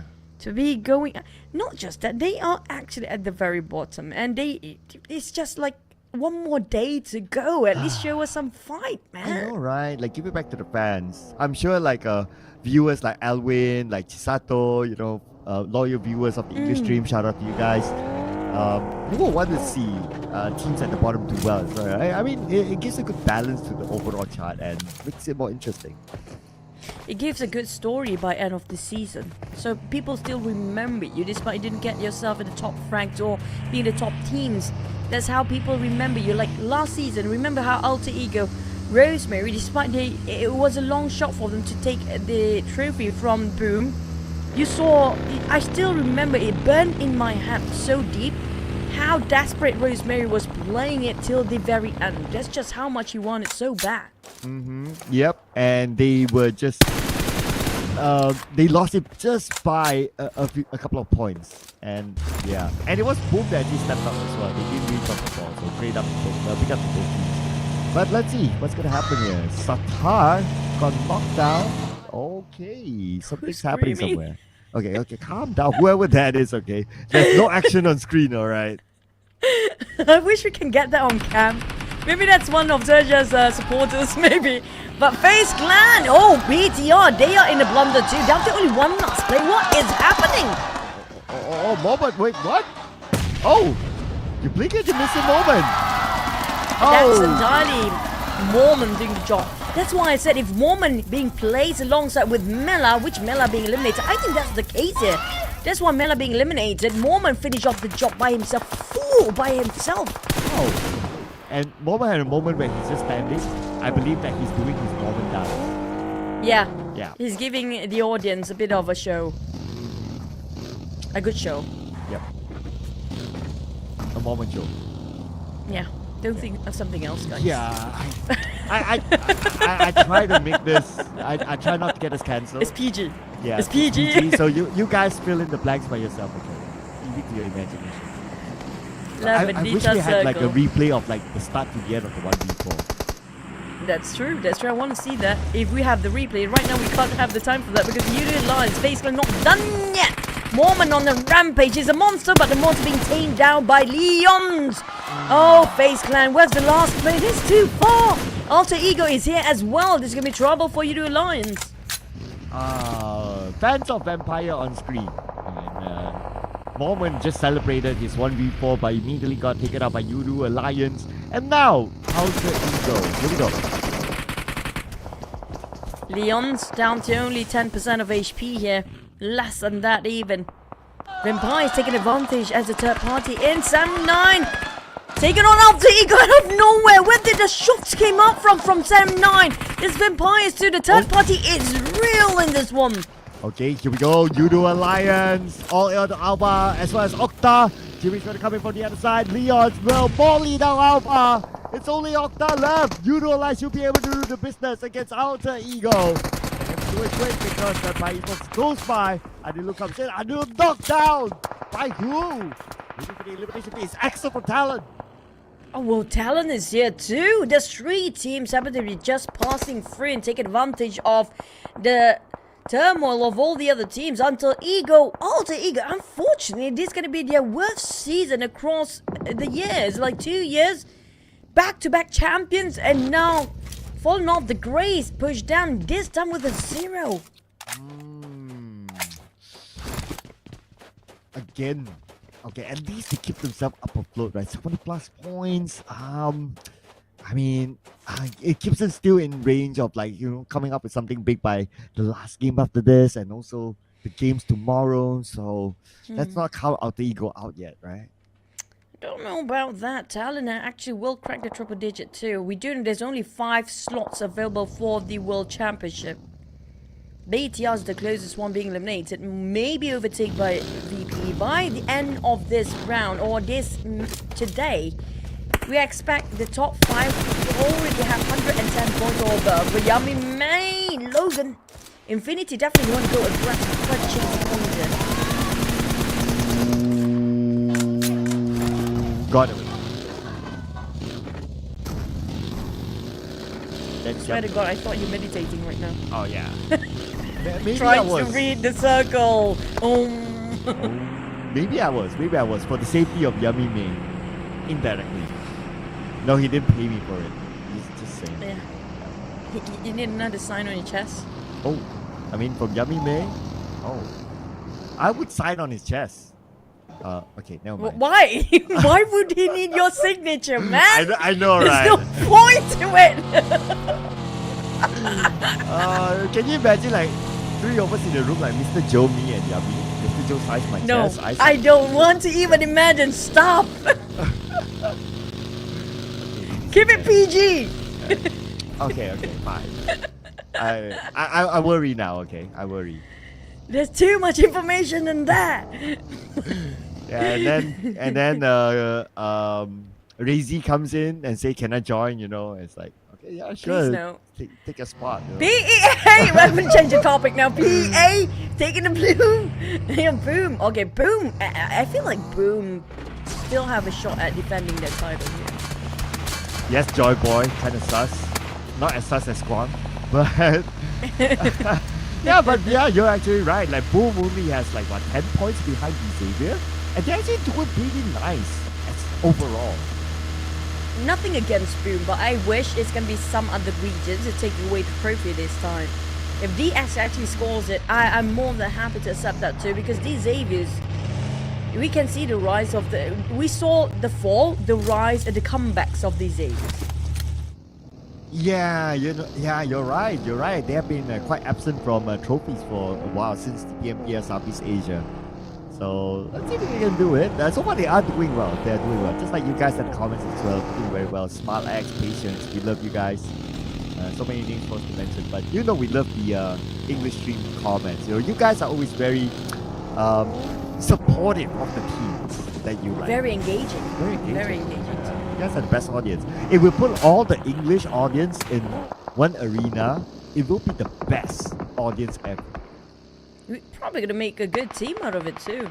Yeah. Audience But showman. speaking of the team that's not doing so well, it's gonna be Sam9 taking the other way round. These Xaviers, they try to play this as safe. They are very peaceful people, but not so peaceful when you just happen to be in the middle of a crossfire. Sam9, Yudo Alliance, Vampires, and DX now stuck in a row. Yeah, not like this. Not like this. Look at the Sem9 Yudo Alliance. All onto D Xavier, and we just talk about D Xavier like, okay, looking really nice, you know, making that comeback and getting the title for themselves, but now caught in this sort of situation. Hashtag Custer's curse is real. Is it going to be another red team or not? We're going to have to wait and see. NKT, Mr. Joe is in the circle, but the circle will shift. Team Flash taking all the way towards the left side, hoping the circle will favor them. Maybe that will be the case, but not really. Sorry, Team Flash. Infinity, they are on the far right. Nobody's there except for Sam9, but RQ, a bit of exchange of name between them and PA. There's going to be the M for PA if Traxi being knocked down as well. Oh, Traxi, the moment you call it, Traxi got knocked down immediately by the Peko. And PEA, 2 active players left. On the other side, we got a Dom, and looks like this is not really a cast script, but cast is true. And that exactly happened. Let's score himself a 4, not a 0, like Alta Eco just now. Tony K, Vampires, RQ going in for the rush, but RQ do capitalize over the northern side. It seems like they do have the elevations too, and the circle's still on their side here. They don't really need to move as much. There's abundance of death boxes laying around, so not a problem for them to reloot themselves. Yep, so they're going to have a lot of utilities there by taking out their opponent. And that will help them to prepare for the next round. And let's see here who's in the circle at this moment. Team Flash A good amount of teams around them as well. Judo Alliance is there. They do have compound. I mean, honestly, I wouldn't be too worried about these teams by the inside the circle. I'll be interested to know, like, by the edge, like, who else is there? And KT and RQ northern side. I think it was TALON on the right side just now. Left side, we do have NKT. So pretty much everyone else is in the center, and they are the one who's gonna slowly take the third party from long distance. Not much actions now. These Avias, despite they being crammed down in between so many teams, they're still alive as a four. Yes, now that you mention it, right? Actually, all these teams except for FaZe Clan is still a full squad, and we're at stage 4. Interesting. Very disciplined gameplay from a lot of these teams. And just to answer Alvin, yeah, I'm trying to tell you guys that you guys are awesome. Just saying. But I mean, honestly, Sus, yes, it's very sus. I yeah, agree. Sus, yes, but we love you. We love you all. Like, honest. Yeah. No, I'm not gonna sign anyone's shares except for Mr. Joe. Hey, that sounds so wrong, but yeah, right, Big sorry. Me. I had to stay consistent, right? Big Me against Talon. That's a dangerous game that Cloud is playing, but we're back to his Talon, PIGMY, and RQ. It's gonna be a three-way fight of this top, the 3 Indonesian teams on top. Vintoris, the last man surviving for FaZe Clan. I don't think he's being spotted by anybody, but I just kind of sense somebody is there, but it's actually RQ keeping in at tab. The Empire is not taking any actions yet. We don't see anything from the Xaviers. Not at all. Where is the Xavier in the circle? I want to know, because the last time we saw them, they were like caught like in between like a few teams, like Judo Alliance, like Sem9, but they are still a full squad. So now I'm really curious to know where or how is the Xavier doing now. How did they get out from being trapped by 4 teams just now? Definitely the replay, we get to see how they rotate in and out, but they're still in the center though. I'm surprised nobody tried to push them out. But for the circle, it will be on top of Judo Alliance and Team Flash. A majority of the teams already in it. It's going to be Boom spreading from the southern side. Wow, look at the spread from Boom. What confidence do they have? Yeah, this is confidence of the Boom. And let's see if this name will go boom, boom, boom onto NKT. As Talon tries to find the advantage. They managed to get a knockdown, then they're probably rushing. Look at the mini screen. Okay, somebody's in trouble. We're waiting for it to blow up. Vintoris. There you go. Oh, Vintoris. It's all about timing. If he can actually clutch this, it's a big one. One? Okay. That's one. That's one. That's one. No!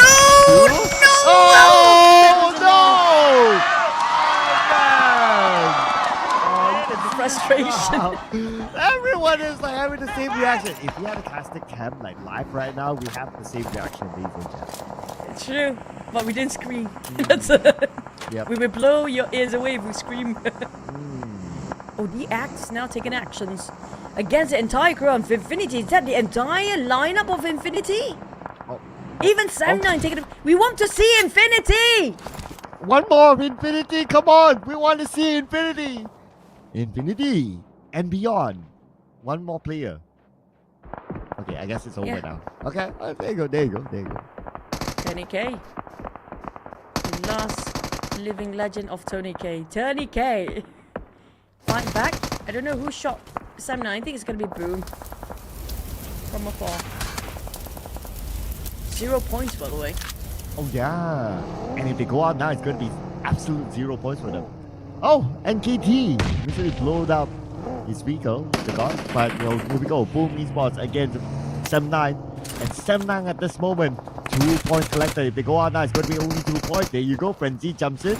And there's no way the other members of the Sem9 are going to be able to save their teammate. Dap! Oh!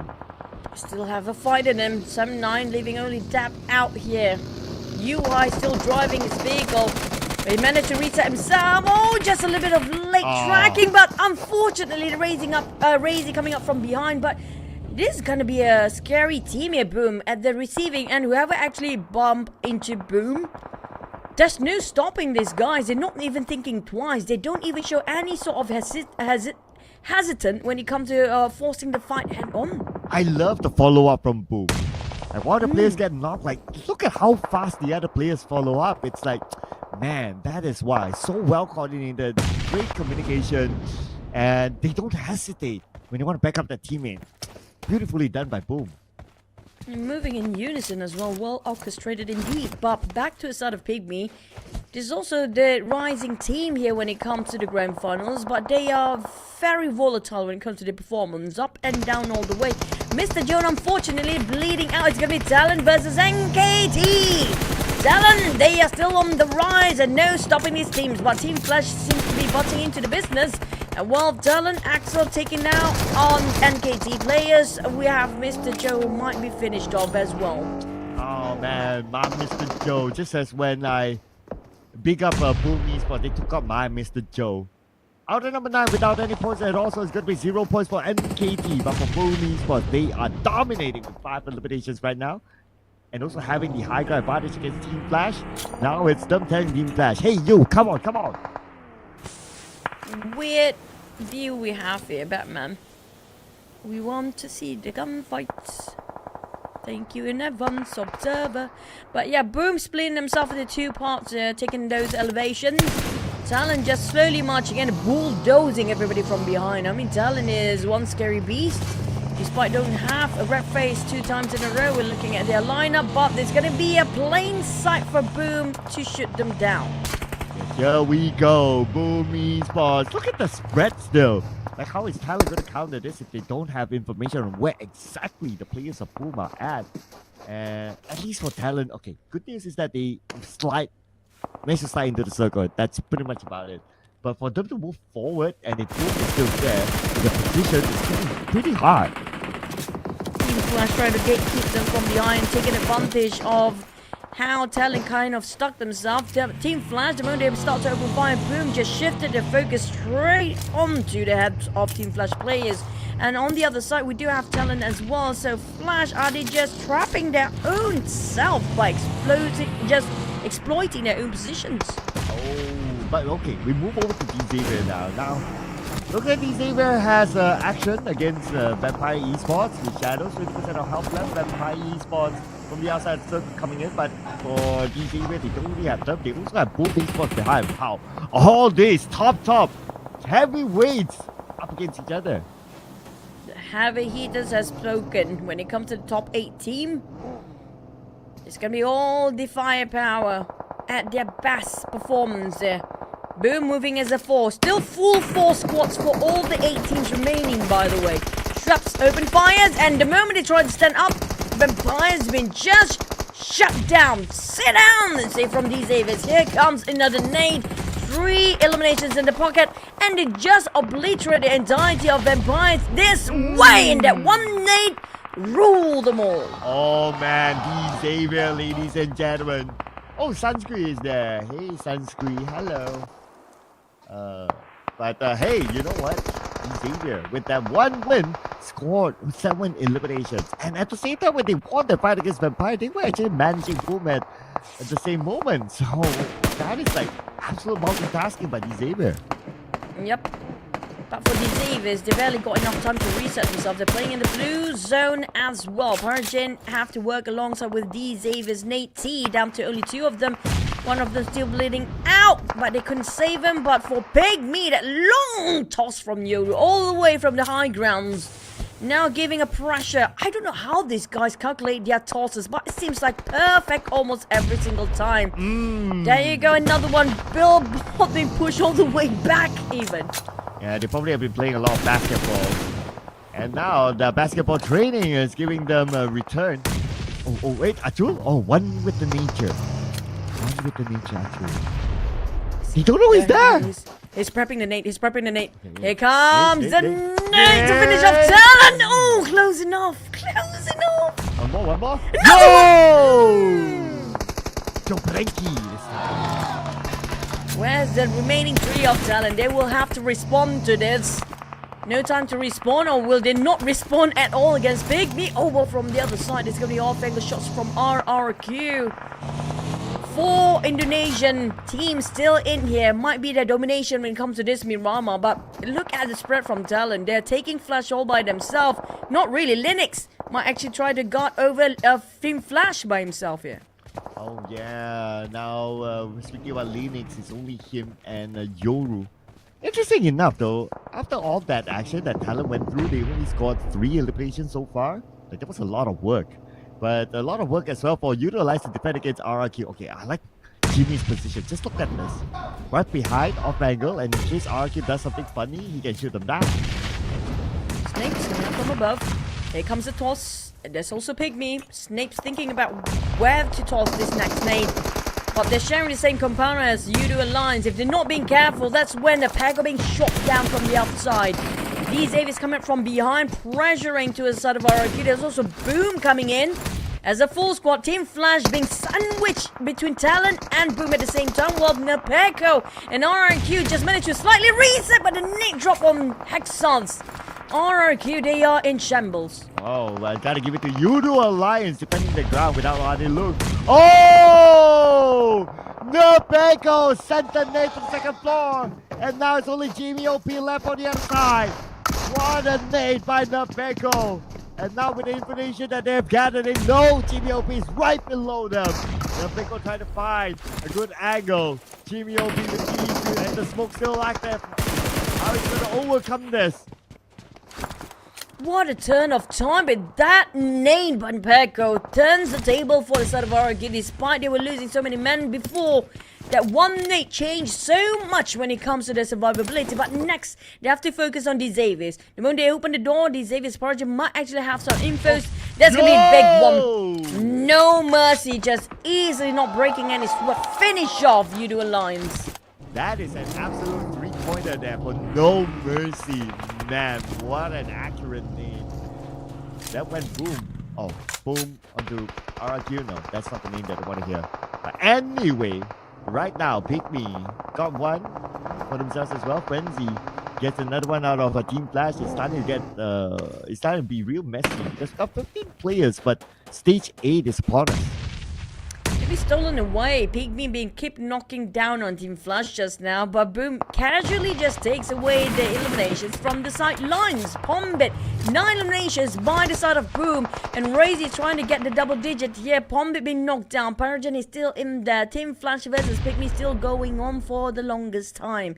But PIGMY, I think they're running low with their resources now. They need to figure out where to go next. But Dimsy spotted out RRQ players who trying to run away from the blue. Ooh, that was a close one on Dimsy, almost knocking him down.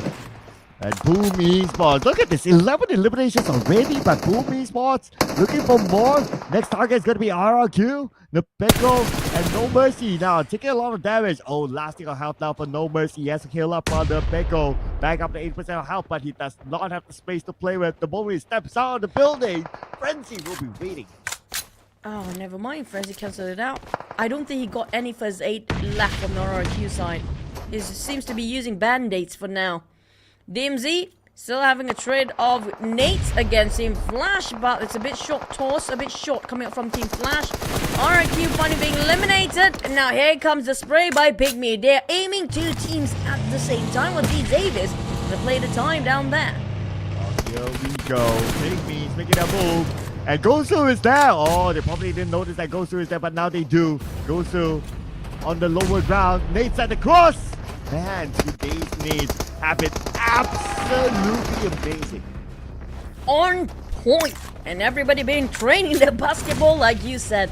Down to these Avis, unfortunately, they still consistently get themselves in top 4. Boom versus PIGMY.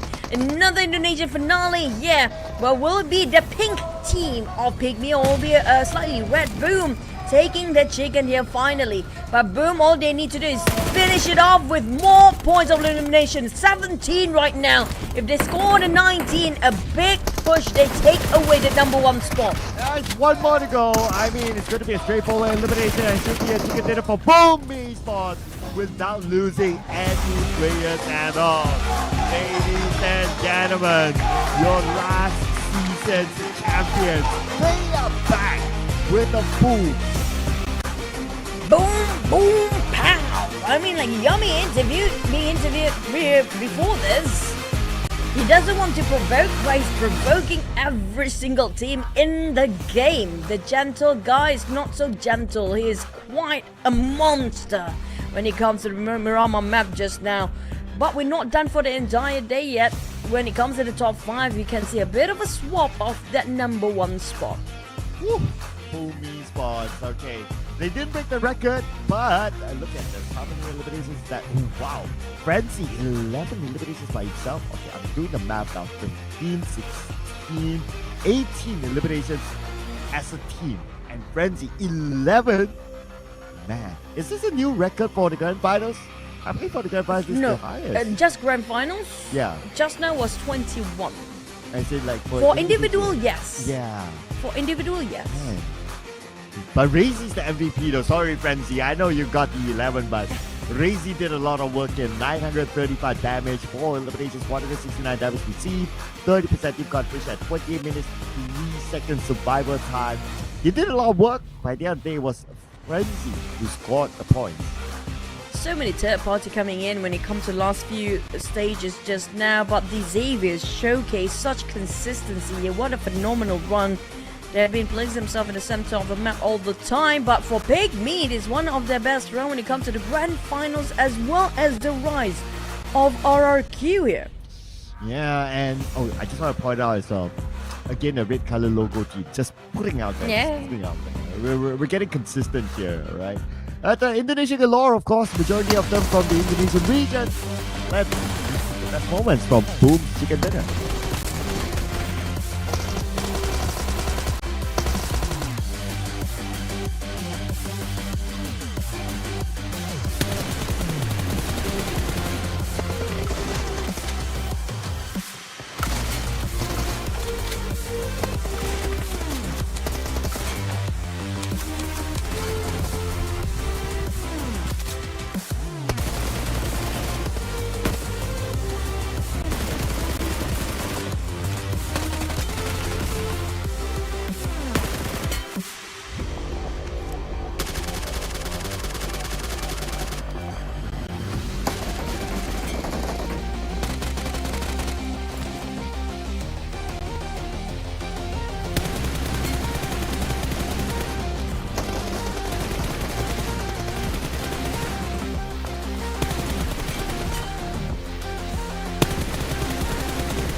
It's all about the numbers now. 18 eliminations with 28 points, solidifying themselves to push up to number 1. But these Xaviers very consistent indeed when it comes to Udo Lines. Unfortunately, they have to give away, probably push down to 3rd place based on the last map just now. And on page 2, Outer Ego again. 0 points. The Infinity NKT 0 points as well by Mr. Joe, not getting any points this time. Sersha 1 point, so that's something for them. But again, Outer Ego, what's up with them? I don't know. So different from week number 3, despite they got themselves head start points the most. Look at the gap. 1-3-1 boom, and these Aves just 6 points away. IQOO Alliance still can catch up. TALON still didn't score their 100 points, but BTR, they only scored 1 point just now, so didn't actually budge so much. But we expect the top 5 still can have some catch-up game to do. But when it comes to Alter Ego, I don't feel like they can get number 1. I mean, I don't know. When they go down, they go all the way down, right? So it's still a mystery for me what's happening with Alter Ego. But it's also a mystery what's happened to XERXIA. XERXIA. 0 placement points still overall cool, yeah. But that was the weirdest XERXIA moment that we have seen the entire season. I don't know what's going through the minds of XERXIA players right now. I don't know what's worse right at the current moment, whether it's going to be XERXIA or Alter Ego. This is like, wow, what a turn of events when it comes to the grand finals. XERXIA, at least, like, we do know they are in the middle pack. But Alter Ego from the top, fall down all the way. But the one that actually have the most damage in the grand finals is going to be Boom. They are taking probably the trophy this time. Ooh. We're not even done with day 2 yet, but Choo-Choo's calling it. Choo-Choo's calling it. But honestly, if it was me, I would also call it. I mean, look at the consistency that they're having.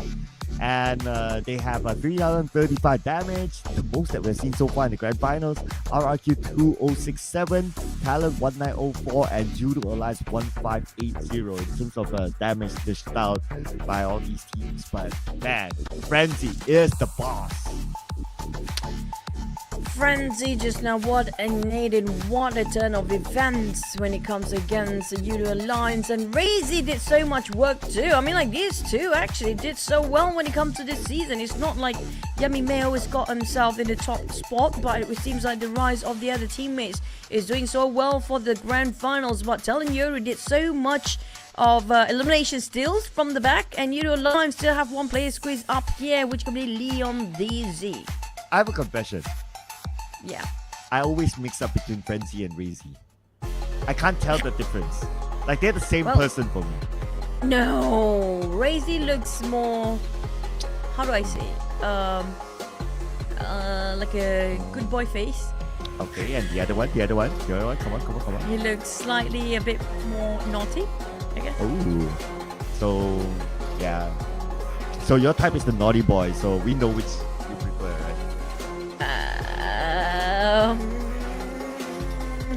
Okay. we get the answer. We get the answer. But nobody can take away the fact that Boom Esports is number 1 right now. Great stuff, I mean. But I'm looking for these Avis to catch up too, because these Avis is going to be one of their best PMSL performance across since the start of PMSL, of course. I do want to root for them because it will be great to have the Vietnam to take the championship. Also, we have a different region to take the championship this season too, just to have a change of taste sometimes, you know. But if we look at the scores just now, it would be a shame if Vampires couldn't actually go into the World Cup later on. Yeah, if Vampire don't make it into the World Cup, it will be the first time that they don't make it. Like, they haven't missed out on previous PMWIs, and they obviously have a champion in the PMWI, and if they miss that out, yep, it's going to be a new record for Vampire. But yeah, I mean, they're the home team, right? They sometimes like up, but feels like sometimes it doesn't feel like a home team. You get what I mean, right? And that's why I said it's probably going to be a bit more pressure for the players since it's their home country, so they know they have to perform well with so many supporters, especially families and friends will be there, and then you feel like you might be overthinking, like, they're watching me here live right now. If I don't do something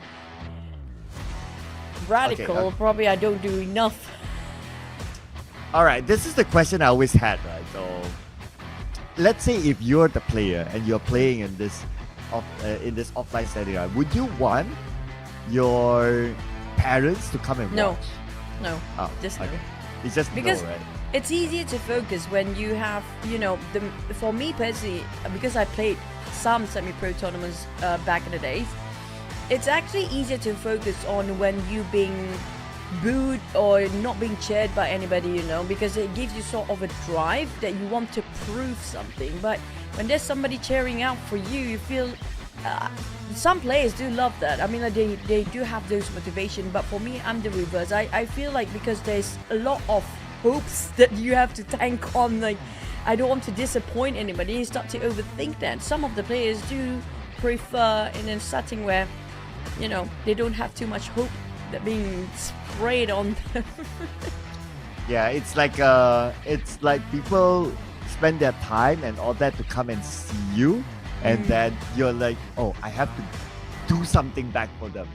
Like I cannot like not perform because of them. Then it becomes like an extra pressure. Yeah, I think that's a good point. I personally I think I would think the same as well. It's like it's okay, mom and dad, you guys stay at home, you know.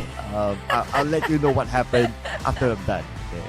I think I'll prefer that. One more thing is when the it's not your country, right? And people are not cheering for you. You take it personally, and you want to make them watch me in a kind of moment. Like when you say no to me, I will do something else. Because humans tend to retaliate. Humans are rebels, so we love.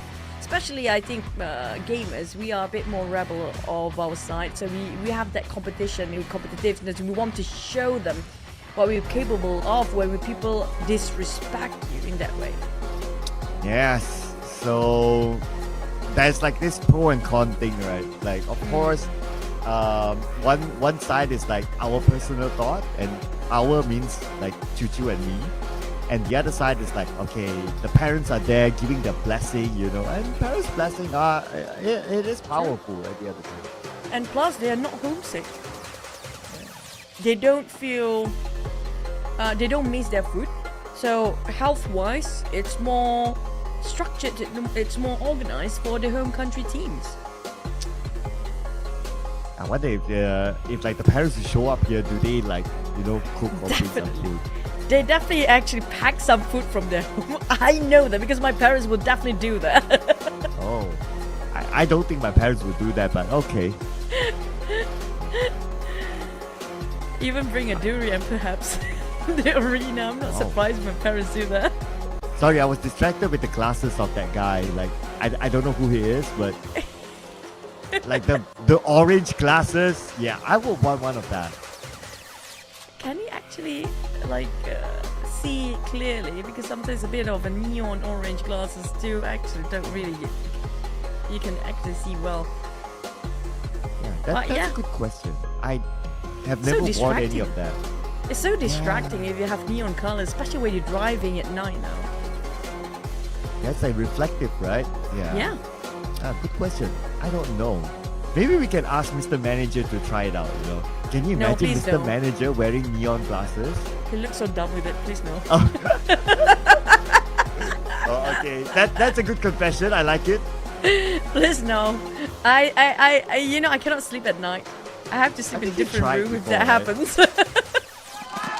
I think you tried before. No, don't even give him the idea. He's listening to our cast right now. Please no. Barafi, you know what to do next? Neon glasses. Oh man. Oh sorry, I mentioned the name. Oh no. I forgot there are like thousands of people listening. But we do have one more map to go. Crazy glasses or not, but we definitely have crazy eliminations with a trophy at stake. And also the slot to the World Championship later. It's day number 2, last map, Miramar.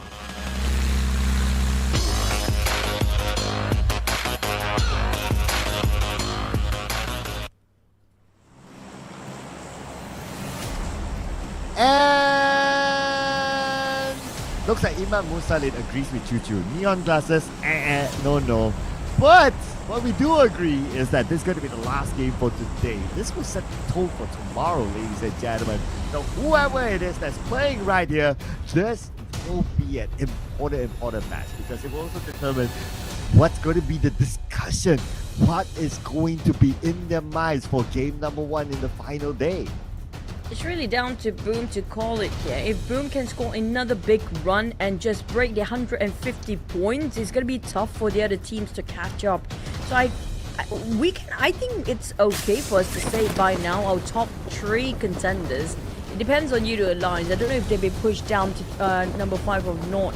But the Xaviers has been so consistent here today, so top 2 pretty much confirmed probably by now. But tomorrow is a different story because Boom just changed everything today, just in one day.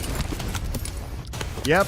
This is Boom Esports for you. At some point in day 1, it's like, okay, maybe it's the Xavier, maybe it's Judo Alliance. And now day 2, we are starting to talk about Boom again. So, wow. Great work there by Boom.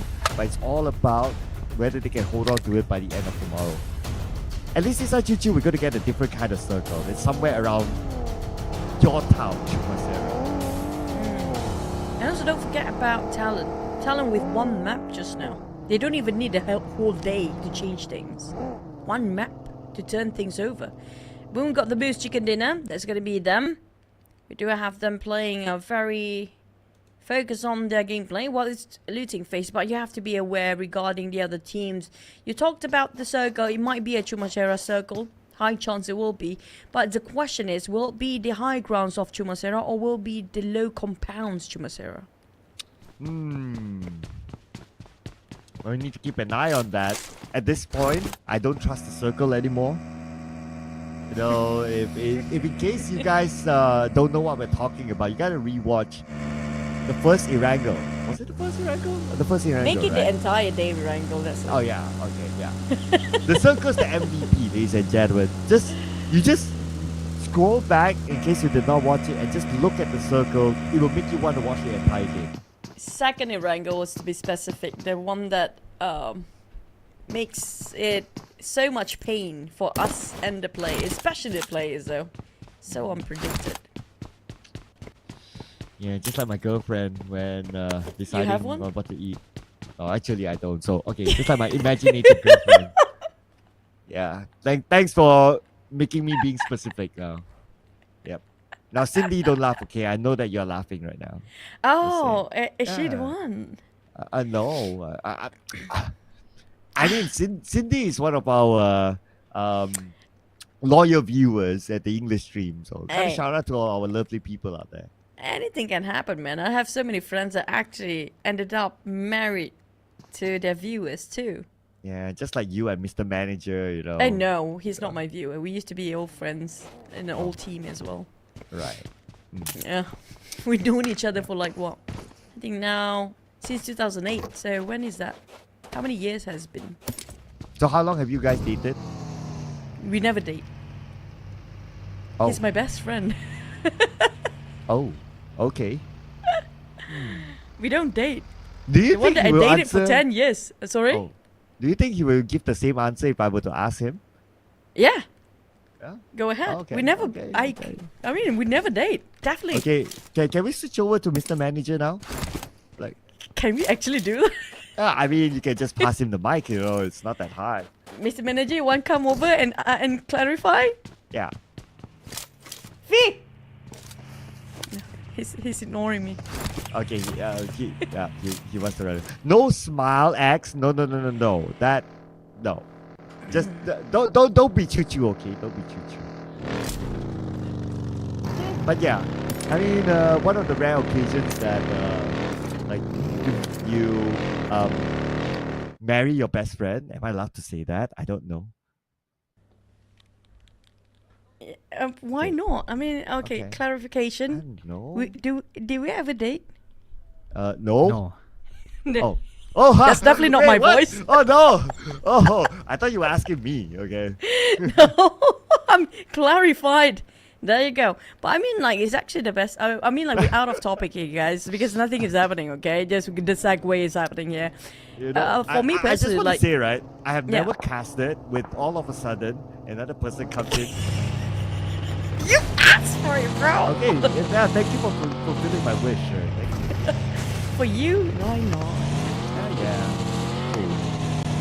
Okay, but I personally feel like no. Okay, back to the topic, like dated and whatsoever, right?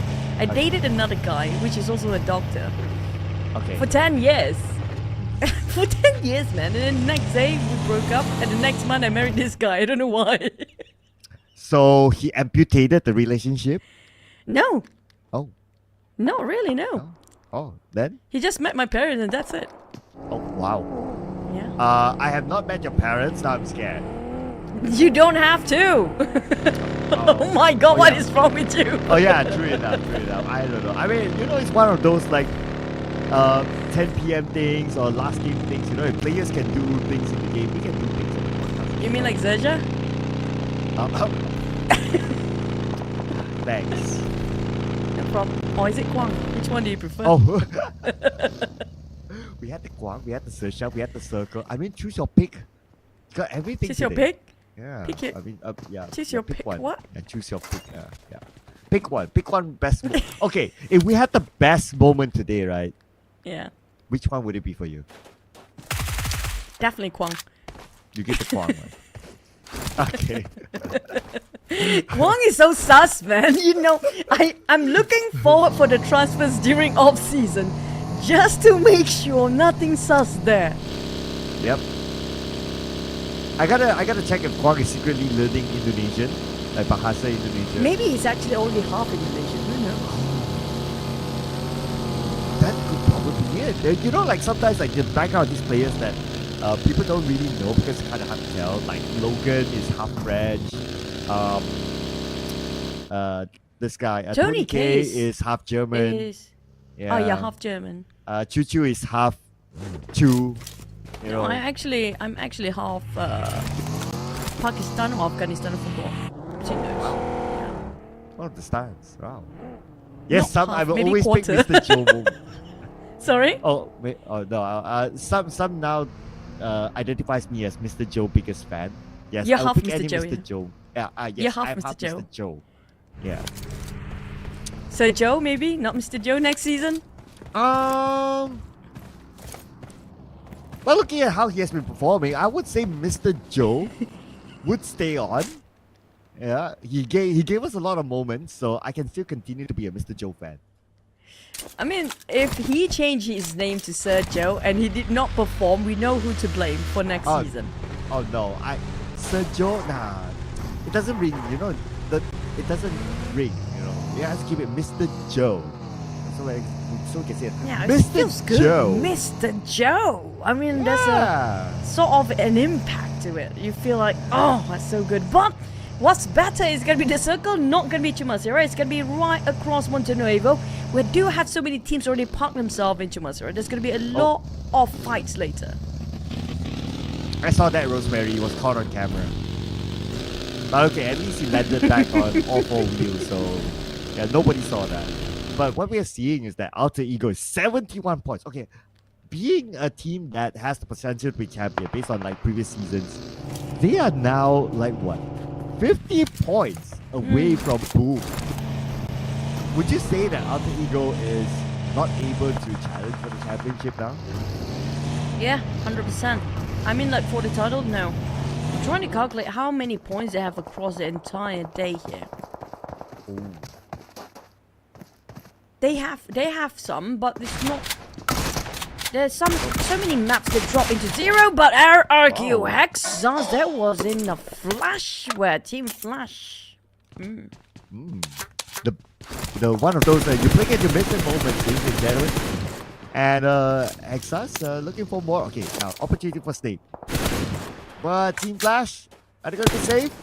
Maybe. Oh, no mercy. Can't get a good clear shot. Okay, Team Flash, the other two members are okay. Team Flash left with 2 players. Seems to be at a tie with Alter Ego. Alter Ego not willing to take any steps yet. Seems like Alter Ego, they need to rework with what happens in the team. I feel like communication-wise seems to be off. Everything seems to be off for Alter Ego. Their timing of rotation, when you look at how they approach a fight, it seems like they don't have a definite objective as a team. They don't work as a team. And they're in a very weird position. Like sometimes like you can see that, oh, looks like they have potential. Oh, they're in the top 3, top 4. And then the next round is like 0 points. And then you'll be like, why? Okay, maybe you give it like, okay, 1 round, 0 points, 5. And then the following round is like 0 or 1 point. And then it just goes all the way down. They just don't come back from there. Yes, I think I'm going to summarize this. Alter Ego has a problem of coming back from a bad round. That's my summary. I mean, we've seen them so many seasons. That's not seems to be the issue back in the days. Why is it now? Well, maybe they're back to Rosemary Esports. That's the best answer, right? No, even Rosemary is not really up here. They need something to just have a reality chat with the teams. I think they definitely need something to just have a breather, probably. Now, Octa is playing this one. Hans, for you. Or do they need to sub Rosemary? Do you think? Because we've seen Alter Ego without Rosemary before. They definitely did okay. Unpopular opinion, but I like it. I will go for the unpopular opinion at this point for Alter Ego. Because for Alter Ego, a team like them is making just the PMWC slot is not going to cut it. Like, they should be challenging for the championship, right? But this kind of thing. So I would probably do that at this point. Same like Talon. Talon, the moment we talked about Red Face so many times, the moment they switch Red Face, look how Talon just pushed in, but DZave is pushing into, following the tails of Team Flash. It's gonna be back-to-back trade between these two. Kwang! Oh, you Kwang. Kwang. Well, from being super sus, now he is super Kwang. Winning the fight for his team, and look at the cheer here from Sunscreen and Co. That's obviously coming to cheer for the Indonesian squad. Mr. Joe. Mr. Joe. It's Kwang and Mr. Joe time. Oh yeah, my boy, Mr. Joe, let's go. Bye! No time for this! And KT versus Infinity. Kwang managed to just escape the brink of death just now. But for Elwin, I'm sorry, but he's a lot of people's favorite for Rosemary. Back to our conversation now. But if that's what needed for the team and for him to reset himself, why not? For the best of the team. Yeah, totally agree. I mean, at the end of the day, it's a team game, and if it needs to be done, it needs to be done, sort of thing. So, yeah, I guess Rosemary, I don't know. I know it's unpopular. I know Choo Choo likes him in many, many ways. But yeah, maybe he should like take a round off or something. They definitely needed that, because that's where they start to come back in week number 2 for Alter Ego, when they were actually at the very same spot at the very bottom. But we do see a bit of a light shine over the side of Alter Ego. Alva did some work, but they're crossing Montenovo. I assume everybody trying to rush themselves on top of Power Grid, where Team Flash already up there way earlier than the rest of the teams. We have RQ on the northern side too, so I don't know what's going to happen between those two teams, but Alter Ego trying to finding their way in. But Infinity, I think they want to hug this. We've seen this sort of circle, I think, Cloud, where everybody shares the foot of the mountain. Oh yeah, we have, and it gets really, really hard to navigate. Like, you know, the team's like across you, but you know, you just can't get to it, so it's really, really hard. It could potentially happen again. But we also talked about like, Alter Ego, they're across NKT. A lot of teams like so close by. Okay, there's a better view here. Where is the circle going to go? All these teams anticipating center. Oh, good call. The high mountains, and usually the circle love to shift over this very difficult terrain. BTR, last time we saw, I think it was BTR of RQ to actually take the high elevations on the top of a mountain and try to slide down. That's where it was around week 1 and week 2. We haven't had this circle for quite some time now, but when we talked about our BTR, BTR definitely just behind the other side of the foot of the mountain, and I think everybody trying to hike up now. And I believe they were on the outside of the circle, but let's see if any other team were to be making a kind of cross, like Blue. Being spotted out by PIGMY, and as they travel into the circle, BTR could be the next team that they may bump into. Just look at this, right? They're right in front of BTR.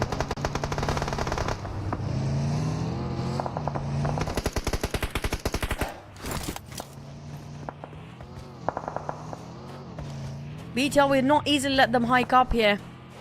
Boom! They have some casualty, 1 player down. Team Flash, 1 player.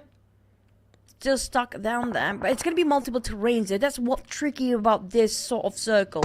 multiple terrains, multiple level of it. With so many corners, you need abundance of throwables. Try to clear every corner between the rocks. It's gonna be so hard to check all the corners, right? Sata was in one of the corners, and by the time you want to like check, like probably Sata will be the one to pull the trigger first.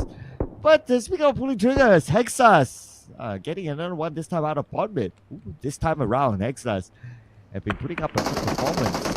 But then we can see as well smokes created because TALON is preparing for XERXIA. Oh, the prep of the nade was a perfect timing by Axel. He's taken on to what is going on, Axel? He clutched this by himself. Woo-wee, XERXIA, what is happening? XERXIA, stop giving away your bodies freely. They're giving it freely to TALON one by one. Look at that. What is happening, XERXIA? You know, XERXIA reminds me of my food. Why Gets is delivered that? directly to me. One by one? Yeah. Oh yeah. I mean, if I have two people in the house, yeah, sure, one by one. Well, XERXIA remind me of my stuff delivered by some other third-party shopping, which going to be receiving one by one depending on the day. Oh yeah. Like they don't come all once together, right? Yeah. I get it. Yeah. But Rosemary went out. Okay, first alter ego player to go out again. Man, I mean that kind of proves our discussion, right? Maybe Rosemary could use a break. Maybe that's what they needed. Everybody needs a bit of a refresher. Atrax is pretty low. Octa taking the lead. Alva repositioned to as a flank all the way to the back. Trying to find any entry to his side of PEA. PEA, if they're not aware of this, Octa already in. Adam is finding Octa. Octa down on the ground. Down to 2v2, and 2v2 seems to be okay still for Alter Ego, but PEA, they are fighting back. Oh, here we go. While they fight, we got to observe the circle at the same time. Will they still get it? Yes, they will. They are on the northern side of the current circle. PEA and Alter Ego. Alter Ego now, 2 players left. PEA defending the ground fairly well. Hands for you on the rooftop, navigating around, trying to find the members of PEA. He saw one, but does not have a good clear shot. Why are we switching? Oh, we don't know the ending of PA versus Alter Ego for now, but heavy casualty on both sides. PA still fighting. Hands for you finish off Kiddo. That's only the last player of PA remaining. Hands for you did so much work. Hands for you is the answer for Alter Ego with Alva, but Infinity versus NKT. Look at the nade by Triple F. Here we go, NKT and Infinity now. By the edge of the circle, and look at how rough this terrain is. This is like one of those areas that you talked about, like all right below, and there's like all these crooked areas to play with. It's so hard to navigate, but they now have a visual of what's happening here. What's left is hands for you. That's the only thing that's happening right now. And RRQ, they came by, but we're not sure what was RRQ doing there. But maybe RRQ trying to take advantage as a third party to clean up whatever that's left. But due to how hands for you just hide himself all the way towards the back, so RRQ think there might be nobody else is there. They're already done with it. But for Vampire, they're taking a warehouse spotted by TALON. TALON's actually on the hunt. Oh, but being on the hunt, being knocked down a stone. There's 2 members of Empire Esports on the inner side. Now Linux might give stone, or stone might be taken away by the blue. The point might be denied by the blue. Let's see what happens here. That's why Linux really wants to find that angle, but looks like Linux not able to get that, and yes, let this one go. Boom, down to one last play. BTR shut them down. RRQ taking on the Infinity despite they try to hide themselves against NKT for the longest time. But it's going to be a different team taking the fight against the Infinity. TALON repositioned himself. Empire spotted out by TALON. 30k in trouble. Pretty low himself. This one will knock him down and finished off in an open. Down to only Shreks on the side of Empires. And here we go. A lot more action here. Since we're stage 5.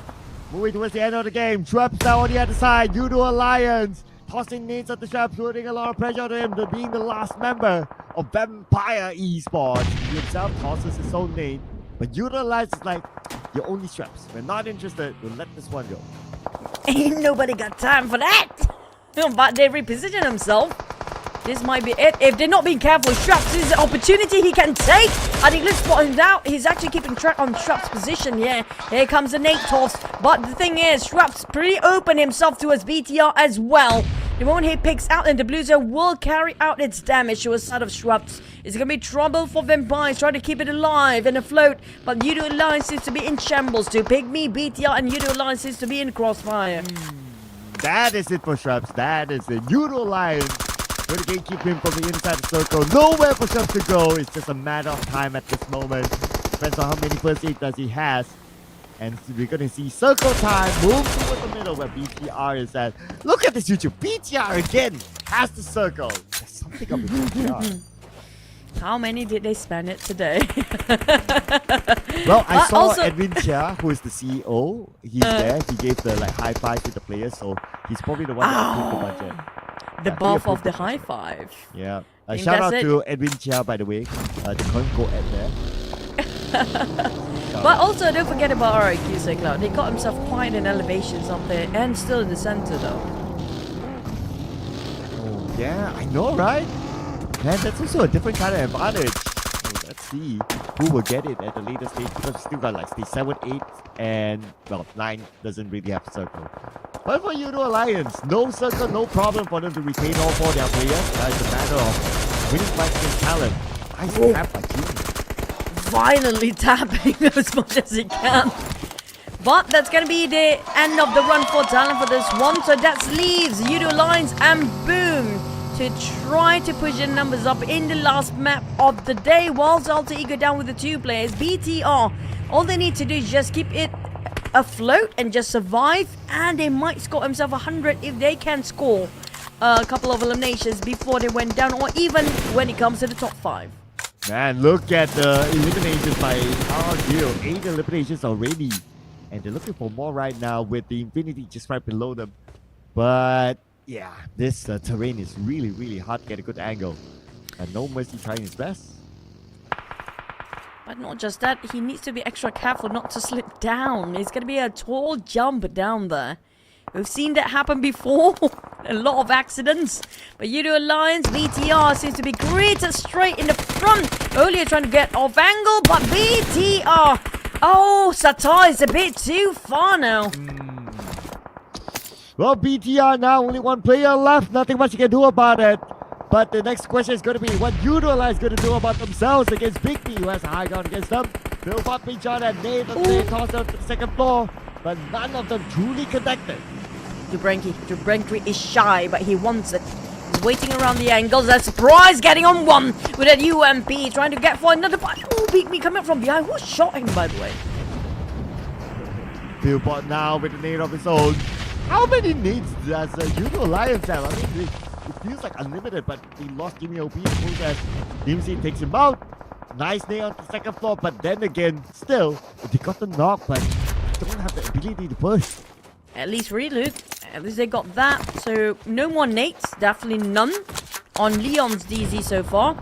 But for Alter Ego, Alva just happened to be sharing around the corner with a jewel. Surprise, surprise. It's going to be Yudo Alliance busy with PIGMY, but PIGMY now distracted with Alter Ego. Alva making a bit of a hindrance towards PIGMY from the backline. Achul realized he couldn't tank this by himself. Just going to cook the nade. I hope it will land on Alter Ego, but Alter Ego have to be extra careful. There's also the Infinity coming up from behind. Yeah, the Infinity can creep onto them anytime soon, especially when the zone forces them to move. There you go. It is the zone now, ladies and gentlemen. So PIGMY, let's see how Achul is going to come up with something against Alter Ego. So Frankie's just right behind him. Both teams on the outside of the circle. At the same time, Hexa's knocked down. Oh, Hexa's the top ranker for RRQ. Take it out. There's going to be a big loss for RRQ. RRQ, despite they got the advantage of their grounds just now, unfortunately they couldn't hold their stronghold enough. But PIGMY, despite being multiple times knocked down by a lot of teams that's passing through, still managed to retain as a 4. Keep on reviving each other up. But we do have a zigzag hand grenade here. It's been a long while we had that. Alter Ego, hands for you. And also Alva, keep it at chat for PIGMY. PIGMY, they divide into divisions here. 1 at the front, the other 3 just focusing on finishing Alter Ego. Oh, No Mercy takes out Mormon somewhere else. And 10 eliminations already for RRQ. Man, when RRQ turns up, they turn up big. But for Sem9, okay, welcome to the battlefield because we have not seen Sem9 at all this round. Let's see how they're going to overcome this. A lot of high ground here. So hard to navigate here. It's just too crowded. It's too stuffy. Too many teams right in the southern side of the circle. Everybody playing at the foot of the mountain because they are late into it.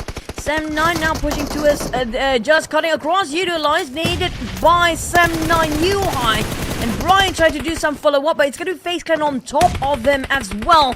But they managed to take out most of the players of Utilize. But Sem9 down to one knees here. And another player. What a clutch by Mela. This is the Mela that we miss. FaZe Clan coming back in the Mirama map right now. Doing a reason for the whole message here. Now it's going to be Yuhai up against the world. And Yuhai pull off the clutch. You see like the breaking knocked up by the Beko. Yummy May takes out Ajul. And now it's going to be Yuhai's moment. Gets 1 out of 9 loss. 1 more to go. Mela victorious on the higher ground. And Yuhai take it out. That is the end of 7 and 9 of this time around. FaZe Clan actually saved Utilize from the brink of elimination just now.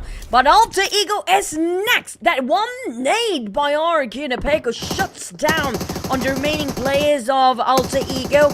Next, we do have top 6 teams with Olio not being spotted out by FaZe Clan, but I feel like Victorious will try to check out the corners. Infinity climbed down due to the fact that the circle shifted away. Yummy May, the last player of Boom, is still in the game, but he barely touches the circle. Yeah, at this moment, Yummy is still on the outside, but since he's the last one, so he's going to take his time to come in.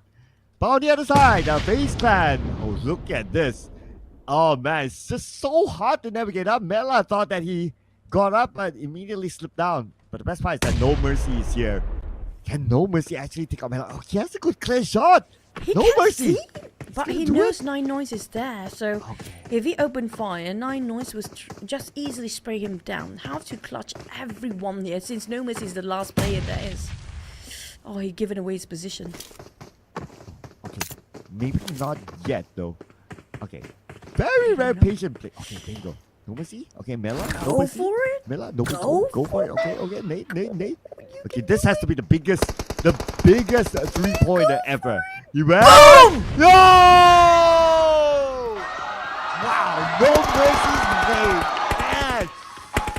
Woo! Perfect cooked, man. Perfect cook. But can he deal with the damage and the aftermath with FaZe Clan trying to shut him down? Another one by Infinity and return back. For the side of FaZe Clan, they're losing men one by one, leaving only Mela here. With IQOO unfortunately being finished off. But damage done. Infinity, they do have slight advantage when it comes to the high grounds plus the players, but they barely got enough time. Mela! Okay, I just put it out here, right? EPR, FaZe Clan, Boom, red color. Nate! Oh my goodness! Wow! What included! What an execution! What a nade! That was a perfect, well-timed nade again. The ties are crazy with the nades, but it's 1v1v3 with Boom and Yummy May. Boom, Yummy May, and Satar BTR just next to each other. They might actually cancel each other out here. Yeah, and this will allow the home fans something to cheer about with Infinity having the best chance of getting to there. Not gonna box this for sure, right? Right. No way they can botch this. There's no way they can botch this. Please no. No, if they ever botch this, they're not gonna leave the arena. No way. The fans will be so furious about this. Yeah, not at all. Okay, let's not make a Mr. Joe Alter Ego moment happen here. Yummy May slowly creeping in. Satar already prepped the nade. He just timed it so well to move towards the molly and start to open fire. Satar in 3, 2, and 1. Toss it! Boom! Esports. Yummy May eliminated. And now it's all in on to they got the signal all in on to Satar, let's see here. Big punch by Satar. Don't pretend it's back, and of course, it is the whole team. The Infinity keeping the whole house up in the now to perfect feeling. What a day here when it comes to the grand finals, day 2. What an explosive ending and such a phenomenal run here entire day. My God, when it comes to Infinity, how much did they score for their eliminations? That's the bigger question. Will Beta being pushed down? Will be different teams in the top 5? Oh man, we need to tabulate the scores, but now I'm looking at all the highlights given to Cartoony, one of the original members of the Infinity. 456 damage is definitely the MVP. We'll definitely look at that later. But only 5 eliminations by the Infinity. I felt that they had a lot of action, but yeah, only 5 eliminations. 21 throws used by Gottani, and he claimed 2 lives. The last minute chicken dinner with that one explosion just now made such a big difference for the Infinity. Well, this is the guy with the most throwables. He's taking the MVP this time. 2 eliminations, 456 damage, 105 damage received, and 39% team conversion. With a survival time of 29 minutes and 13 seconds. This is the longest round that we have had here today, ladies and gentlemen. But it's understandable just because of how the terrain is at the final few moments, leaving teams to truly take their time because at least placements are valuable. And besides the Infinity, here are the others. The others. That's gonna be like the Infinity and friends. RIQ, FaZe Clan, Yidu Alliance. I have to say, Yidu Alliance shows such consistency throughout the entirety of the grand finals. But RIQ, today has been their rise. But for FaZe Clan, that was just a tiny bit more for the difference. But let's rewatch the highlight of a last map, Infinity Chicken Dinner.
And we're back from a quick toilet break for probably any of you out there.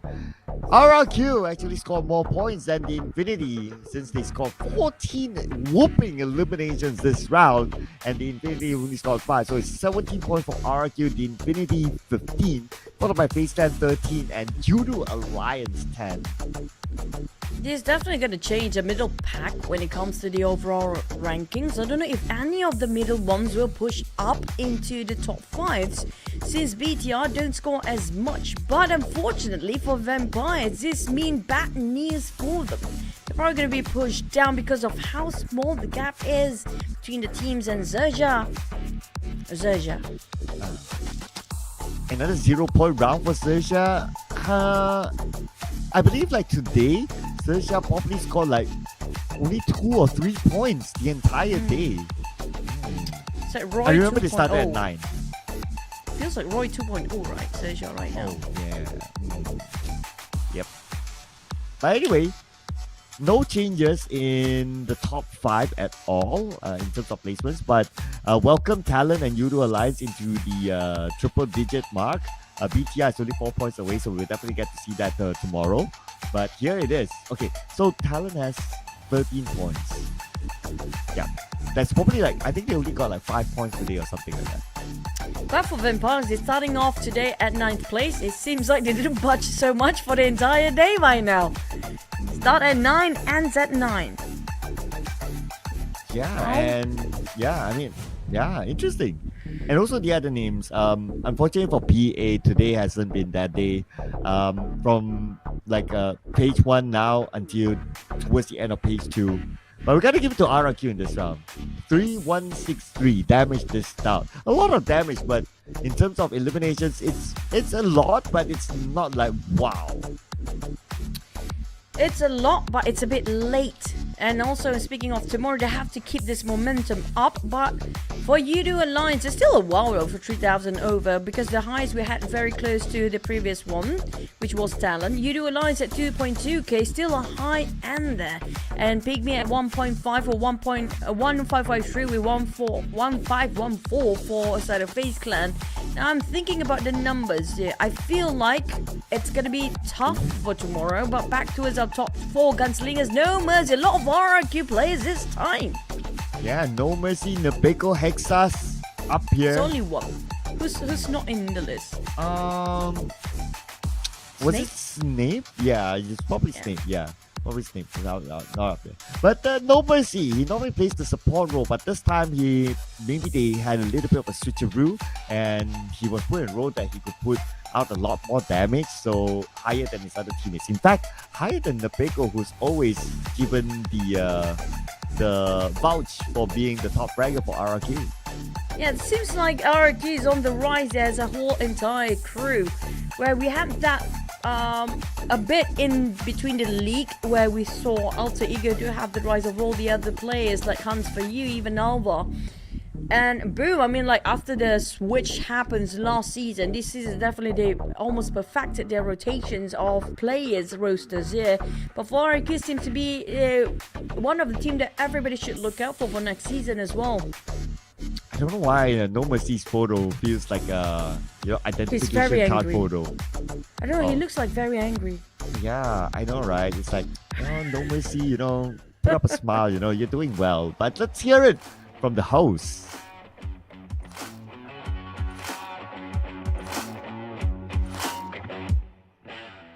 Hello everyone, I'm here with คุณฟลุก with VPE. Hi. ตื่นเต้นไหมคะ ตื่นเต้นครับผม So firstly, with our audience right here, do you feel the more the pleasure to be chasing in the top ranking? รู้สึกยังไงบ้างครับว่าสำหรับวันนี้ที่แฟนคลับมาเชียร์เราแล้วเราต้องพยายามไต่อันดับขึ้นไปสูง ก็จริงๆก็รู้สึกเสียใจอยู่ครับผมกับงานก็วันนี้เราก็พลาดกันเยอะครับผมแต่ว่ามันก็ไม่มีอะไรจะแก้ตัวครับผมเพราะมันก็พลาดอาจจะขาดความรอบคอบอะไรไปบ้างในบางเกมครับผมแต่ก็ขอบคุณทุกคนมากครับผมที่ยังเชียร์อยู่ To be honest, we are a bit sad because we didn't perform well today, but we will try our best and thank you all the fans that still supporting us. Alright, so for the next question, what do you think that your team need to improve for the focus of tomorrow that have the match that you can maintain in the top 5 in PMWC?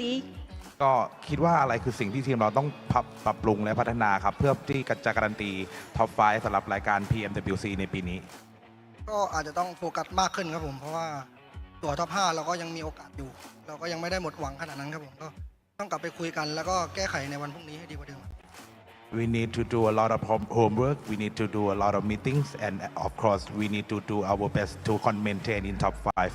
Alright, so I would like to let for the last question. So do you have a lot of fans that you're on ground today, as you can see anything to them? มีอะไรจะบอกแฟนคลับที่มาดูวันนี้ไหมครับ ก็ขอบคุณทุกคนนะครับผมขอบคุณมากครับผมที่มาเชียร์พวกผมวันนี้นะครับผมแล้วก็ทีมไทยทั้งหมดเลยก็ขอบคุณมากครับผมพรุ่งนี้ก็สัญญาว่าจะทำให้ดีกว่าเดิมครับผมครับ Alright, so thank you very much for the Kun Fluk. Thank you all the fans that supporting us. Thank you for coming. No matter you support my team or our Thai team, I'm so proud of you. Thank you. Alright, so ladies and gentlemen, back to the our caster.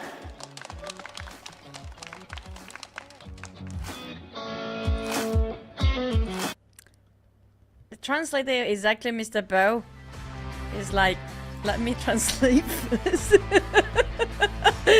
But this is the question we are asking for Vampires. Is Nuzi will not be played still, since Vampires might actually lose the spot for World Championship? And can we get interviewed by Alter Ego for our start of the day tomorrow, just to know what really happened between themselves? Well, I want. I have two wish lists. If that's your wish list, I have two. I want to hear from Guang. That's number one. And I want to hear from XERXIA. Somebody from XERXIA has to answer what is going on. Sus for Roy? Yep. I truly want to know what's up with XERXIA. I want to know more. I mean, like, Surge are pretty much in the middle pack. Like, sometimes they're at the bottom, we can see. But this is like back-to-back champions. Alter Ego pushed down all the way, bro. That's a big fall. We should line them all up, ask one by one the questions. Yeah, because please. So much. Just like 2 interviews in a day and we have 16 teams is not enough. We need a lot more answers. Yeah, and pick Nuzi for that too. Just ask, why are you not playing? Are you the secret weapon to play tomorrow for grand finals? Because we haven't seen Nuzi. I don't think even in day 1 grand finals. No. Yeah, Nuzi has been having an off day in the grand finals. Snoozing. Yes. Oh, he becomes snoozy. Yeah, but I think that's going to be a wrap for day number 2 of the grand finals. So tomorrow we'll have a bit of a show match just to give you guys a bit of info what's going to happen at the start of the opening tomorrow. You guys don't want to miss it. I think that's going to be probably some announcement too by end of tomorrow. So make sure you guys stay tuned with us for the entire day. Even you want to go for toilet break, don't go for it. But it's a wrap from me, Chichu, and thank you so much, Sir Cloud. As always, it's been a pleasure to cast with you. And see you guys tomorrow for last day number 3. Snoozy.